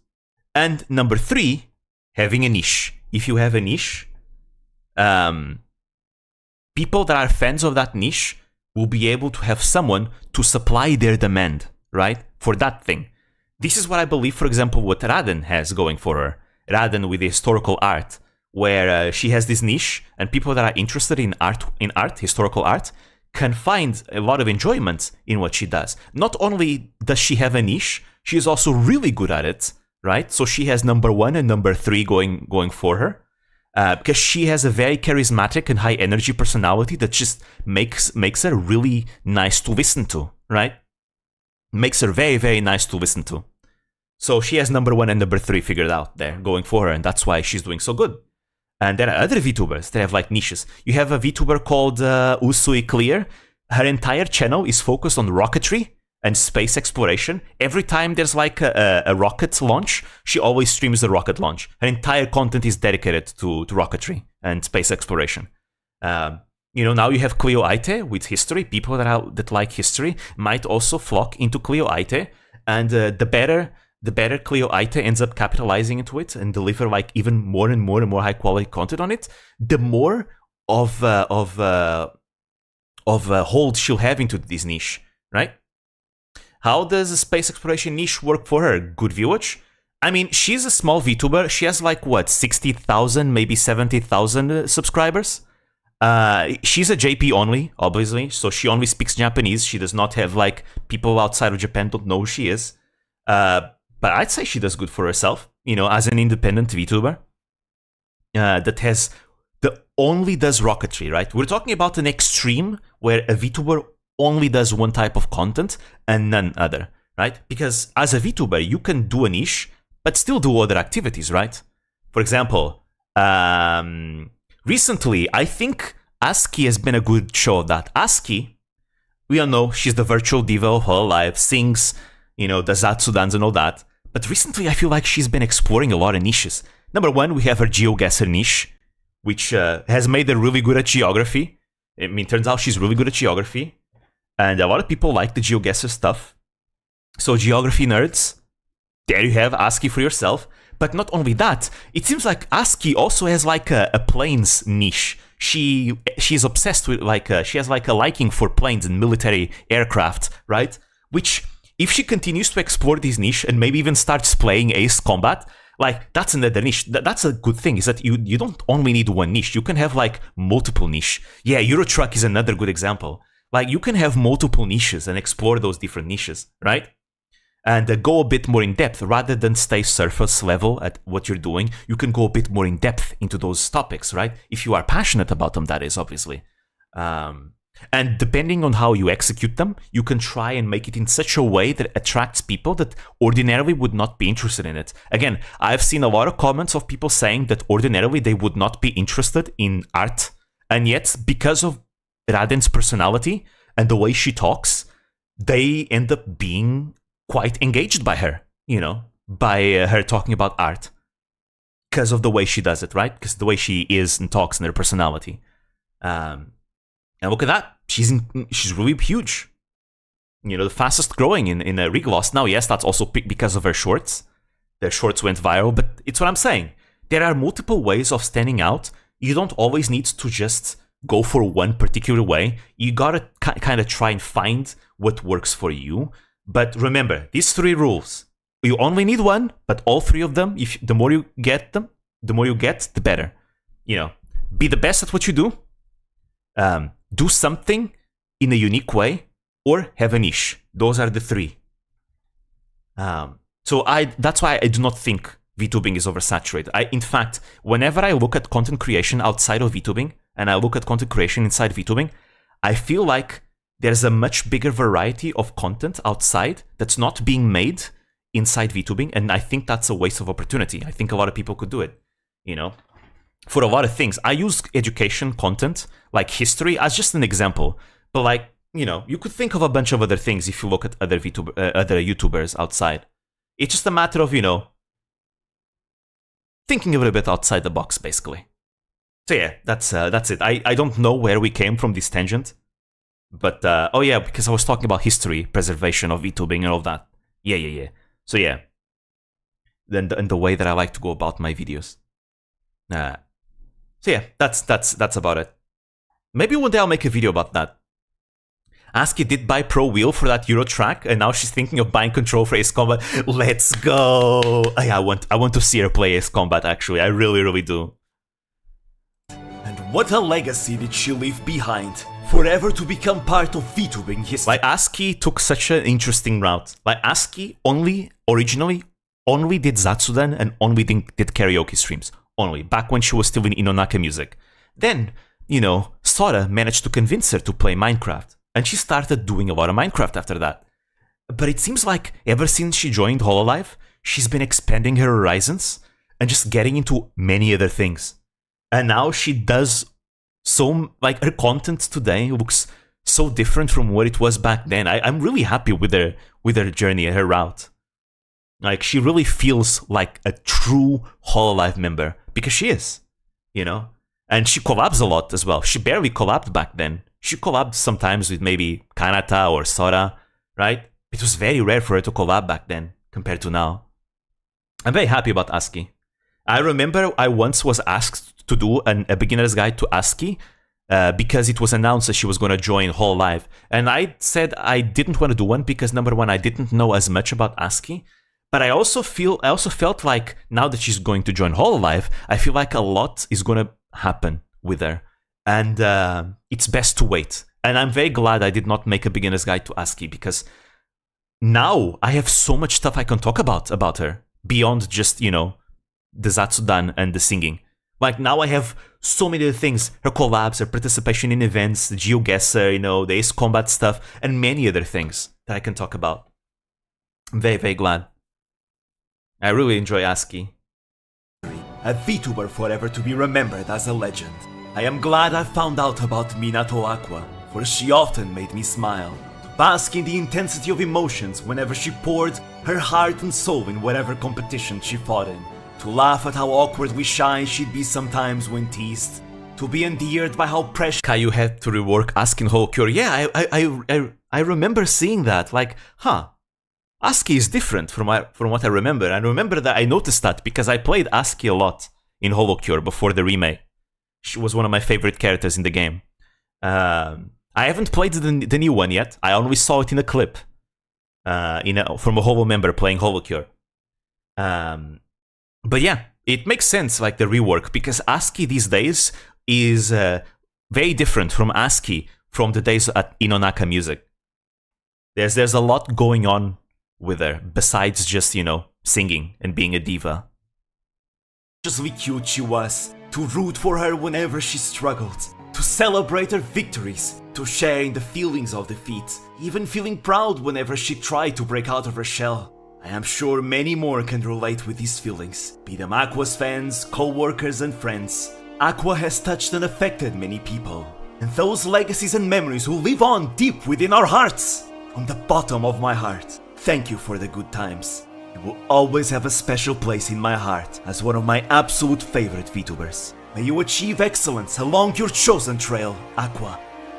This was Minato Aqua, a VTuber She's who going awed away. and endeared the world. 皆さん、はじめまして。この度、ホロライブ2期生として活動します。The 湊アクアで beginnings. す。思ったより玉ねぎ Look at that onion head. 玉ねぎ 79.4%。なんなんズズズズズズズズ負けないあズズズズズズズズズズズズズ負けないぜ I call this competitive sleeping or aggressively sleeping. よそらちゃんでよよよよあかでよああ私のにスースースースースースープープースースースーなんでメイド Right, so as was also portrayed in the aquarium visual novel, Aqua has a smell fetish. ご飯作って掃除してよなんで家事全般できると思い込んでんだよおかしいだろこいつですこいつですこいつです痛いおいやべえやべえおい逃げんなやべえやべアクさん、乗りたい。 So many memories. 行くよ痛いマリさん It was really difficult to fit so many clips. There were so many others that I wanted to showcase, but I wasn't able to, unfortunately, because I wanted to fit this entire last compilation within the two songs that I'm using. One dedicated to Akpeko and the other one dedicated to moments overall. But man, there were so many others that I wanted to showcase. Well, I guess, you know, they will be out there. 社長死んでください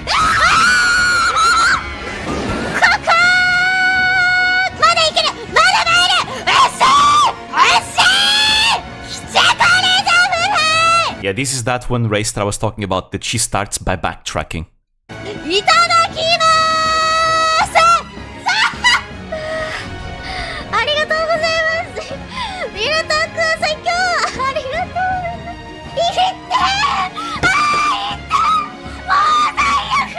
The second Holo New Year Cup.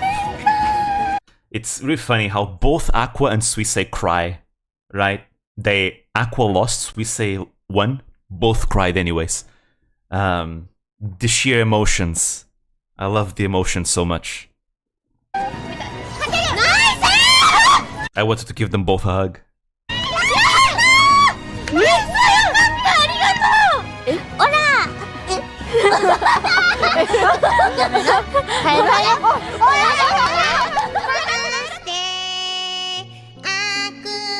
Akupeko time. I am very biased towards Akupeko again. It's my favorite duo in whole life, so I just needed to give like a special spotlight to Akupeko. It definitely helps that, you know, Pekora is my Kami-Yoshi, so obviously it's always gonna be special whenever two of my Yoshis, you know, have such a strong bond, with one of them being my Kami-Yoshi. 5周年おめでとう。ありがとう。Ever called Mario Kart Blue Shell a BS button? Kinda, yeah. なんかあれだよな。まさか来てくれ。 But to this day, I think only Aqua and Suisei are the only ones that play around the blue shells and are able to kinda mitigate the damage of the blue shell. Like there was this one moment where in both tournaments, both this year and last year, where Suisei sees that a blue shell is coming. She does not have a mushroom. So her solution is to throw a banana forwards, go run into the banana because the stun effect of the banana is lesser than the blue shell. And if you are under one stun effect, you are not gonna be you will be immune towards the second one. And Suisei is able to mitigate the damage that way. At least I only saw Aqua and Suisei do that so far. There might have been others, but I don't remember. I think I've seen some trying to do that, but failing to do it. と思ってなかったからさ、びっくり。いや、赤色なのこれ。ねえ、赤先輩。ペコーラ、私のこと好き。じゃあ続いていきますよ。何を話すの？今日は来ていただきありがとうございます。ありがとうございます。呼んでいただいて。つら、なんかいじめだよなこれな。これある意味いじめペコだよな。Context. This clip right now happens before the ones that just happened on screen. Basically, Pekora was doing a 24-hour relay, and different Holo members would appear as guests. Aqua was one of them. You know, she decided to appear, and they were playing, you know, only up together.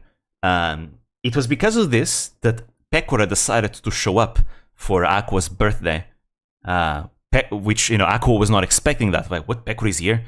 Pekora appeared because, you know, as thanks to thank her for appearing in their 24-hour relay. And then later on, they would do that collab, and then they would do the Christmas collab as well, where they ended up, you know, being together as well. This is by the time that the relationship between the two of them is starting to get stronger, which will then lead to 2024, where it becomes really, really strong. Yeah, I think the Minecraft, you know, moment where Pekora teases Aqua and scams her, I think that happens before all these moments, though. I think. 赤先輩、スイッチのプロコン買って。え、そうでしょ。なんか、ぽいな。赤先輩もいいよ、リクエスト。でも、好感度上げるのやめてもらっていいですか？なんかペコラだけ元気なやつみたいになってるから。余裕さんからの手紙。いやいや、いらねえだ。Pekora is such a tsundere that it's harder for her to give someone a letter than like something expensive. いらねえのに好感度上げに来てんじゃねえよ。おい、好感度上げに来てんだろ。いらねえだろ、手紙なんて。もう最悪なスタート地点まで行っちゃったよ。私も一番下。嘘なの？ペコラ全然樽の直前なんだけど、あんた一番下まで。These streams were so amazing, with these two constantly like messing with each other.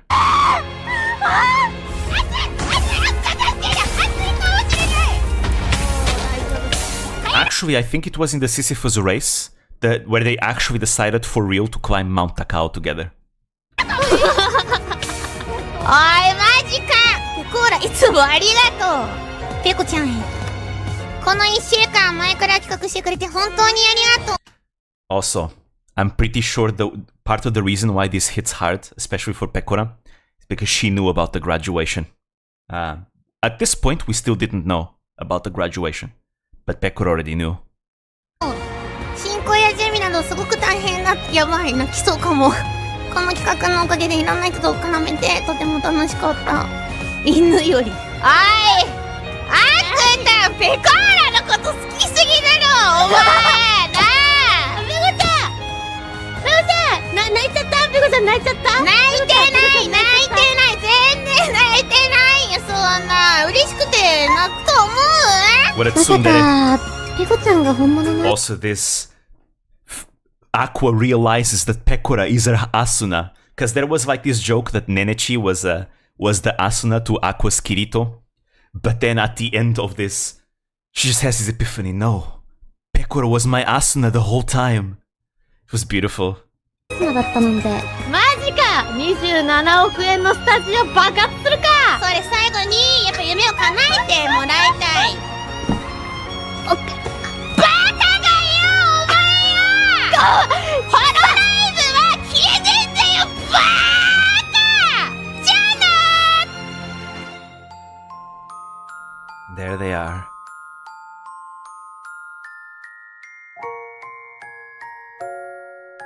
God damn, I cried so much in that graduation stream.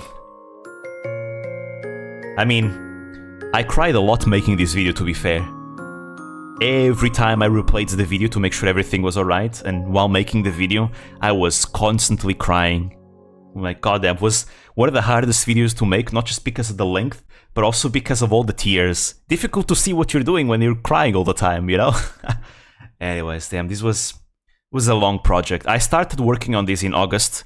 As soon as Aqua, you know, announced her graduation, I interrupted my Vispo video that I was making to work on this.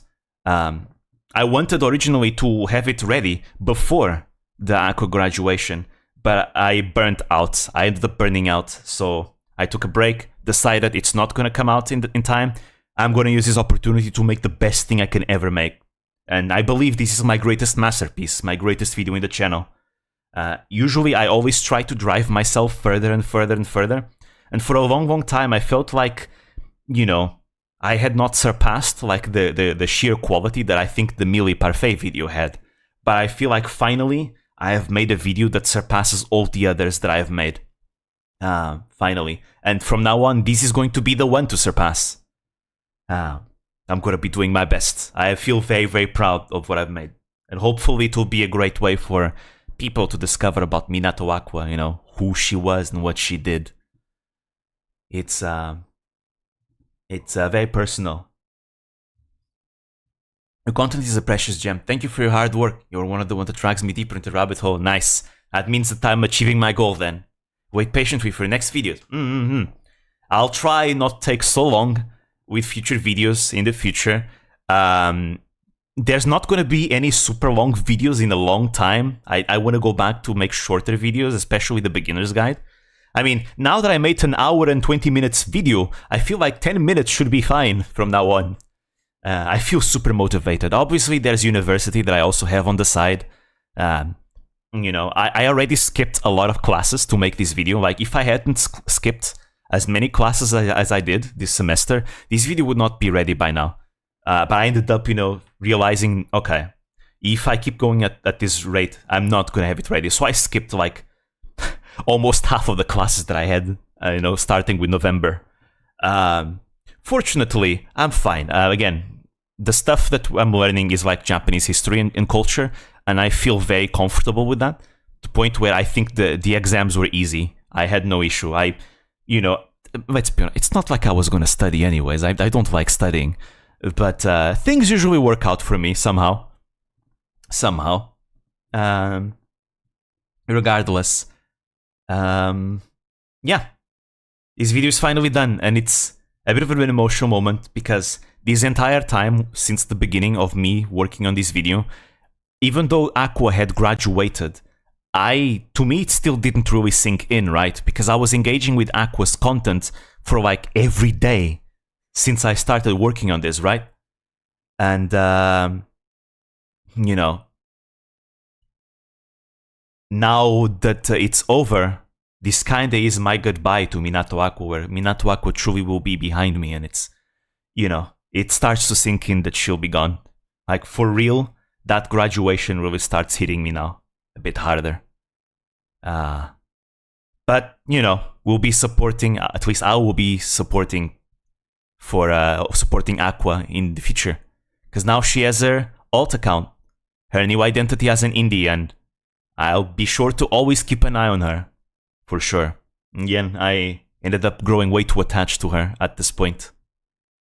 The more old the VTuber, it's hard to make compact beginner's guide for say VTuber. Yep, it's much harder because there's so much more going on with them. Looks like we know who's gonna be around in next year. So yeah. Right now, I'm gonna be working on 3 videos technically, but 2. One of them being the Pippa guide, which I will start working on once I'm done with my university assignments. And I want to start making casual videos where I talk about things. I've had a lot of ideas since I started university again, and I have a lot of ideas for things that I just want to talk about. Some of them don't require like anything too big of a deal, but there's things that I want to talk about the industry and all that. For example, I've been wanting to talk about my experience with VTubing in 2024, which I know for a lot of people may have been negative, but to me, I had so much fun in 2024 with me falling super deep into the Vispo and overall JP rabbit hole with VTubing, as well as other VTubers as well.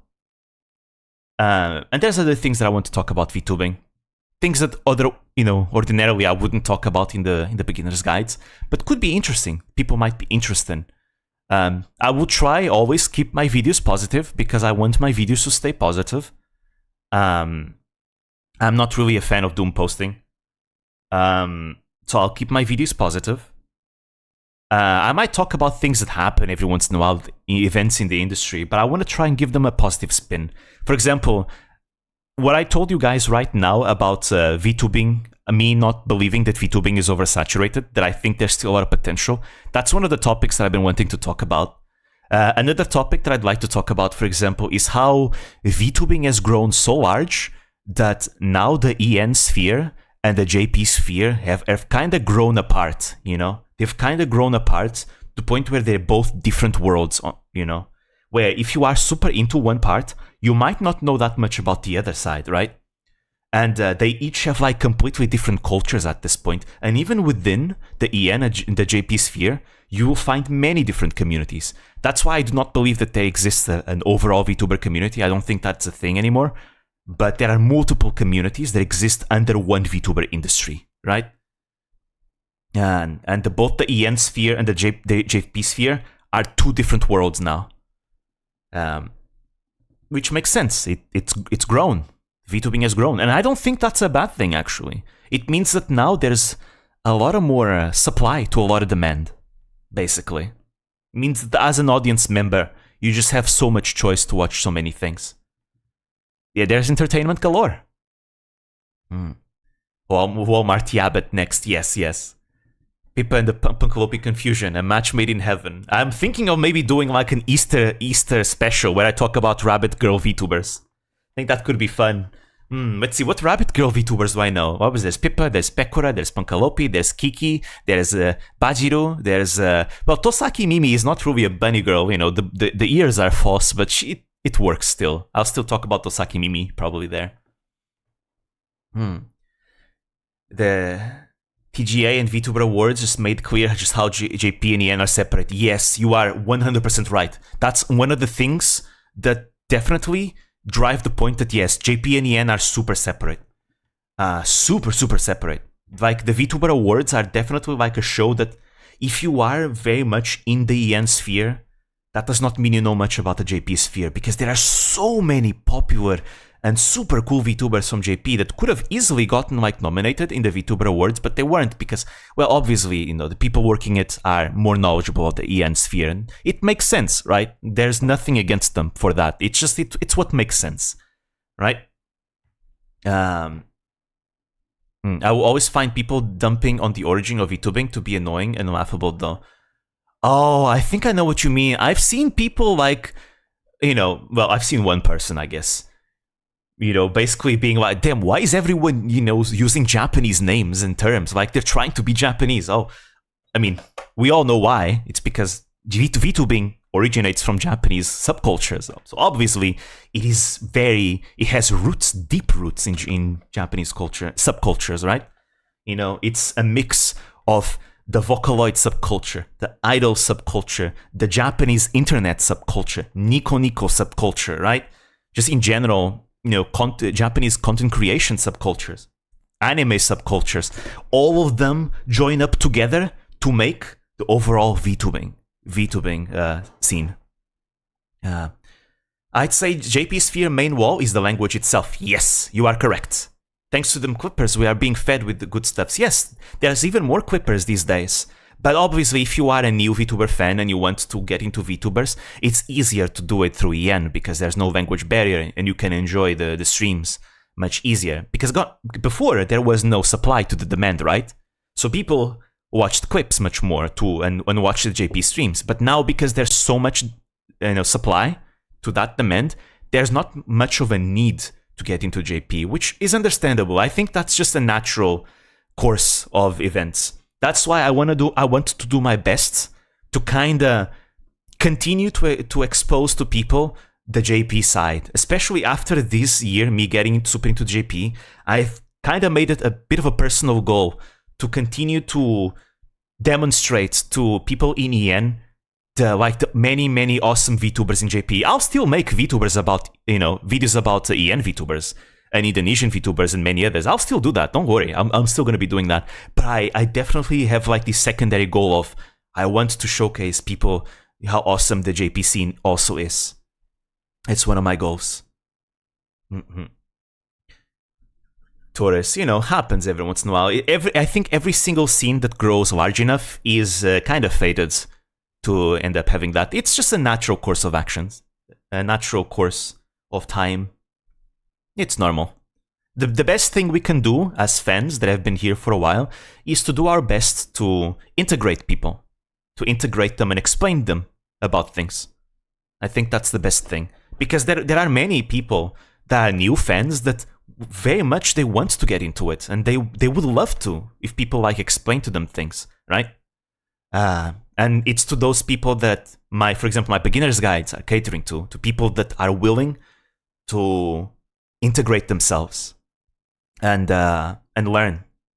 Because, yes, there might be a lot of people that might not understand things at first, but give them some time and they will understand. When I became a VTuber fan, at first, I was a bit skeptical of VTubing, but look at me now. I'm super deep into this rabbit hole now. Japanese names, terms, mocking idol culture, acting like the four-letter word isn't normal within the VTubing sphere. Yeah, I've seen that with the whole lolly stuff. It became kind of like Voldemort. I mean, it's just a part of the culture, I think if you do not like that kind of stuff, I mean, there are spaces even in VTubing that don't cater to that. That's fine. I mean, nobody has to like it, right? I think there's a difference between not liking it and actively being obnoxious about it, right? I think everyone is completely fine with people not liking it. I think what people have a problem with is when people try to condemn you, demonize you, even though no laws are being broken and nothing bad is really happening, right? I think that's the problem, because it is very, very much disrespecting an already existing culture, because the culture was already there, right? It's simply how it is. If it was so bad, people would be going to jail, which is not happening, because guess what? It's not really that bad. It's fiction, after all. Cherish your Oshi as much as you can, yes. I still respect the hell out of Camilla for her learning more about the culture and apologizing to Shondo. I agree. I very much have a lot of respect for that. I tend to judge people based on their current actions rather than their past ones. So after I saw Camilla do that apology, I have a huge respect for her. I think that is a very humble thing to do. I think it speaks of personal growth and personal inner strength. It's very difficult to do something like that. And a lot of people, would rather keep their ego intact than do something like that. So ever since then, I've been respecting Camilla a lot. There's always the problem are that small portion that don't want to spend 5 minutes to watch some clips to get some basics knowledge. Happens sometimes, I suppose. But yeah. Well, we've reached the end of it. This was meant to be a 2-hour stream and ended up being super, super long. Well, that's that. Anyways, I don't know when the next stream will be. Maybe I'll do it on, Sunday, next Sunday. Maybe I want to focus on finishing my university assignments. So if you don't see a stream this week. It's probably because I'm focusing on my university assignments. For my next stream, I'm not going to do Nini Sunny scenario just yet. There is one stream I need to do before that. Because today, a new Hololive game is going to be, coming out on Steam, and it's a game I've been looking forward for a long time. It's called the Elite Exorcist Miko, right? And I've been really looking forward to that game. So I'm going to be streaming that game next stream that I make, whenever I make it. After that, I'll finally do that Nini Sunny Scenario 2 stream, that I promised I would do. Because there's new stuff. Apparently the Selene route is completely different from how the Selene route was in the first game, and I'm looking super forward to that. So yeah, it will be after the Elite Exorcist stream. Elite Exorcist Miko stream. I understand that. University works pain. I'm literally working with one while listening to the stream. Oh, hope I'm not distracting you too much then. Let's go. Yes, finally, it is coming. The Ninistani scenario stream that I promised. I really enjoyed the first one. The first game, we've had our fair share of yabs. Some of the streams were demonetized, but that's fine. It's for fun. I still have my Pomu screen right here, right? Is it on? Yeah, my Pomu screen.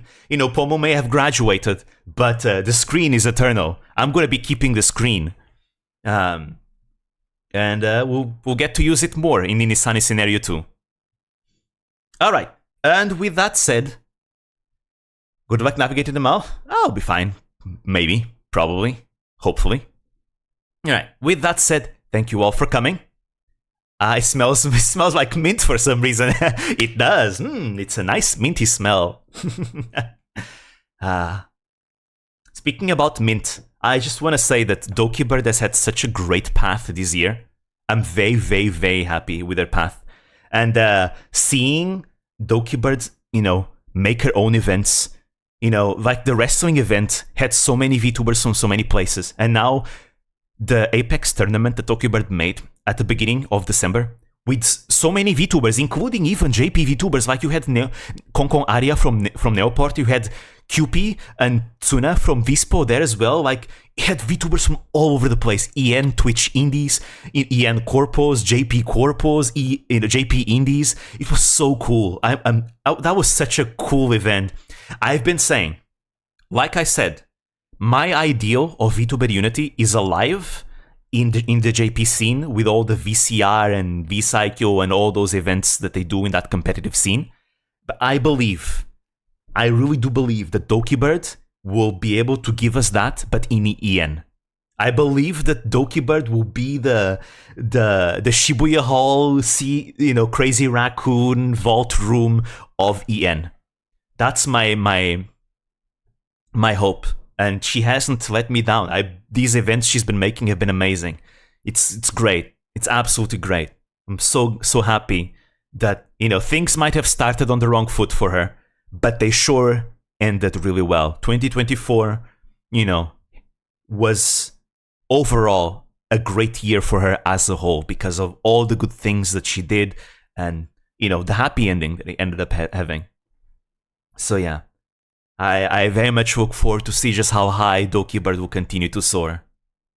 2024 was also the death of 20 VTuber corpos. Yeah, it's a hard industry to survive. We've always seen many VTuber corpos die throughout the years. It's just difficult, right?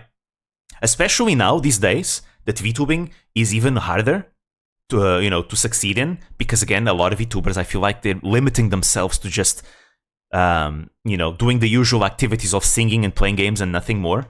Obviously, it becomes harder for smaller corpos to stand out if they don't have something else, those three roles that I said. And as a result, a lot of VTuber corpos cannot stay afloat, and they end up dying. That's why I think VTuber corpos, from now on, the small ones, especially the ones that are going to be starting, look to get niches. Part of the reason why Vispo is also so successful is because Vispo has a gaming niche. And they are like, sure, almost every VTuber plays games. But Vispo goes extremely hard into gaming, into esports, right? That's why every single one of their of their talents is extremely skilled at games. Like, the average skill rank in Vispo, like minimum, is like diamond rank. Like, I feel like every single Vispo member has to be diamond rank at least in some kind of game. And a lot of them go beyond that even, right? So I really do feel like, get yourself a niche. Like, Vispo, they also sing and do concerts, but like, gaming, if you want gaming, pure like competition, like sweaty competition gaming, there you go. That's Vispo. Vispo is for you.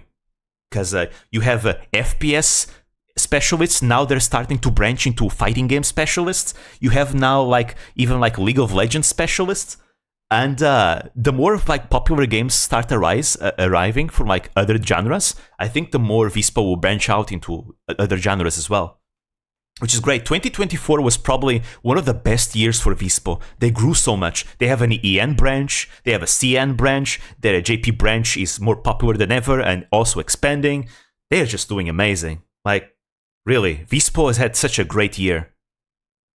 Amazing year for Vispo.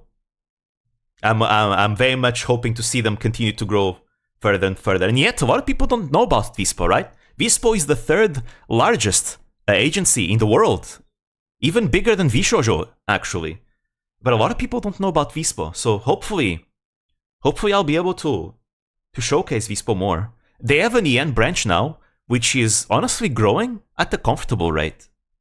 I really enjoy seeing the success of the EN branch. It's not like super big, but it's like really good, in my opinion, for like an agency that barely had a presence in the EN side. I think they're doing really good. Anyways, I'm gonna stop stalling. Not the September S incident.